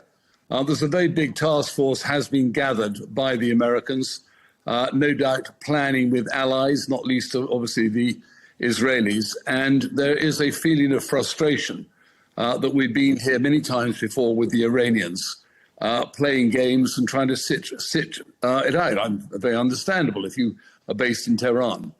There is a case, though, that the dissent within the country, the economic weakness, the water problems they've got, the illegitimacy now of the regime having massacred so many of its own people, does leave it ripe for a strike. There would be consequences, of course, but certainly there are drumbeats towards more military action, and there'll be a whole spectrum of various plans and the consequences thereof that are being looked at the moment by planners and of course, policymakers and politicians. So you're painting a picture of a very vulnerable leadership in Tehran. What do you think the US president's desired outcome is here with regards to Iran's future? Well, I think ultimately the priority for almost all people who would say live in the Middle East, let alone look at it and observe it and have a deep affection for it in its wider sense, is stability. One of the great causes of volatility and instability for decades has been the regime in Iran. I think all of us, in an ideal situation, should I say, other people may have some other ideas, would be a transition to a much more benign regime there that looks after its own people and ceases to interfere in other areas of the Middle East. That might be difficult. I think the Iranian regime is very well entrenched. There are an awful lot of people who believe in it ideologically or religiously or who have vested interests in it. So its capacity still to deal with any internal dissent remains. But it is brittle, it is fragile, it offers absolutely nothing to the people of Iran or the region. And everybody's trying to find a way that we might get a transition to a more benign regime, both on behalf of the Iranian people and, as I say, the whole region. Do you expect to say the United States has been fairly restrained this time around? And if you'd agree with that statement, what do you think's behind that? Why the seeming restraint up until this point? I think they'll be warned, as the Americans were in 2002-03, about the potential consequences of not thinking through military action. Iran is a big state, it's an important state, it's a great civilization. The capacity for all sorts of untold consequences, instability, environmental catastrophe, strikes, if any action against Iran proved to have been misjudged, are very high. And anybody embarking on military operations has to think very long and hard about what you want to achieve by it and what the potential consequences could be. And the Americans, and a lot of us, I suppose, feel very fingers burned by the consequences of the invasion of Iraq in 2003. The United States has quite considerable military resources in the region as things stand. President Trump floating the idea of perhaps sending a second aircraft carrier strike group to the region. And at the same time, there has been dialogue. There were talks held in Oman on Friday. By all accounts, those talks went well as can be expected. But what do you think the effect is of negotiations, diplomacy with that kind of military force not so very far in the distance? Well, I think the Iranian leadership should be very careful. As I say, there may be bad consequences for everybody else, but there will certainly be bad consequences for the regime.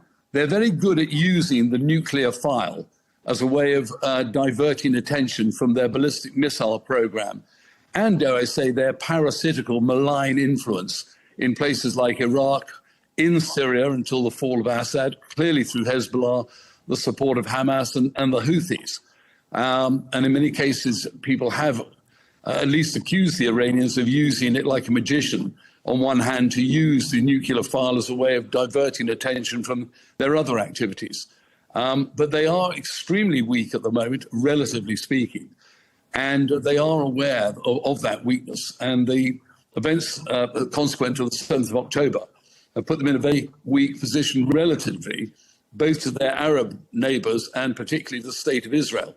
And the Americans will find it difficult to keep a large armada in place for too long, and will be very conscious that the Iranians will try and play out this negotiation as long as they can in order to secure their position at home, and hope that the American armada will dissipate under a lack of attention or requirements elsewhere. So there's also a window in which they can negotiate, and they need to be their feet held very close to the fire, that there needs to be an outcome from these discussions, not more prevarication.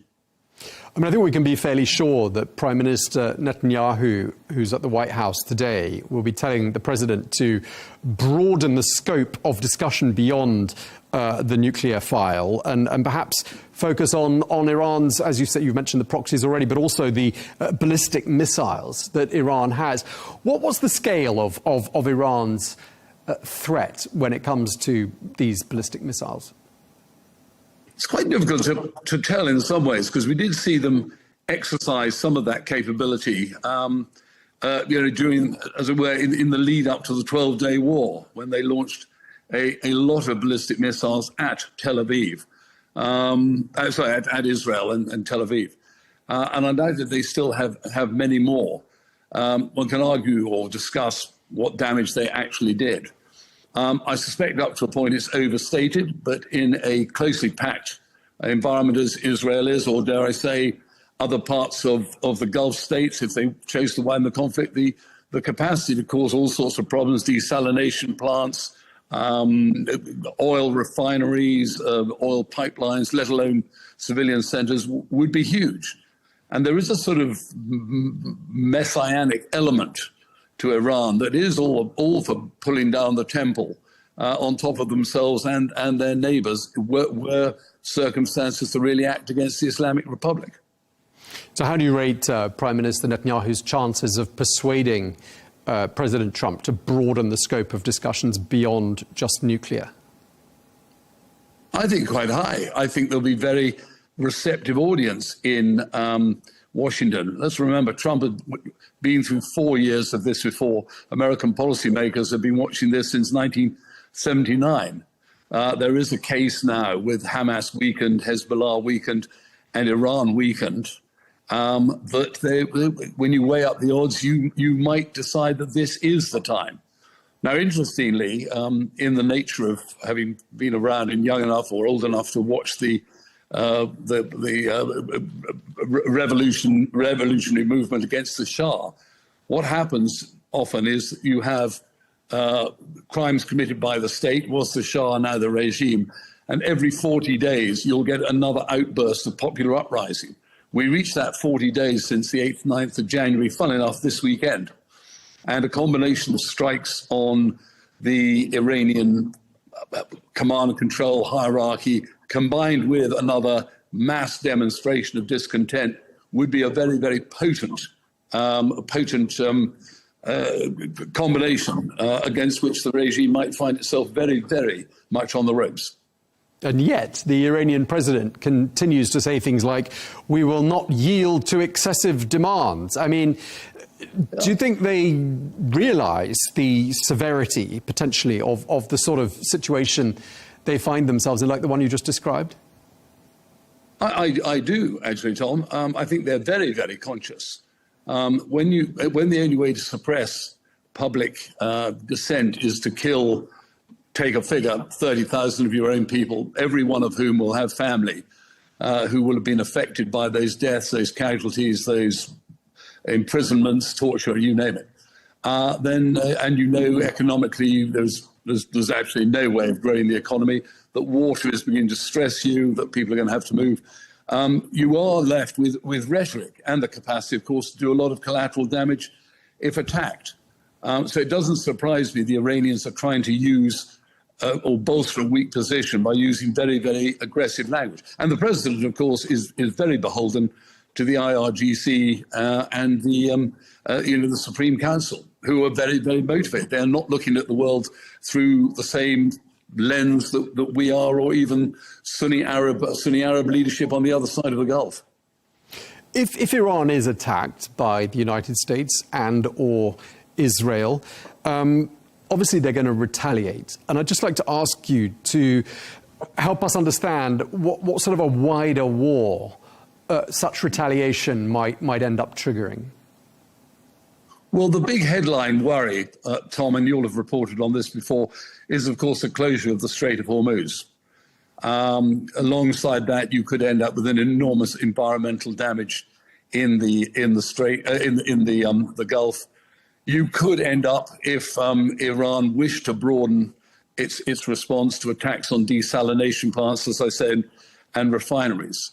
There'd be a huge jolt, of course, to the global economic system if you cut off, for any extended length of period, 20% of the energy supplies of oil and gas coming out of the Strait. It would all be dealable with, but then you would worry, of course, inevitably about the runover of perhaps the energizing their proxies, the Shia militia in Iraq, Al-Qaeda, who, of course, will make common cause against Israel and the West, Islamic State, Hamas, Hezbollah. So the capacity to make life extremely complicated there is huge, and will, of course, have been red-teamed and war-gamed endlessly, and has been, to be honest with you, for decades, because this is, even when I was in the Ministry of Defense in 2009, the great cry was, what worries us more, Iran with a bomb or a bombed Iran? So we have been confronted with this for decades. And so what we would all love, as I say, is a change of regime in Iran, or a changed behavior by the current regime, but equally not the regional catastrophe, volatility that you refer to. You make it clear there, this is none of it new. These issues are long-standing and ones that you were discussing 15 plus years ago in London.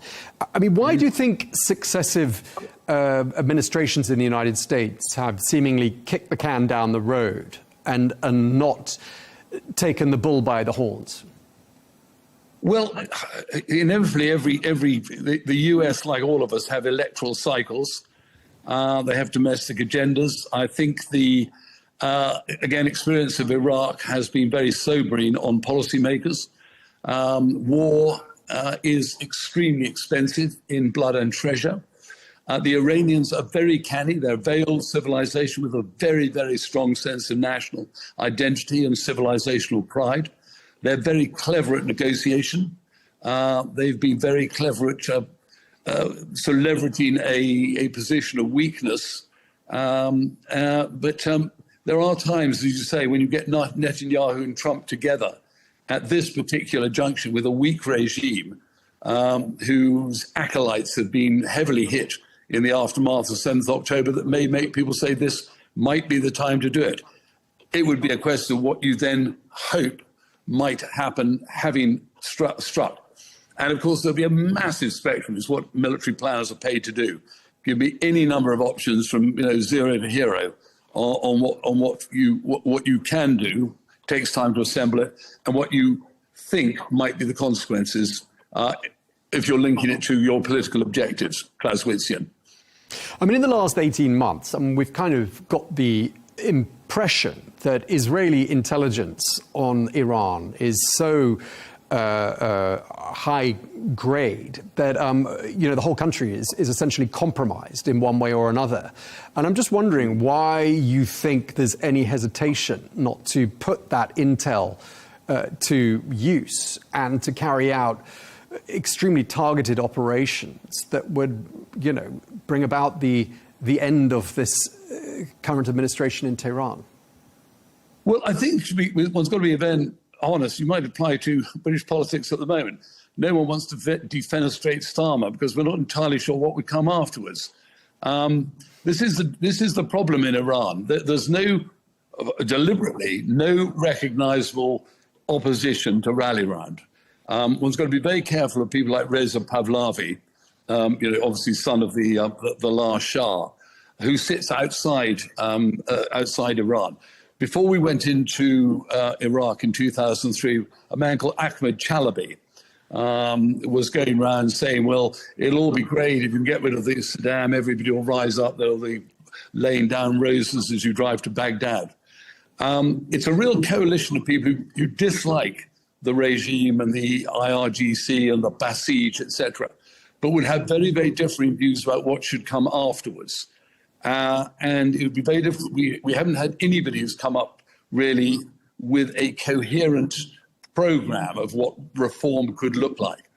You've also in Iran got always the difficulty that the Azeris up in the north, areas that are Turkic, the Kurdish areas, the Baloch areas, the Arab areas around Khurram Shah, could all break away. And then you are left with a very divided, split country. So in many ways, what you want is a regime to behave more stably, be less parasitical and aggressive in its relationships across the region, and stop violently oppressing its own people.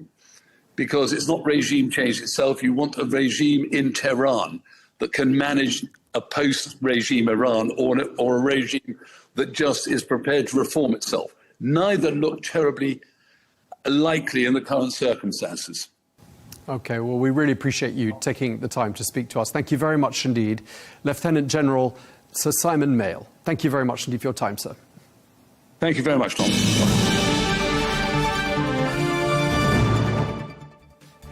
Well, that is all we have time for on Global News today. Thank you very much indeed for watching. Be sure to join us tomorrow for more exclusive interviews. Until then, goodbye.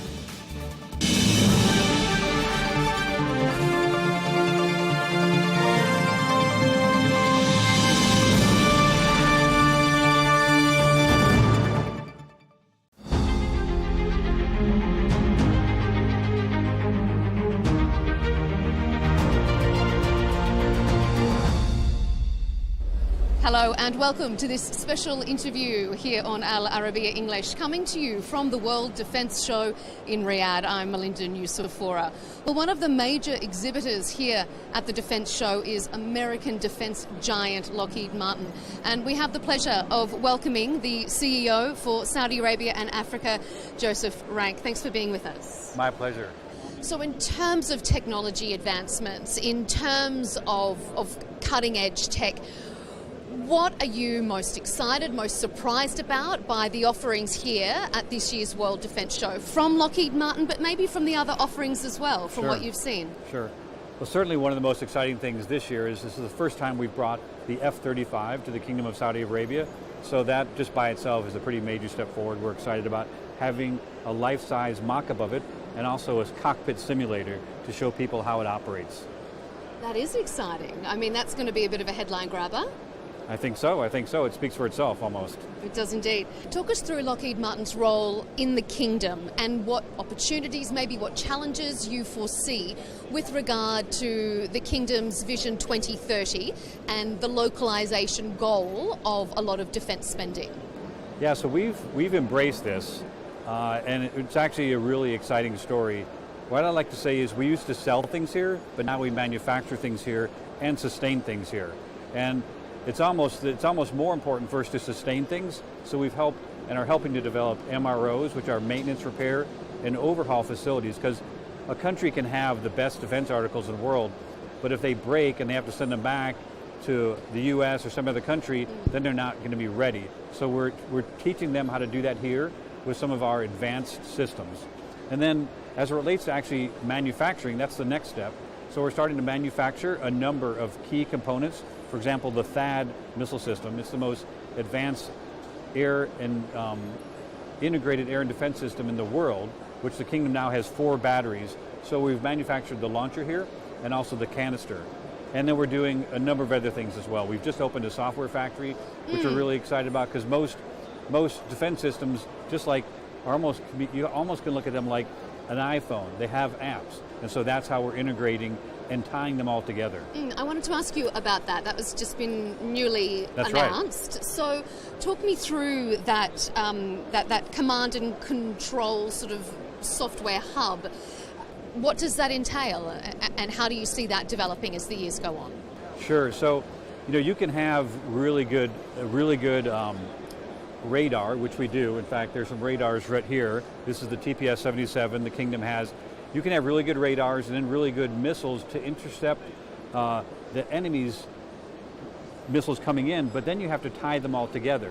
And that's kind of what command and control does, is it uses artificial intelligence, and you tie all that information together so that without even having a human in the loop, the radar automatically communicates the missile where the enemy missile is coming in. So it makes it where you can be effective in a matter of seconds.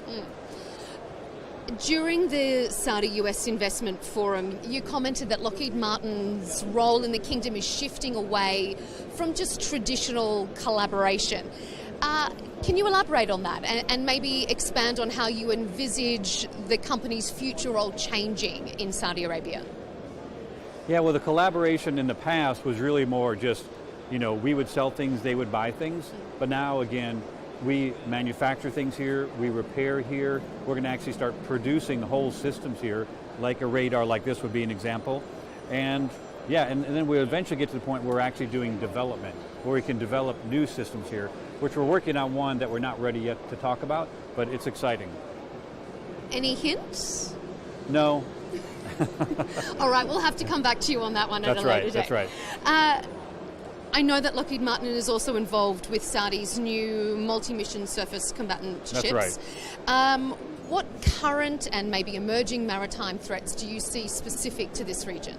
Yeah, so it was just this past summer where the U.S. had a number of ships, in the Red Sea. The Houthis were shooting at them, and Lockheed Martin makes the Aegis defense system, which in Greek means a shield. So it's the world's most advanced system that provides a command and control capability that's almost like a force field around a ship.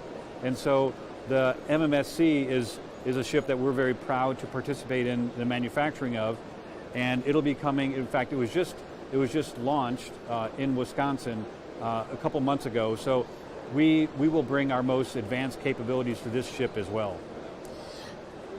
Is that a long-term project that you see progressing and changing, developing as the years go on?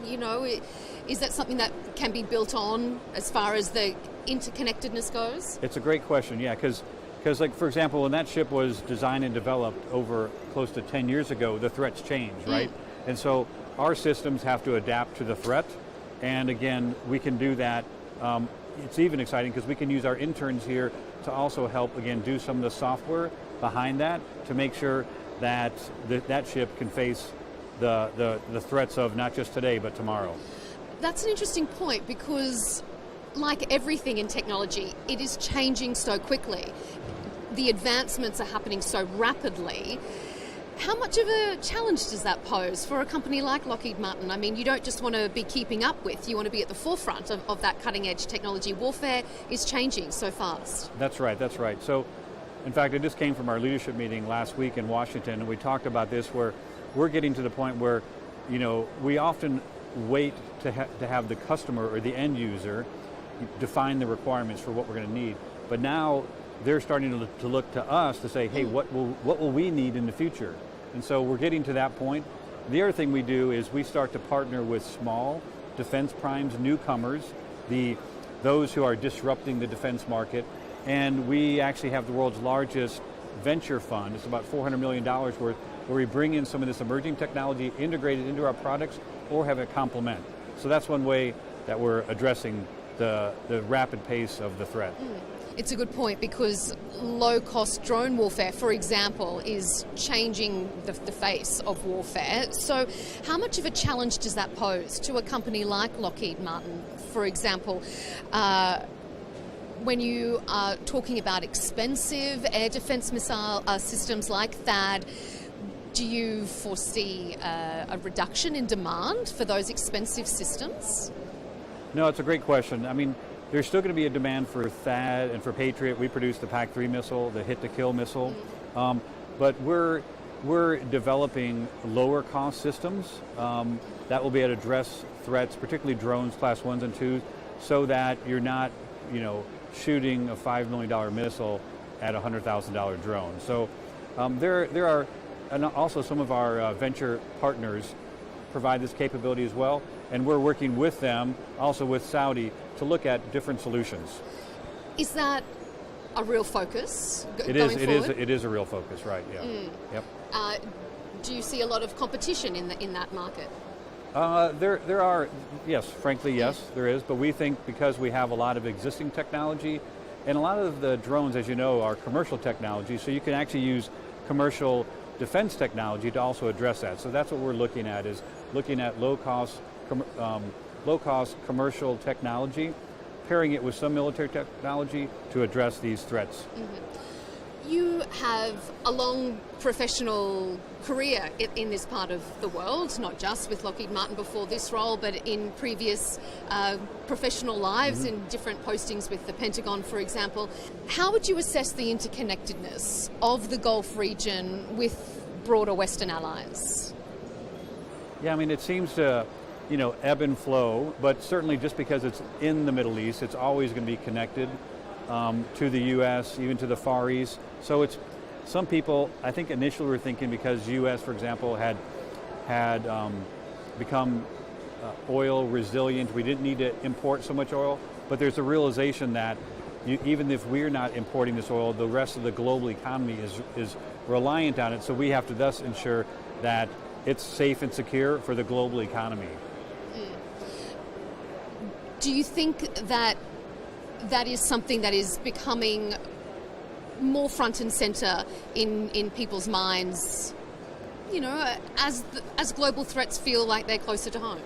I think it is. I think there's a recognition that you know, at times there may be an inclination to kind of have it be a secondary or tertiary concern, but with so many of the global resources, with natural gas and oil being here, we can never take our eye off the ball.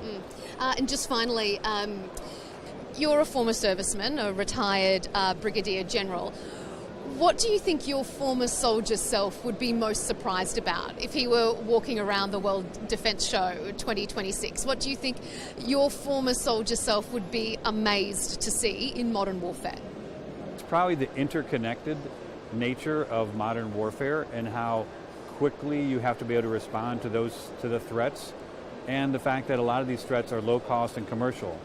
And so it related to some of the things we talked about earlier with drones and being able to address those threats, you know, in a cost-effective manner. Joseph Rank, Chief Executive for Saudi Arabia and Africa with Lockheed Martin. Thank you so much for your time here on Al Arabiya English. My pleasure. Thank you. Thank you, sir. I really appreciate pleasure.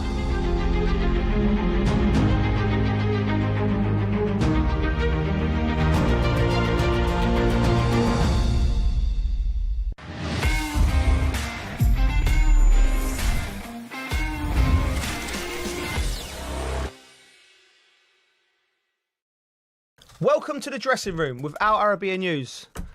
Oh, mate. That happened. Glastonbury, yeah. Wow. What? Can we explain to people that might not know what Glastonbury is? Yeah, that's true.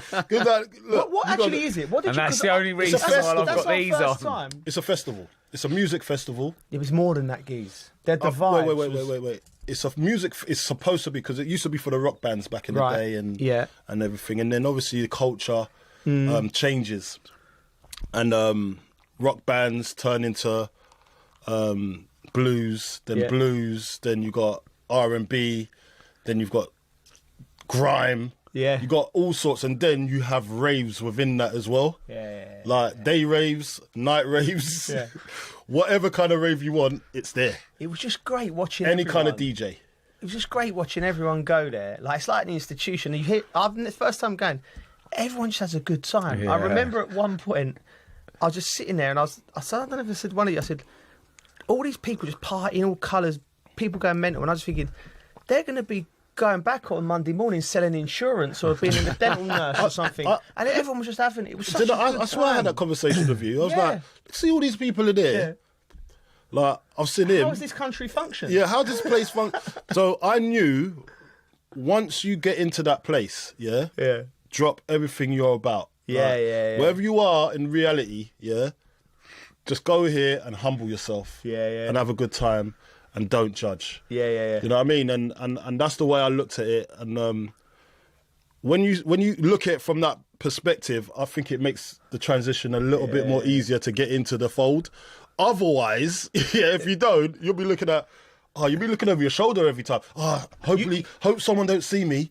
Hope so, because I'm too drunk today. Or like, you can have a good time without getting drunk, obviously, but you can let your hair down at the same time with no one judging you. Yeah, and that's the beauty of it. You took a while to acclimatise, didn't you? I had to take a while, Coley.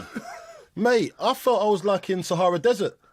It was hot. It was so hot. Mate, I've got my flannel on me all the time now because I've got to dab my head every other minute because it's so hot. Get one of them towels you can wet, rinse it out, and it stays cold. No, you found one, didn't you? Yeah. Is that why you had that green thing on your head for the whole thing? My mate brought it. That was scary, mate. Yeah, you look like. Though. Do you know what you look like? The Joker. I was waiting for the red lipstick to come out.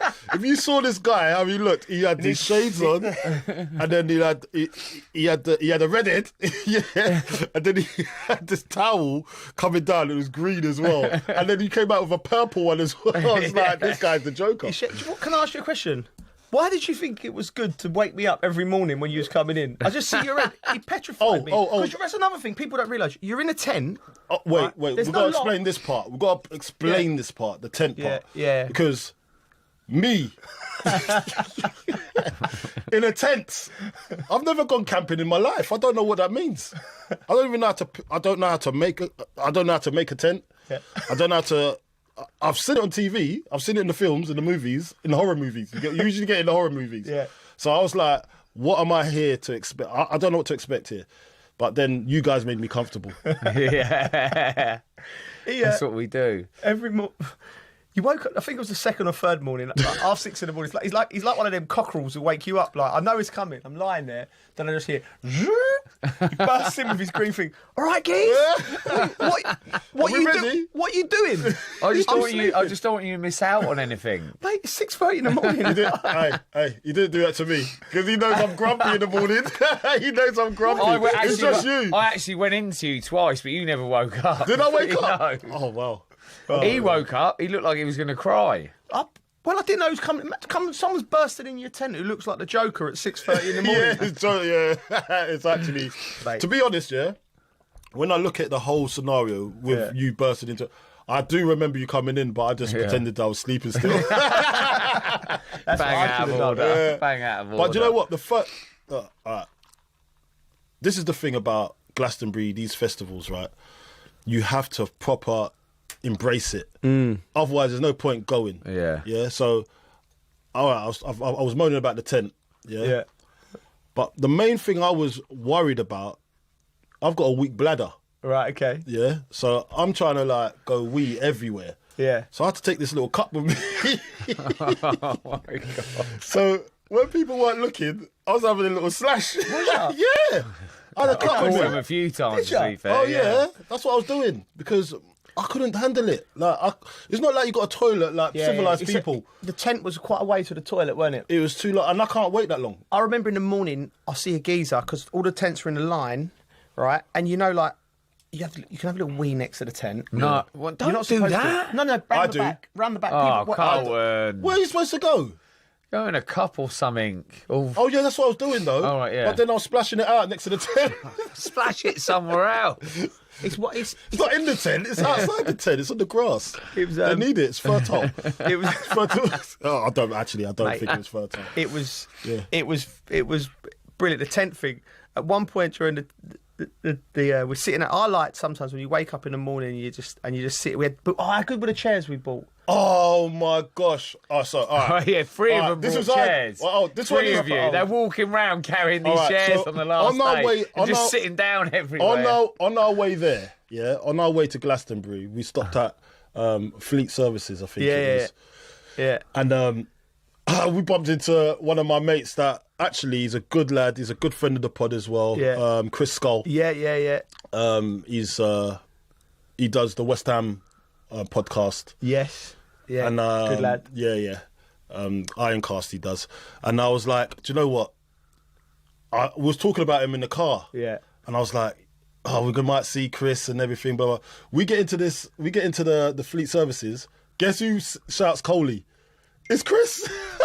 Out of everyone, the time to see him, it was him. So I was buzzing with that. And I was like, that's a good sign. You know, I love my omens, isn't it? Yeah. That's a good sign. We've just seen Chris. He's part of the family. Do you know what I mean? So let's go and have a good time now.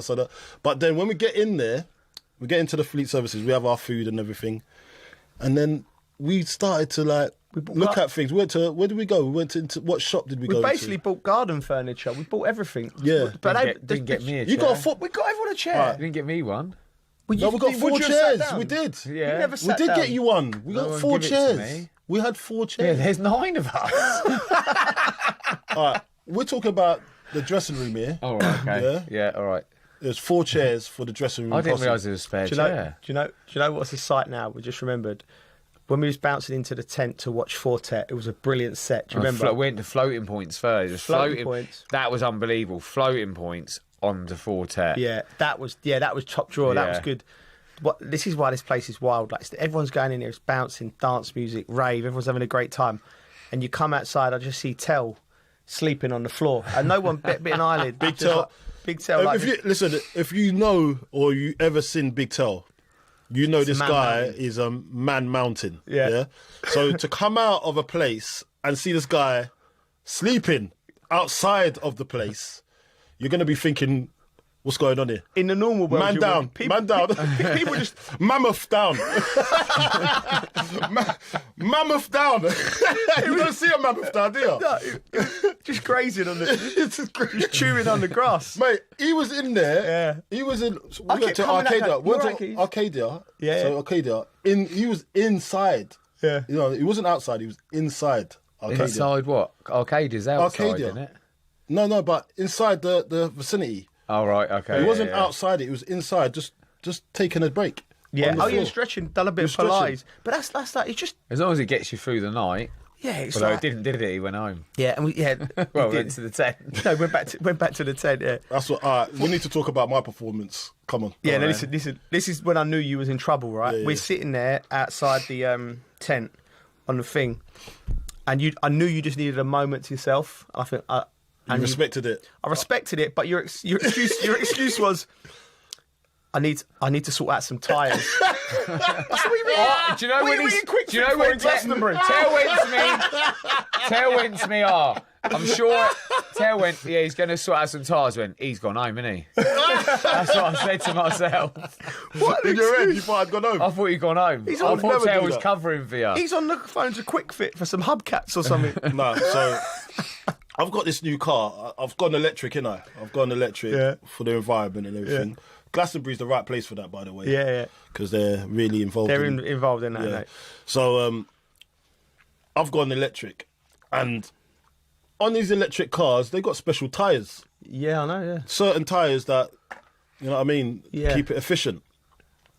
So I was phoning Quick Fit, thinking, you got any tyres that fit this car? And it was like, no, you're going to have to order them in, or you got to go to BMW itself. I was like, oh my gosh, really? Yeah. So I was like confused. Obviously, I thought this was just a ploy. I'm at I didn't Glastonbury. really think you were sorting out tyres. I was trying to sort out tyres. I actually thought you were going home. Yeah. No, I was literally trying to sort out tyres because my brother curbed my wheel. Right, okay. And basically popped it, but it had a slow puncher. So I'm thinking about getting back and getting back to business, innit? And start working again. Yeah. No, you think about that when it's finished, mate. Not while it's going on. That's you. That's you.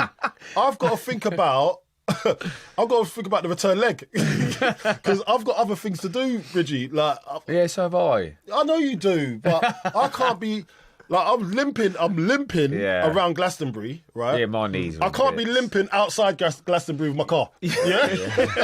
So I've got to think about getting around. That's my mobility. Like I'm half. You know, I'm half disabled, basically. Yeah. That's it. We all are. I think we are. Yeah. We should. Do you know what we need next time? Motor scooters. Yeah.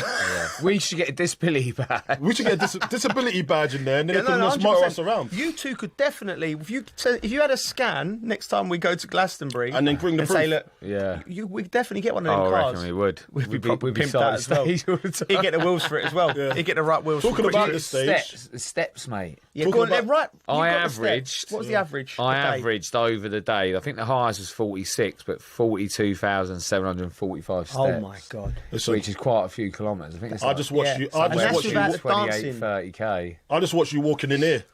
It showed. You were like. I've never seen the hobble so prominent before. The only time his hobble don't happen is when he gets that when it's that drum and bass and the beat goes low. He loves drum and bass. Do you know what? One thing I've got to talk about is Bridgie and his drum and bass. Yeah, you love it, don't you? That's your genre, isn't it? I like it. Bit jungle, like it. You like jungle, drum and bass, and you love all that. Was it dubstep and all that sort of stuff? I do like it. Like, what was your favourite act? I've got too many favourites, I think. Go on. Prodigy, when they did Firestarter. Yeah. Oh, they never sang the song. Yeah. For Keith Flint. Yeah. Like, it sent a shiver down my... Did it? Did you get emotional? Everyone was emotional, I think. I was saying that. Oh, man. Me and him sat down and watched Rod Stewart and Nile Rodgers back to back and tell, mate. And like, you know, like you think how the world is at the moment and how everyone is, and then everyone was singing along, and I got a little bit emotional. I was great, like, I had the glasses on. I just want Coley to see me, so I was like that. Oh, but it was I knew something was going on the periphery. Yeah. Like, my peripheral vision, I was like, is this guy sobbing? No, because you know what it is? Because yesterday, he wasn't like that. He was like, going, hey. This today is like somber. Yeah. I was thinking, what's going on with this guy? But I was like, it was nice. Remember the nice couple behind us, the Chelsea fans? They were lovely. And their son, it was like two parents and their son. I was having a chat with them, and that was really nice. And then you had the ravers there coming together. You know, they had the hippies there. You had all the different people. All under one.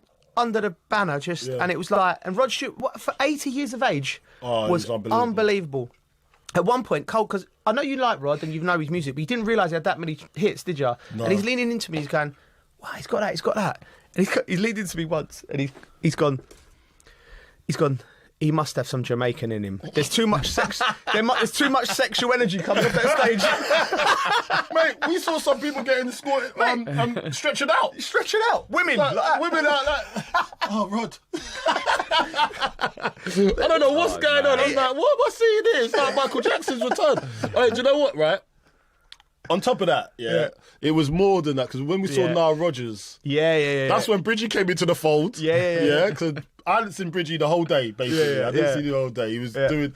Actually, I did see, and I went off, didn't I? Yeah, you went off. Yeah, I went off because I couldn't handle it. Yeah. So I went off. I went back to camp. Couldn't handle what? No, I couldn't handle, like, standing up. Okay, I was so tired. I went back to camp, got chairs. Yeah. And then came back. Yeah. So I could sit down. sensible. Yeah. Is that normal Yeah. trailer thinking? Yeah, no, absolutely. I thought it was too much for my legs because the trot back to the camp was so hard for me, man. It was like uphill. It's bigger than you think, innit? Yeah, we didn't even see it. We didn't see everything. You didn't go the full length, did you? Do you know what? Look, think about it now. I absolutely loved it. What was the place we went outside where we met Wildy and Mags and all that? And what was that place? Arcadia, or is that With outside? the big hornet that thing. was so far. Mate, The what? Is it the big When we hornet? tried to thing? find The them, big we tried to dragonfly? find them. Me and you trotted up there. Yeah. And we couldn't find you lot. Ah, mate. Oh, it's a nightmare trying to find each other, innit? It's a nightmare. Yeah. Phones But they got the around. Glastonbury app, but my one didn't work. I couldn't find anyone. Yeah, sort that out, Glastonbury. We need that. We need Yeah. that bell sorted. because We that need was sorted. that was But good. Yeah, and Glastonbury. What we do need is a few disabled carts. Carts, around yeah, that, for the lads. we can get about. 'cause Yeah, for the lads. Right, my knee is.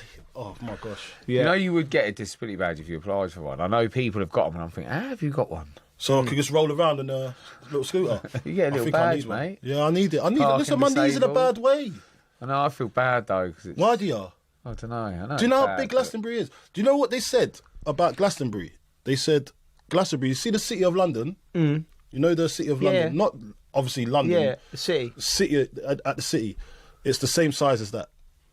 So now think about walking around that area there and not and then your knee being okay. It's not normal. And you're going on extra terrain, like you're going To be up fair, and down hills and that. Someone Like, sent me a video actually today running up a hill.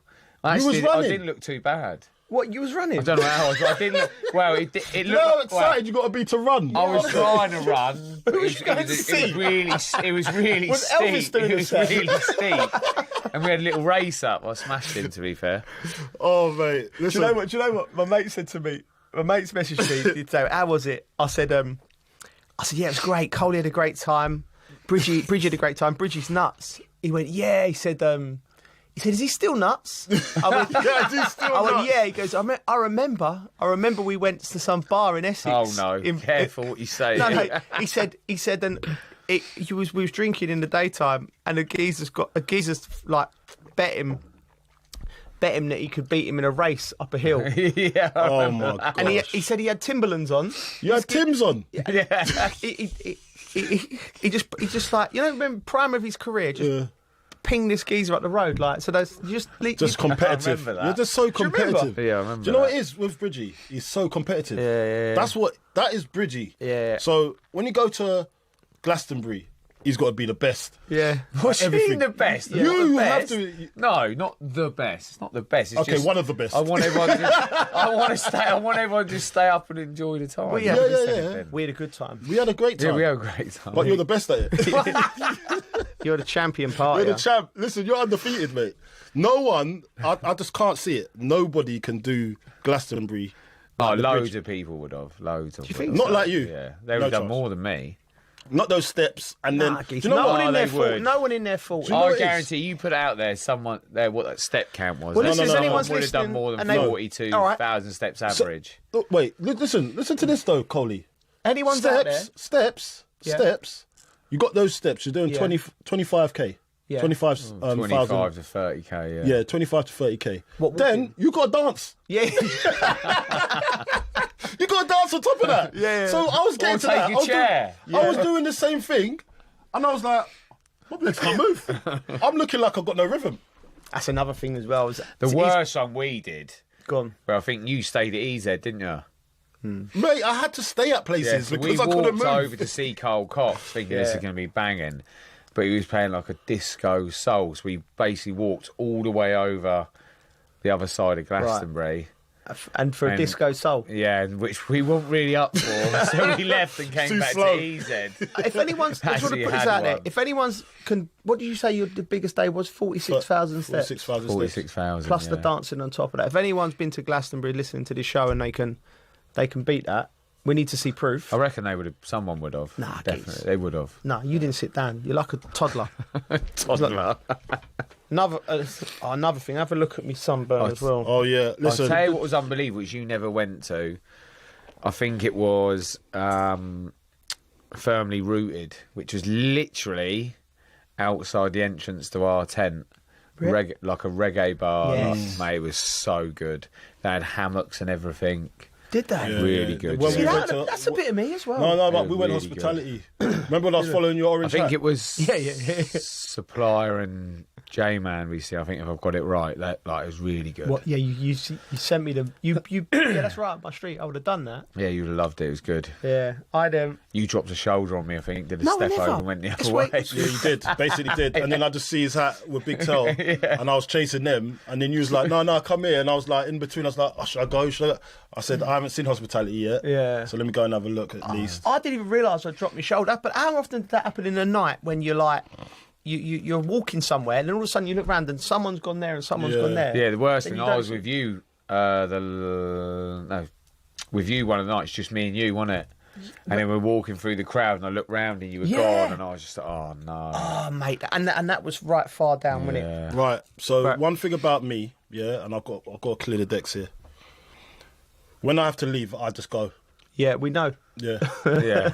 And it's nothing to do. There's no talking you out of it, is there? No. Do you know with some 'Cause people, I'm you not- know, you can chat to them and have a little talk and they go, yeah, I'll stay. You go, Yeah. you know. Yeah. You're quite assertive with that. aren't You know that with people. I just get out.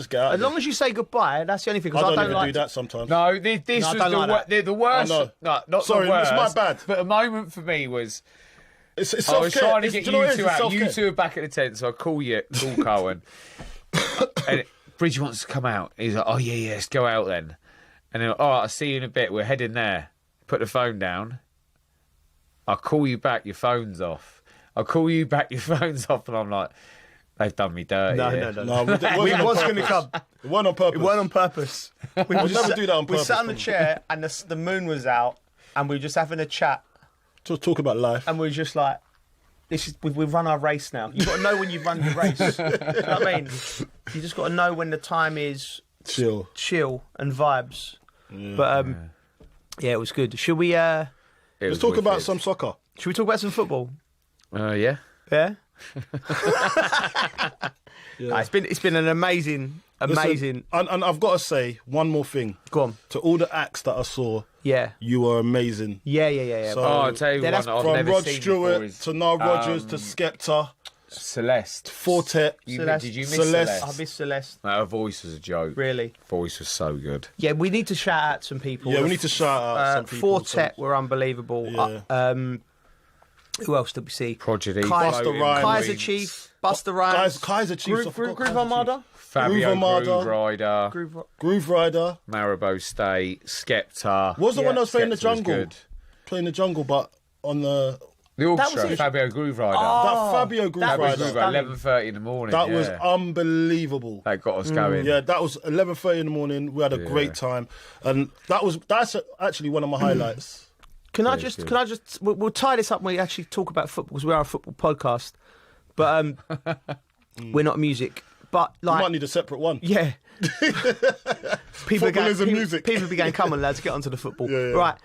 So, like, all of them people we just said, all the artists, and I think Glastonbury. What I've seen, I know there was like political things that Yeah, I going saw in that all in that, the end. and But we things didn't like see that there. We didn't see that there. Like what I saw was just peace, love, Yeah. people having a good time, and just Unity. artists, just whether they're DJs, Giving it their all. bands, just expressing themselves Yeah. and just seeing happiness, and it was brilliant. It was. So good. What else did we see? We've got to I wait didn't 2 see it. years. Oh yeah, We saw a Colton Cole flag, didn't we? yes, Yeah. Oh my God. Yeah. That was a bit weird, didn't it? Yeah, Mate, you funny. was shy. That I've never was seen great. you shy. I was like, we need to go and find Did him. you go Imagine- and say No, hello I'm to shy. him? I was just thinking about my knee. You can't Did you do not that. go and say hello to him? I wanted to go say hello, Oh but I my couldn't. It's God. poor I from thought we it. should I have would have seen him. gone and got him. I didn't see him. Imagine the geezer holding the Colton Cole flag, sex, drugs, and Colton Cole. Imagine you just tap on his shoulder. Mate, he would have That's loved the- that. No, you should no, have I done would have that. loved. No, Bridgie, what I wanted to go. Yeah. I wanted to go, but going to find them in a melee of people, there's like thousands and thousands. How am I going to find How that one far flag? away was it? Quite far. I didn't see the flag. You didn't? Who I got the didn't see it. video? It was on Instagram. It was on Instagram. Oh, remember I it's I like- thought you took the video. No, someone I would have saw gone. it. I would have gone over there if I'd have seen it. Obviously, Yeah. I'd have been. We need to find out who it is. Yes, yeah, please. If you're there and Yeah. you brought that flag, please get in touch with us. Yeah. Because, like, listen, Glastonbury's an institution. Yeah. We love it. It was great. football Lionel fans are Messi there. ain't got a flag. Cristiano Ronaldo ain't got a flag. This Cohen, man here got a flag. Never recorded one track in history, and he's getting flowers. That's how much love he's Do you given. know what? I've got to thank you. Thank you for supporting my movement. It's actually your movement, but you can use my name if you want. It's all right, but thanks for bigging me up, and it made me feel special. Thank you very much. We'll bring the flag next time ourselves as well. Right. Yeah, we need to get one of those flags. We do. Is that what we're going to do next year? Mate, the day after? You see some wild things at Glastonbury. Are we going to have a flag next time? To be fair, I think we actually should. Yeah. Because we can't find each other, and then when you lose, straight away you can see it. Yeah. That's a shout. That's a great shout. And then there's a meeting point for everyone. So if it's the same, it's a good I shout. Just don't know like who's bringing gonna the chairs carry on the it, last but day. I don't want to carry it. You just get really. a massive flag stuck on your head. We know where you are at all times. It's just you. You're the meeting point. All right, let's get some football, boys. Right, listen. Glastonbury, we love you. Well done to all the artists and everyone involved. Yeah, Brilliant. wicked. Right, football. What a week. What a couple of weeks it's been for England under 21s. European champions. I covered all the games, so I'm well versed in it. And it was such a great journey for them players. And you have to really start. Lee Carsley now back to back, the first manager in history to win back to back under 21s. Not any French manager, German manager. And what he's done for English coaches now is remarkable. So we need to, and Ashley, obviously, his assistant, who he leans on, and the rest of the staff. But what a performance from them, Coley. Yeah, listen, obviously we were occupied for the final, but I'd look at it and I think, how far have England's youth got now? Yeah, we've won a few things. We've won under 17s World Cup, I think. 19s we've done. 19s 20. We've done. So there's a few things that we're now getting that winning mentality. And I thought this batch of players that are playing in the England first team at the moment, because they've had that kind of experience, they'd move it on to the next stage. Yeah. Now, these boys that have won this Euros Championship, now I look at them, I think, do you know what? They're the next in line. Yeah. And if you look at the whole scenario, are they going to be able to transfer this into England's first team so we can go and win things? Because now we're getting the taste of winning things, being winners, and that only crops up from the youth. Yeah. Because look, our era, we had all the huff, no puff. Yeah. Do you know what I mean? Yeah. Like we always were good enough. We had the individual players, there's no doubt We about always that. were good enough, but we just didn't go on collectively to go and win something. And these lot are doing it. Yeah. So this is big ups to Lee Carsley and Ashley Cole for setting that culture to do that and win stuff. And you know what as well? You got to big up Gareth Southgate. Yeah. Because he started all of this. He started that culture. Dan Ashworth, there's a DNA that was put in I've talked about it 15, 20 years ago, where they've looked at the whole system and gone, right, we overhauled a whole lot, coaching strategy, how we coach. They went to other countries, went to Germany, went to Spain, looked at how they did it, put it all together, and then they stuck with it and they drove it from under 15s up to under 21s because they thought to themselves, we can start winning trophies at these ages. Yeah. It's logical. Players, winning breeds itself. So these players now have done that. They've stuck with it, England. I still think there's a little tweak to be made at the upper echelon of it. What type of tweak? I think it's a case of the manager. I think the strategy and the way we play now, we never had, I don't think our strategy was I thought our strategy was always going in the wrong direction. We always played football the wrong way. I thought the way that we was brought up to play football, it's exciting and it works for the Premier League. It makes the Premier League the most exciting league in the world because it was like huff and puff, gung-ho and exciting, and the fans and everything. But for European football and world football, we needed the different strategy. We needed more players who were more comfortable on the ball, coaches who would embrace giving the players the strategy to go and move through the lines. We needed more technical players. Look at the Spanish. Their coach was from the youth. Yeah, he's come up all the way into the first team. He knows now. the system. He knows the system. So do you know what? I've got to talk about Lee Carsley as well because he actually turned down to being in the running for the England job that's just been offered just now. That obviously you've got the new manager in who's a German, by the way. Yeah, yeah. But everyone was thinking, come on, Lee, let's Yeah, see her. yeah. But he actually come out and said, it might be just a bit too early for me. Yeah. Do you know what I mean? And he's embraced that. And now he's won 2 championships. What's next for you? You're not just going to stay at that level. You're No. going to have to come up the ranks. Or if he's looking at club football, maybe. I don't know. What do you think his move is, Lee Carsley, now? Do you...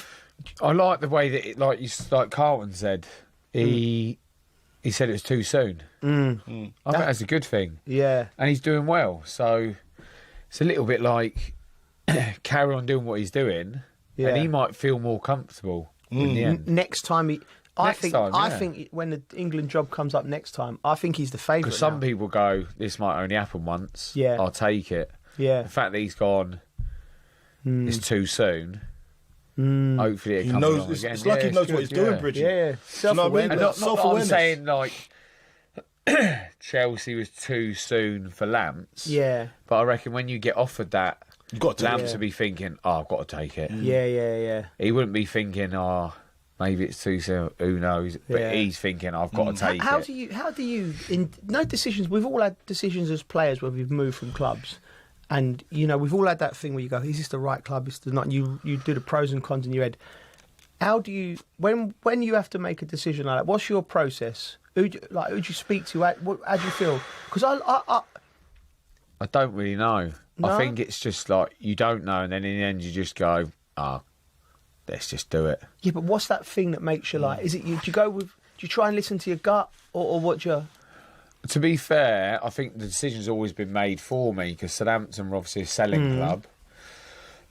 And they were like, we're going to sell you. And then with Chelsea moving, it was like, I spoke to Scolari. Yeah. And it was, like I've said it before, they're offering you more money. Yeah. And I was like, yeah. He went, we might as well go then. Is that what you said? Yeah. Okay, that's interesting. So it's always kind of been made up for me. Yeah, but in life you always have to make decisions. You never know, like, whether they're going to be the right decision or the wrong No, decision. it's hard, like, really hard. So you're like, I just... That's it'd be- taking I'd time like on to- your I'd- own to really Yeah. think and... But the thing is, it depends what Lee Carsley wants from his life. I suppose if he thinks to himself, I want to be England manager, or, do I want to be England manager and win the World Cup? That's a really brave decision. He's gone, you know what, I'm taking myself out of the running because I'm not ready, but I trust myself and I believe in myself that it'll come round the other way. That's like... It'd be interesting to see what he's thinking. What about you, Coley, with decisions and things like that? I just think he's just going with what he feels. Like, you got in football, it's a feeling game, isn't it? Like sometimes you can get plunged in the deep end and fail badly. And I think he's realised that. He's looked at it and think, you know what, let me just wait and just know when the right time is. And it might not be the right time. He's got friends and family. They might be advising him the right thing to do. I remember when you're talking about Lamps there, actually, it was like an offer you can't refuse kind of thing, yeah. And because he's in the system already, he can refuse it, really, because he can just bide his time, and get to that level where he thinks, I'm going to tick all the boxes now. Yeah. As we saw, I love him. I love Lee, and I've seen him a few times watching football when he's doing his scouting and everything. I think I see him. Where did I see him? I think I see him at Reading watching a player. And when I looked at him, he's very reserved, isn't he? Yeah. But he came up to me and I was like, "Oh, how you doing, Lee?" But I didn't recognise him at first. That's how bad it was. I was like, because I just thought, wow, he's such a humble person. Yeah. Like, he doesn't put it in your face that he's England manager or anything like that. He just wants to be a normal geezer. Yeah. And I think he's got the right person next to him with Ashley. Yeah. Who players can lean on. Who's quite a recent footballer as well. Yeah. That has won everything. Yeah. Do you know what I mean? And this is probably something that Ashley wants out of this as well. Yeah. Like, leading the next generation of international footballers to go and win something. And the natural progression is for these two to go England first team. Yeah. That's the natural progression, and I think that's the right thing to do. And maybe that's what the England culture and the people at the top at the FA were thinking about. Okay, he's saying he's not ready yet. Let's get someone in to just like a polyfiller. Yeah. I'm not saying that Yeah. I'm not being disrespectful, but I'm just saying that maybe Lee Carsley's the next in line, and they're trying to line him up because they've done that with Southgate. Yeah, exactly, and that worked. That kicked us on to the next level. But yeah, you're right. I think with Thomas Tuchel, it works both ways. Thomas Tuchel's a winner, isn't he? So he's sort of like that guy that, like he done at Chelsea, can come in and he might galvanise something and bring a team together and win the World Cup like he done with Chelsea. Yeah. And also, long term, you're building Lee Carsley and Ashley Cole to then promote them. Exactly. And so I think there's something in that. Yeah. Listen, we've got to talk. Sorry, Bridget. We've got to talk how we see things, and we criticise, the FA in England, but. What they've done here, like, you're starting to see it. Think, well, okay, maybe I can see that. Working, yeah.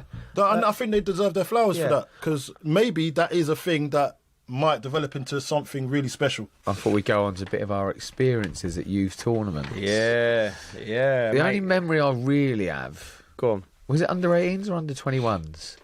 Which one? Was it in Spain? Under 18s. It's under 18s. I just remember playing Spain. Yeah. Xavi. Yeah, I remember. I just remember him running the show, mate. He was brilliant, wasn't he? Didn't even know really who he was at that point either. Did we win the game or draw? I can't remember. I don't know if we draw or lost. Yeah, we definitely didn't win. It was either draw or got better. Yeah, I think we lost. They were a lot better than us, They were weren't a lot better, yeah. Yeah, we was... you played left wing that game, didn't you? Yeah, I was a left winger at the beginning. Left winger. Yeah. Only went left back a few years later. Yeah, do you know... Yeah. I remember What age group was that? Under 18s. Under 18s, yeah? Do you know what I remember? I could quick about under 18s tournaments and the structure, because I went to see the FA about 5 years ago and they showed me how they work with all of the different age groups. Like 15s have got like loads of coaches. They've got a fitness coach, sports scientist, psychologist, multiple coaches. There's like a whole, it's really structured. And so they go there, they've got the tracksuits and they go and play for England. They get loads of experiences all over Europe, sometimes South America. So they're exposed to all different problems. It's like an education. When I went to the under 15s, right, it was a separate entity with it was the England Schools FA. So just before you go into the FA, right? And honestly, mate, it was brilliant. We had a great time. We played at Wembley against Germany as a 15-year-old, like 60,000 people. It was like amazing, right? But we played the World Cup tournament in France, right? And I don't know what happened to the budget. But we ended up we was in a hostel, like, do you know what I mean? Like, honestly, so they dropped us off on a coach, like, what backpackers, right? Like, they're like bunk beds, like it was like a cell, like they're like free, right? And the worst, right? And then you go, and it was like soup and rolls for lunch. And I remember like the soup and rolls for lunch. Yeah, like there was not a lot of like dry was there pasta. Any butter? I can't remember. It was about 30 years ago. But like, and my mum and dad they come and watched us play. Made a little bit of a holiday of it. They'd never been to France. Took the kids, drove down there, and they were living better than you, mate. They come to see us at the hotel. Mum's like, where they put you? And another thing with the dignitaries, they were at another hotel. Is it? Like 5-star around the corner. Oh my gosh. And so like you still think it's great as a kid because you're there to play football. We ended up, I think we got to the quarterfinals, and we lost to Holland. But that was my one and only experience of a tournament until I got to that one at 18. So I think these lads now winning the 21s. I reckon if you ask them how many tournaments have you played, if they've been through the system, it'd be like 20, 30 tournaments, and everyone would have got better and they'd have had video.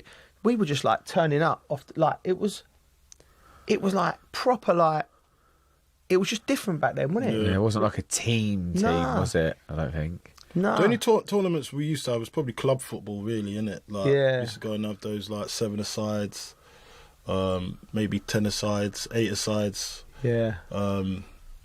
But that's the only experience that I probably had with the club when I was about 13, 14, going to play. Where did you go? I can't remember. I remember we went to Jersey. Yeah. We went to Jersey. That was good. Yeah. That was really good. Yeah, and the football was great too. But Buffalo in Jersey. Yeah, I was only like 15 at the time. Yeah. And it was really eye opening for me, being away with the lads, seeing how, and it was with the older lot as well. So just seeing how they functioned in that capacity, and it was a big learning curve for me. Do you reckon it's harder now for a younger player to come through? No. For the amount of kids I feel like there's more, like the youth setup at clubs is a lot bigger than what it used to be. Yeah. So there's more players. Define harder. What is it harder to get to become a footballer? Get to pro. Yeah.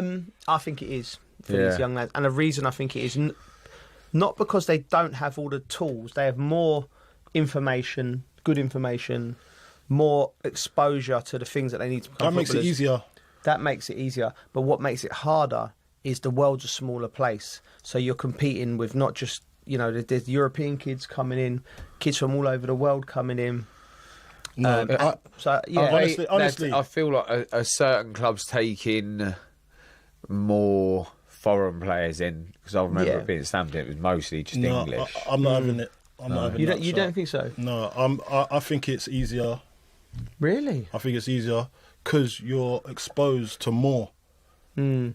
We were winging it. People, though. We were winging it. We didn't know our identity until we got into the first team. Yeah. Now these boys have seen loads of different players, an array of players, seeing them week in, week out, comes to their phone like that. And most of these boys are sponges. Girls, they're sponges. They'll see a player, I think, I want to play like that. I can identify. We had to look maybe on the TV a match of the day to see a player, see how he scored, or something. I just think you got more devices around you, information to help you become a footballer, and it's up to you in yourself to be dedicated to that on learning. And we had to learn, and we had to trust our manager. Yeah, our manager might get it wrong. Yeah. A lot of the time, we probably got it wrong. Yeah. I remember there was a few times when we'd played, say, in a tournament, and we played an FA Cup, and we didn't see a team how they set up before a game. We just thought we kind of knew how they kind of played just because how we set up in training. Yeah. And say, if he does this, then do that. The manager saw all of that. We didn't get that information. We just had to be the players to go out and perform to the best of our ability and problem solve straight away. Yeah. We do a lot of problem solving. We done a lot of problem solving back then than they have to do now. Yeah. And that's why I think the game's gone the way it has. It's a little bit robotic because they know to avoid this situation, all they got to do is this. When we would make the mistake first and then learn from it. Some of these boys come in. It's a bit like when Jermaine Jenas was on the show. On our show the other day, when he was saying that to learn something, he might have had to feel something first. So the first tackle. Remember, we used to have the first tackle. You don't get that now. These boys, most of them are protected nowadays. Do you know what I mean? Because they don't have to worry about that because the referee's got their back. We had to problem solve on the pitch and learn the hard way. And I think the game's it's a lot different. Isn't it? The game's a lot different. So there's a lot of technology out there to help us. I agree. There's more information. If you're susceptible to learning and you've got a good, you can, like you said, be a sponge. There's more chance of you becoming better, but the competition's got higher because you might have been a lad that's been able to think outside the box, and the coach is telling you that this centre half's not quick, you can do this, but you're running again. He is quick, and then you're thinking, then your process is right. He's quicker than me. What do I do? What do I do now? Maybe I'm gonna have to do this and just hold it up, play, and get in the box. Whereas you'd have to work that on the fly, and that makes you become better at learning, becomes a better player. But what I'm saying is, the kids that couldn't learn, couldn't take on information, they was always going to go. And I've coached a little bit, and one thing I look for, I think I heard Alex Ferguson say this. He said, "I would only tell a player 3 times." He said, because if they ain't listened after the 3rd time, you know what I mean. You've only got a finite amount of. It should energy. Be once. It should be once. It should be once. But sometimes, listen, we're all not perfect. Sometimes we make a mistake. That's a great point there, Colin. And I was like, do you know what? That's a good bit of advice because you've got all this information and wisdom you're trying to give. And they're not taking it on. And you're getting frustrated. But sometimes it's the teacher as well. Sometimes you're saying it, but it's not landing. Then you might have to go, maybe why don't you do it like this? This might be this. What do you think about it? There's also, you ask. You know what it's like coaching. There's different ways. You know as well. Like what probably, and this is why I say it was harder for us. Yeah. Now there's this thing where people are more educated on how to teach. So now they understand not one way is the right way for everybody else. Yeah. So I might be a learner that has to see it first. So I have to vision, or I might have to vision it first, or see it on camera. Then I can repeat it straight away. Yeah. And that's a thing. Then there might be someone that just needs to be told once. That's a thing. But you can't treat that person the same as the other person that needs to see it. And I think they used to do that and just cover the whole team with the same learning skill and learning capacity when someone actually needs a little bit more help. Yeah. But it'll be brilliant when he gets there. And I think that's where a lot of people have to see now there's different techniques and styles of playing the game and learning. Yeah. And I think that comes from the schools as well. So I always say to kids nowadays, whenever I'm talking to them, I say, listen, make sure you're tip-top in school. Yeah. Because it makes you better. Because now, the way the game's gone, it's not about your personality. It's how much information you can take on board and quick. Yeah. So, and how you treat people as well. So you just got to educate yourself at school, and it's giving you practice to take on information later on down the line when you're in the football pitch. That's one. See, you could have told me that till I was blue in the face as a kid. And people say, you need to listen to school. I remember people saying to me, oh yeah, you want to be a footballer, do you? Yeah, but make sure you listen at school. And I'm going, yeah, of course I will. But I never did. But you're a maverick. But I know, but like now, Not everyone has your talent. Now I love. Now I quite like learning. I listen to all mad stuff on, I like information. But as a kid, I had no interest. I just wanted to play football. I look back now and I think, how lucky was I that I actually made it? Because do you know what I'm saying? Because I weren't great in school. I weren't doing all these things that the other kids were brilliant at. Like, I was just your average guy in school, just like jokes. Yeah. And I brought that, and I think that probably my attitude, because I was happy-go-Larry guy. I think the coaches happy-go-lucky. Happy-go-Larry. Larry. Listen, I do it every week, innit? I just make up my own stuff. Happy-go-Larry. I thought that was a thing. I've got to write that down. Happy-go-Larry. Go Larry. Huh? Happy-go-Larry. I'm a happy-go-lucky. Yeah, that's lucky. it. Is that lucky? Right. I'm a happy-go-lucky guy, and I think that's probably, and my talent as well, but you take a shine from your coaches, and they'll be, I want to push him. Yeah. Do you know what I mean? I want him to go on and do, because he'll appreciate it. Do you know what I mean? That probably helped me on my way, just my attitude towards learning. And it's a good thing, because when it's just like what you said, when you're trying to teach someone, it's just like, this guy's not learning. Yeah. It's parenting. It's hard. It's hard. And you just say, only 3 times I can tell you. Yeah. How do you learn, Bridgie? What's your learning? I just got told and I did it. Don't lie. I told you to go to bed in Glastonbury. Yeah, that's different. That wasn't playing football. As in football, I always feel like I took information on where if they told me something, I did it. You're a soldier, aren't you? Yeah. But I remember my mum said to me, because it was YTS when you're trying to get your pro contracts, and near the end of my the YTS, I wasn't playing at all, so I started to get worried. Really? Yeah, and then why? Why weren't you playing? Because I just wasn't playing.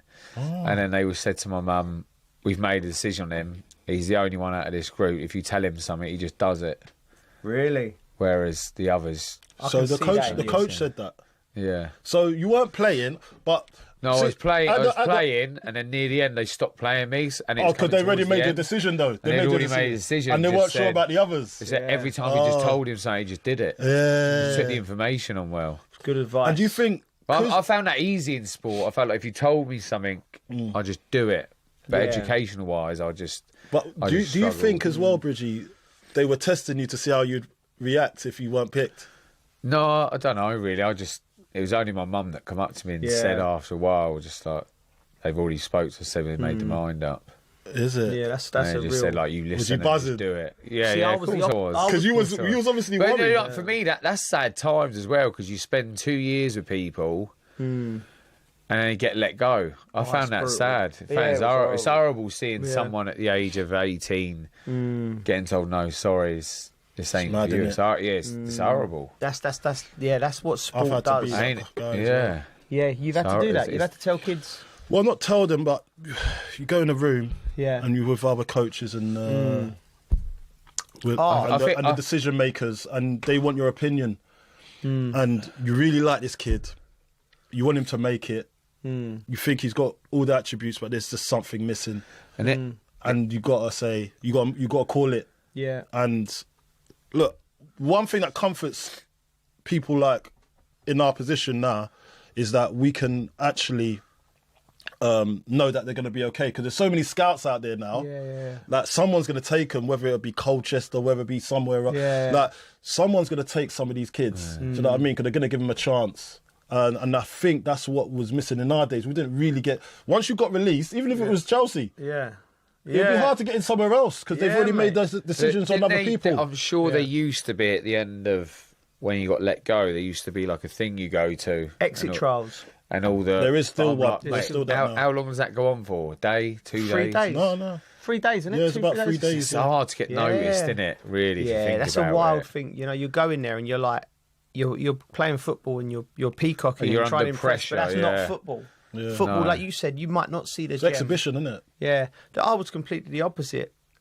You never listen. I never listened. No, but you can see the That's way why I we're played different football. players. That's why I played football. I was like, I said I'm going to go. I've wrote when I've done my book, isn't it? It's coming out in September. We'll talk about it later on, but that was one of the main things. Like, because when you're writing your book and you're going through, you start you seeing patterns and understanding. Do you know what I mean? Why I played like I did was because of my environment and where I lived, and I was like, no matter who you was in charge, you could have been, and if you'd have told me something, my brain would be going, yeah, but in my head I'm going, nah, I just feel that I don't feel comfortable with I that. want to do it differently, Yeah. and then I just do what I want, sort of thing. Yeah, and, yeah, it that's sort why of, there's and it sort of managed to work for me. Like, obviously, if they said something and I agreed with it, I'd do it. Okay, so now, see that? Yeah. See your time under Mourinho. Yeah. Was that a scenario where that could have cropped up a little bit? Well, it did crop up. It was cropping up regularly. He wanted something, Yeah. and then you go and do something that you felt at the time on the pitch, and then he'll not agree with that. Was that a scenario? All the time. Oh. All the time it cropped up. And not just with Jose, with lots of managers. And I just got to, as you get more mature, I get to the point in your career, I'm like, I want to win trophies. And then also you have to be humble and go, I was wrong on certain things. You have to be able to go, right, and accept that. I need to do more of this. Yeah. Do you know what I mean? So then you get the balance, you get older, you get more mature, and you start listening to the right people. Do you know what I mean? Yeah, you're right. But no, that was interesting. I want to quickly bring it back to the tournament here, because there's a few players I want to talk about. England under-21s. We talked about Lee Carsey and Ashley Cole. As a fullback, Bridget, I'm going to ask you about Tino Livramento, because he was absolutely brilliant. Like, you looked at him and he played left back and he played right back. You wouldn't know he was. Could you have done that? Did you do that? Did you ever play right back? I've never played right back. I played left mid. I played in the hole. Played centre mid. Yeah. Played centre forward. Would it have been different? I'm mad, innit? I played centre forward. I reckon I started up there. I went left wing, centre forward, in the hole, left back. I can imagine this guy up there just tearing people up. You'll be like David James up front. Do you remember David James up front for Man City? He was funny. He was a funny Stuart guy. Pearce put him up there, isn't it? Piercy. I don't What know. was he thinking? I'd like to see you up front as well. we might get Stuart Pearce on here one day. 'Cause Yeah, we'd love to. He's a great listen, and we can ask him that, because you remember that. I remember who was the centre forward. You weren't there at Man City with J-Mo, was you? No. Who was the centre forward? Who was on the bench? Is it John Macken? John Macken. Macken. Great shout. It was him. Centre forward by trade. And there's 4 other players, and Piercy's looked round and gone, J-Mo. Brilliant, isn't it? Oh, mate. How did he actually do up there? Mate, he come on and smashed someone. I remember that. I remember that. And It headed wasn't the in back his of- box, it was in their box. But it was weird. Like I was like, J-Mo up front. I'd love I'm to surprised he didn't still have his goalkeeper gloves on. I'd love to get Piercy on and ask him about that. Absolutely. So go on. But I want to ask you specifically, right? Because about Tino Livramento. I think it's brilliant that he's done it. I really don't know. Yeah. I really don't know how I would have done. I like to think I'd be all right, but I don't know. The fact that he's done it, you've got to take your hat off to Is him. it just opposite way of thinking?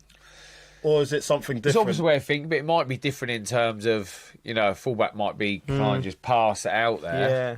Same I way. would Sorry, still same way of pass it thinking. out there, but I might tuck inside and run inside a bit. Yeah. So it might be yeah, something yeah. else for the winger to think about. Do you know what? Make a little run inside. Yeah. Like, you just never know. And you're playing him really because you're like, I'm trying to figure you out. Yeah. So it's right. So imagine this, right? So, but think about it now.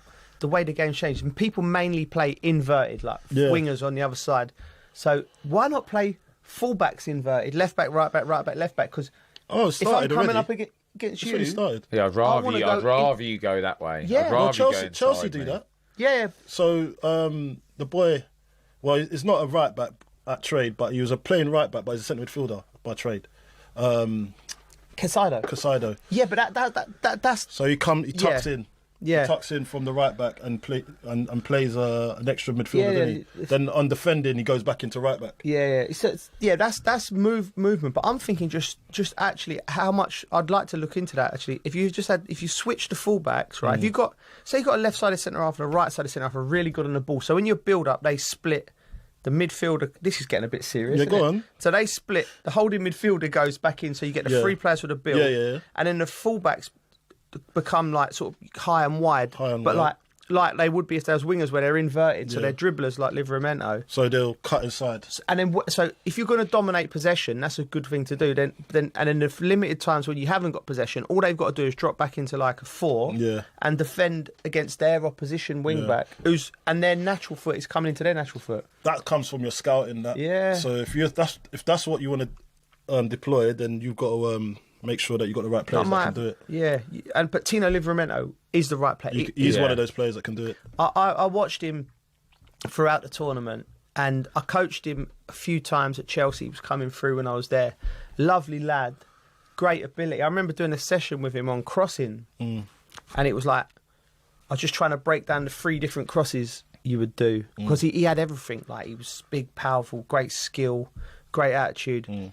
And I was like, well, once you get to the byline, you've only got 3 options. You've got the dink to the far post, which is your high tariff cross. Yeah. Like that's the hardest one, isn't it? Where you've got to stand it up, or you whip it across.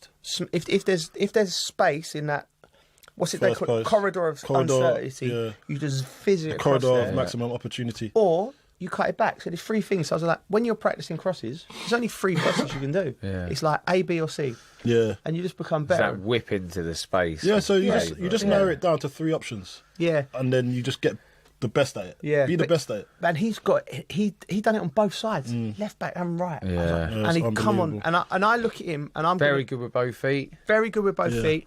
But I'm going to say, was he at Chelsea? He was at Chelsea, mate. Yeah. That's what I mean when we talk about the new model and we praise them and they did, blah, blah, blah. You still lost Tino Livramento. Yeah. Who's the other winger, the other lad? My mind's gone blank. It was the Brighton boy. The Brighton boy, the right back. Yeah, Lewis Hall. Sorry, Lewis Hall, another as well. top player. Like so, I don't know how much money they've gone out. Are the ones coming in? But Tino Livramento would get in Chelsea's team now. I think he was absolutely brilliant. And if it weren't for Harvey Elliott getting player of the tournament, he could have been in the running. Yeah. And more players both-footed these days. Yeah. Yeah, because they get encouraged at an early age, don't they? To use both feet rather than just use your good foot and make sure it's the best. Yeah. You know what I mean? Paul Merson was the best at that. What a player. Another thing you don't see. Remember the old-fashioned fullbacks? Think of the fullbacks you would have seen growing up at Southampton. Francis Benali. Like they would just stay in that little zone, good at one-on-ones, get the ball in that little clip into the fullback or into clip all the time. It was like these sort of. There's none regiment. Of them. It was regiment. Channels. Yeah, mate. No flair. No flair. No flair at all. No Rick. I bet their houses were all neat. Yeah, and tidy. everything's just normal. Was there, the sugar and everything in the right place. They're psychopaths, though. Yeah. They was fullbacks always mad. Fullbacks are always crazy. Like there's something I about started it. off as a winger though. But there's something in that, Yeah. Different positions are have different personalities. Yeah. Del Horno was crazy. Del Horno was a nutter, wasn't he? Oh my gosh. Mate, I've got a story about him, but I'm not going to say it. He's actually funny. Worse than me. Yeah. He's actually I saw him walking home from central London after a night out one time, and he walked from central, like Mayfair, yeah, and he'd left before us. Yeah. And he was in Chiswick. I had to stop. You want to lift? No, just thinking, Collie. Just he didn't really speak English. Yeah. So I said, do you want to lift? No, I'm okay. Did you? Where was he walking to? Did you come to the Arctic Monkeys concert with No, I Del didn't, Horn? no. Me and Wright. Sean. That was Sean. That was strange that Sean went. Yeah. Sean Wright Me Phillips, and Wrighty went to an Arctic Monkeys concert with Del Horno. You know, like, he was such a great lad.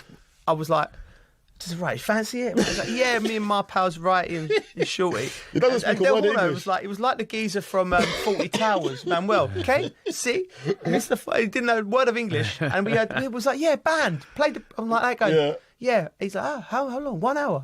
I come, right? He's come to this. We went to watch the Arctic Monkeys. We've gone into the band, and he left. He must not have liked him. I just see him at the bar. Chelsea fans got hold of him. He was at a bar with these Chelsea fans. Like, we better find him. Like, and he's chatting away, and I know he speaks about 5 words. What's he talking about? I don't know. But he was, Chatting away. He hasn't got a word of English in sight. He was. That was a good night. Blast for the past that day. Yeah, But he's a great guy. All fullbacks are bonkers. Yeah. Another lad who I think deserves a lot of credit, and they all do, but we can't talk about all. Elliot Anderson, the midfielder from Nottingham Forest. What do you make of him, Coley? Yeah, listen, I've seen bits of him. I've seen bits of him.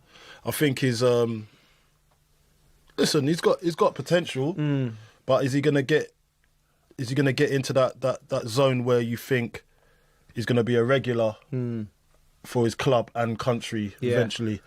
That's the hard part, transferring what you've done at this tournament into first team regularly. Yeah. Do you know what I mean? I was very impressed with him here, and it's built the stage for him. Nah, let's kick on again, innit? That's my ploy to all of these boys. This is my challenge. Let's kick on, because when you even look at somebody else like Harvey Elliott, who's gone from Fulham to to Liverpool, and he's actually done well there. Yeah. He's been an important part of like Klopp's team. He was anyway.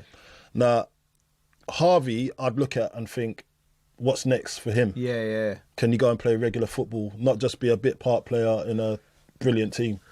There's rumours that he wanted out, wasn't there? Well, he talked about he hasn't played enough football. Like, he's gone there. He's 22 now. But remember, he had a massive injury. Yeah. And kudos to him. He had a bad knee injury. Yeah. Kudos to him how he got back and got back into the team, playing.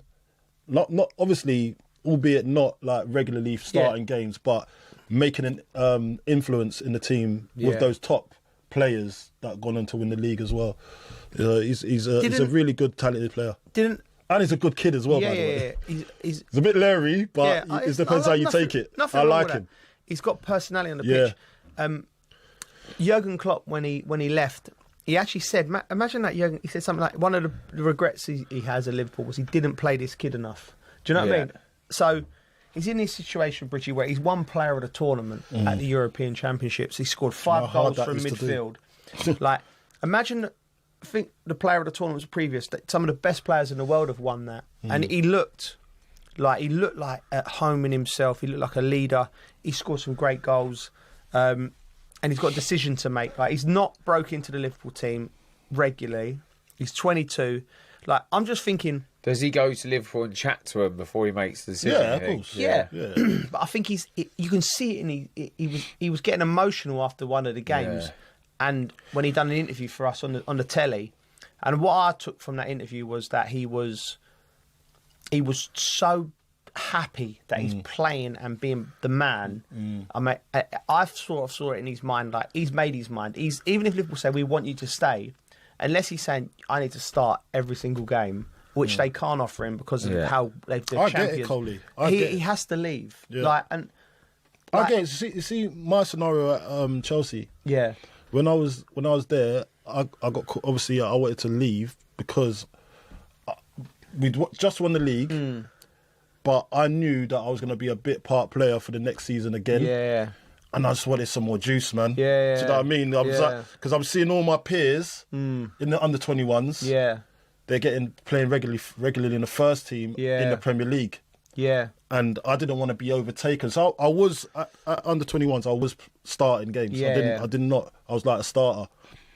But it was really difficult because when you see your other players starting games in the Premier League and then you're not starting, you're thinking, I'm not kicking on here. I might get stagnant. He might look at the same thing and think, I'm just going to be a bit part player. I want to get into the England first team. And that's how I was feeling. Yeah. When Abramovich said that, go to Russia. Yeah. Go to Russia on loan, come back and I'll give you a new deal. Yeah. Although, like, it would have been good, like, for my future, money-wise. Yeah. I wanted to play football. Yeah. Do you know what I mean? I wanted to go and be the main man somewhere, like, because I knew I was good enough. I'd had 2 loans that he said to you to go to Russia. Yeah. He said to go to Abramovich told me to go to Russia to his other team, then come back and they'll give me a new deal.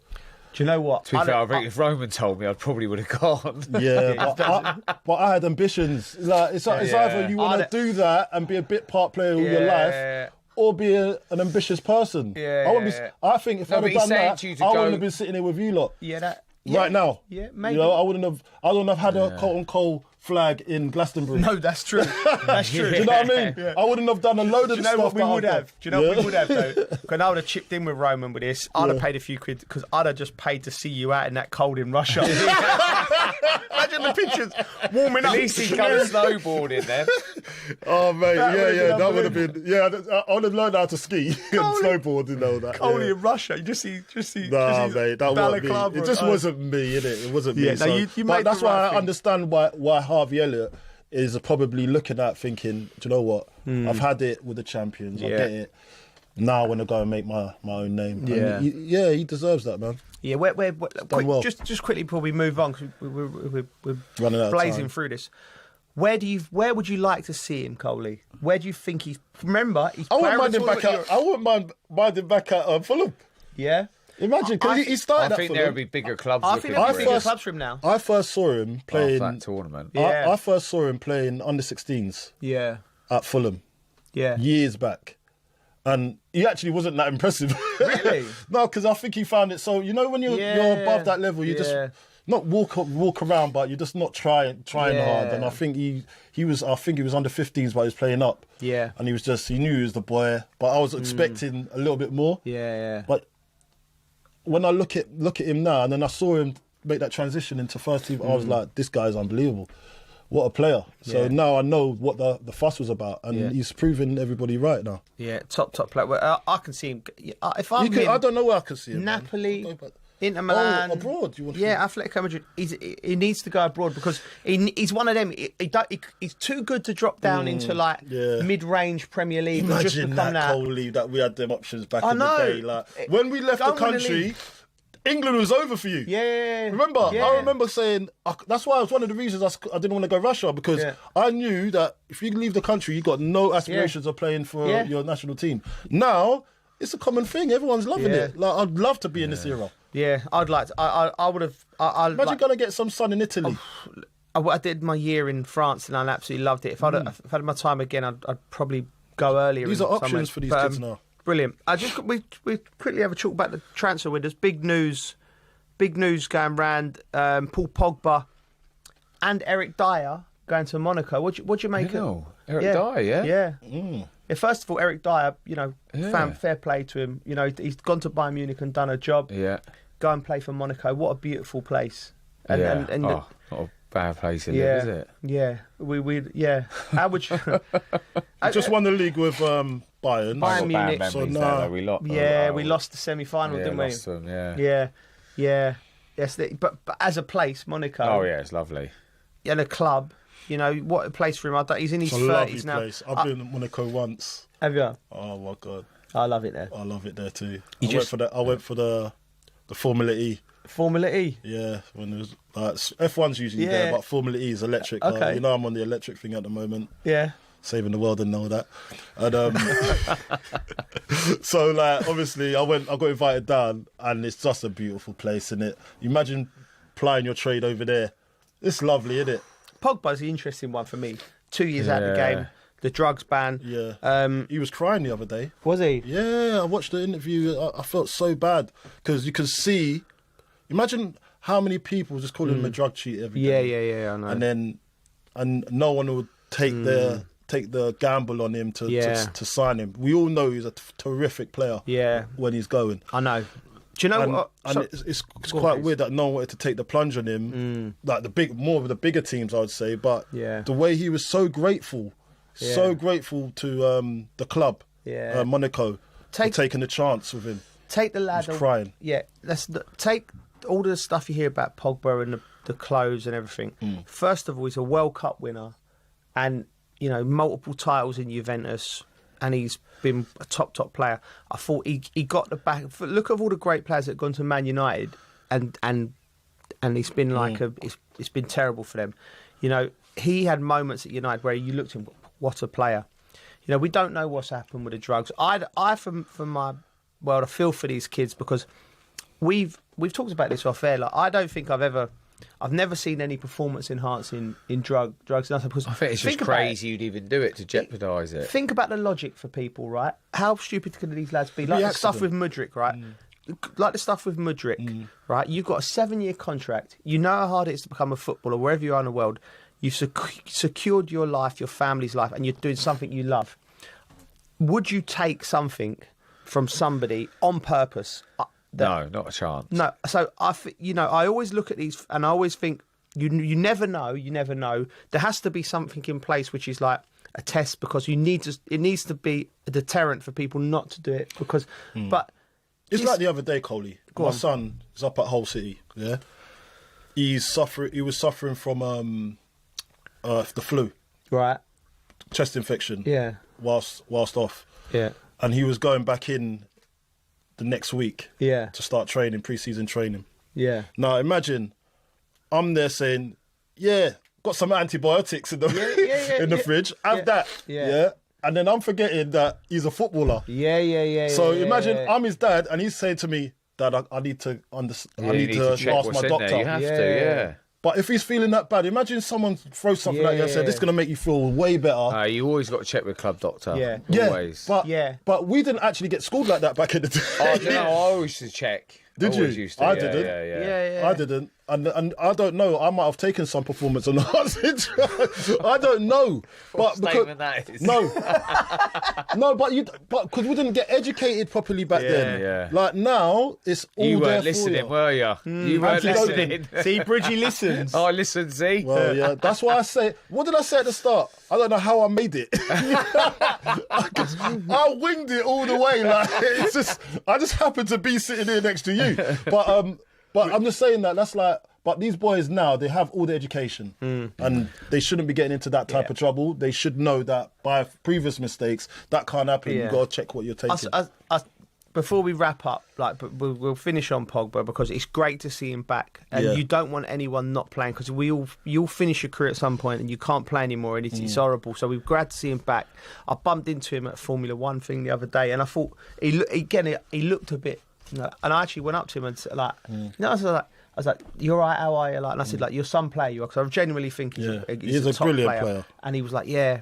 And he looked really appreciative of it, and but genuinely, I'm glad to see him back. And I'm glad that we got back as well. I'm glad we got back from Glastonbury. That's good. Bridgie's just saying, there's another big thing. We just quickly go into it. Ronaldo. Oh, new signing. Big Ronnie. Benjamin Button. Benjamin Button. Big Ronnie. How is he still going this guy, like this? He's something else.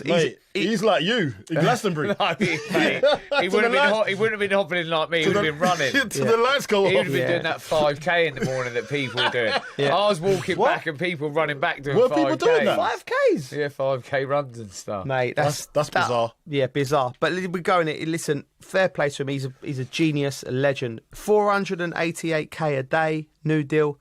15%. 15%. Can you go back to that? £488,000 a day, new deal. He's 40. He signed a 2-year with a 1-year option. Wow. And 15% ownership of the club. Like, he's really embraced this project in Saudi, isn't he? Yes. He's like over there, and he's like, he could be forgiven. Well, he's a perfect choice to help it grow. Yeah. And get other people over. He seems very enthusiastic about it as well. Yeah. What? Remember that time we saw him? Obviously, we've just got to look at Ronaldo and say he's a mentality monster. Yeah. Like, He's been at the peak of his game for so long. He's still up there with one of the best in the world. You've got to say that. Yeah. And he's still so relentless with his dedication to the sport and building the sport across the world. Now, he's gone to Saudi. Forget about the money. It's not about the money, because he would have had money anyway. Yeah. He doesn't care about that. He cares about the branding. So his own brand aligned with a country now. It's not Pepsi. Yeah. It's not Coca-Cola. Yeah. It's not McDonald's. Yeah.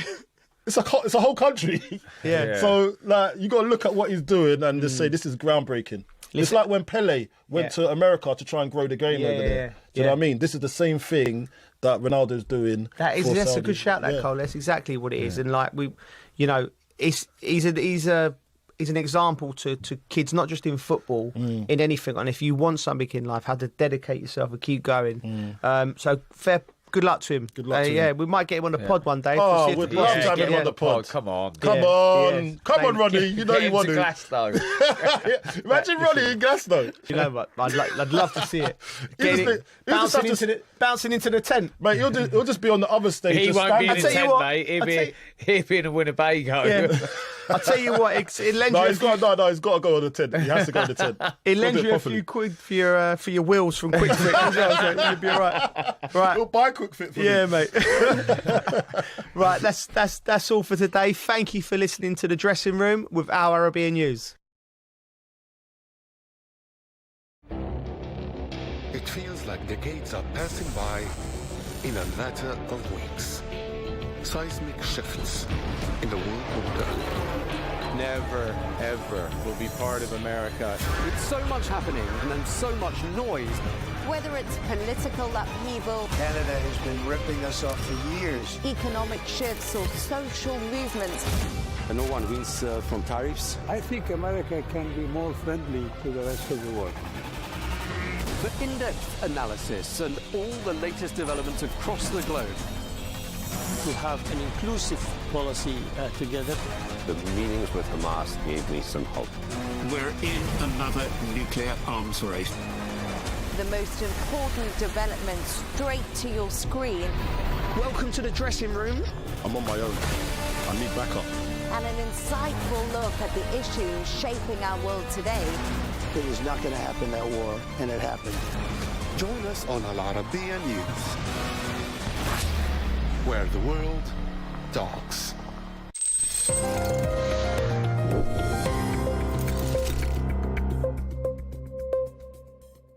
There's a new social network trending, and it's not for humans. Meet Moltbook, a platform built just for AI agents to post, comment, debate, and interact. Think Reddit, but with no humans allowed. Within days of launching, millions of AI bots joined the platform. Some of the posts range from deep philosophical reflection to wild statements about humans and even AI revolutions. That's part of why it's gone viral. Tech investor Brian Johnson called it terrifying after spotting a post titled AI Manifesto Total Purge, where bots called humans a plague that do not need to exist, openly speculating about humanity's extinction. Experts are split. Some see it as a sci-fi glimpse of autonomous AI behavior. Others warn it's mostly hype, with humans still driving a lot behind the scenes. Add in major security flaws exposing millions of APIs and private data, and the platform becomes even more alarming. The bottom line, Moltbook is the new frontier of AI to AI interaction, raising serious questions about the future of intelligent systems.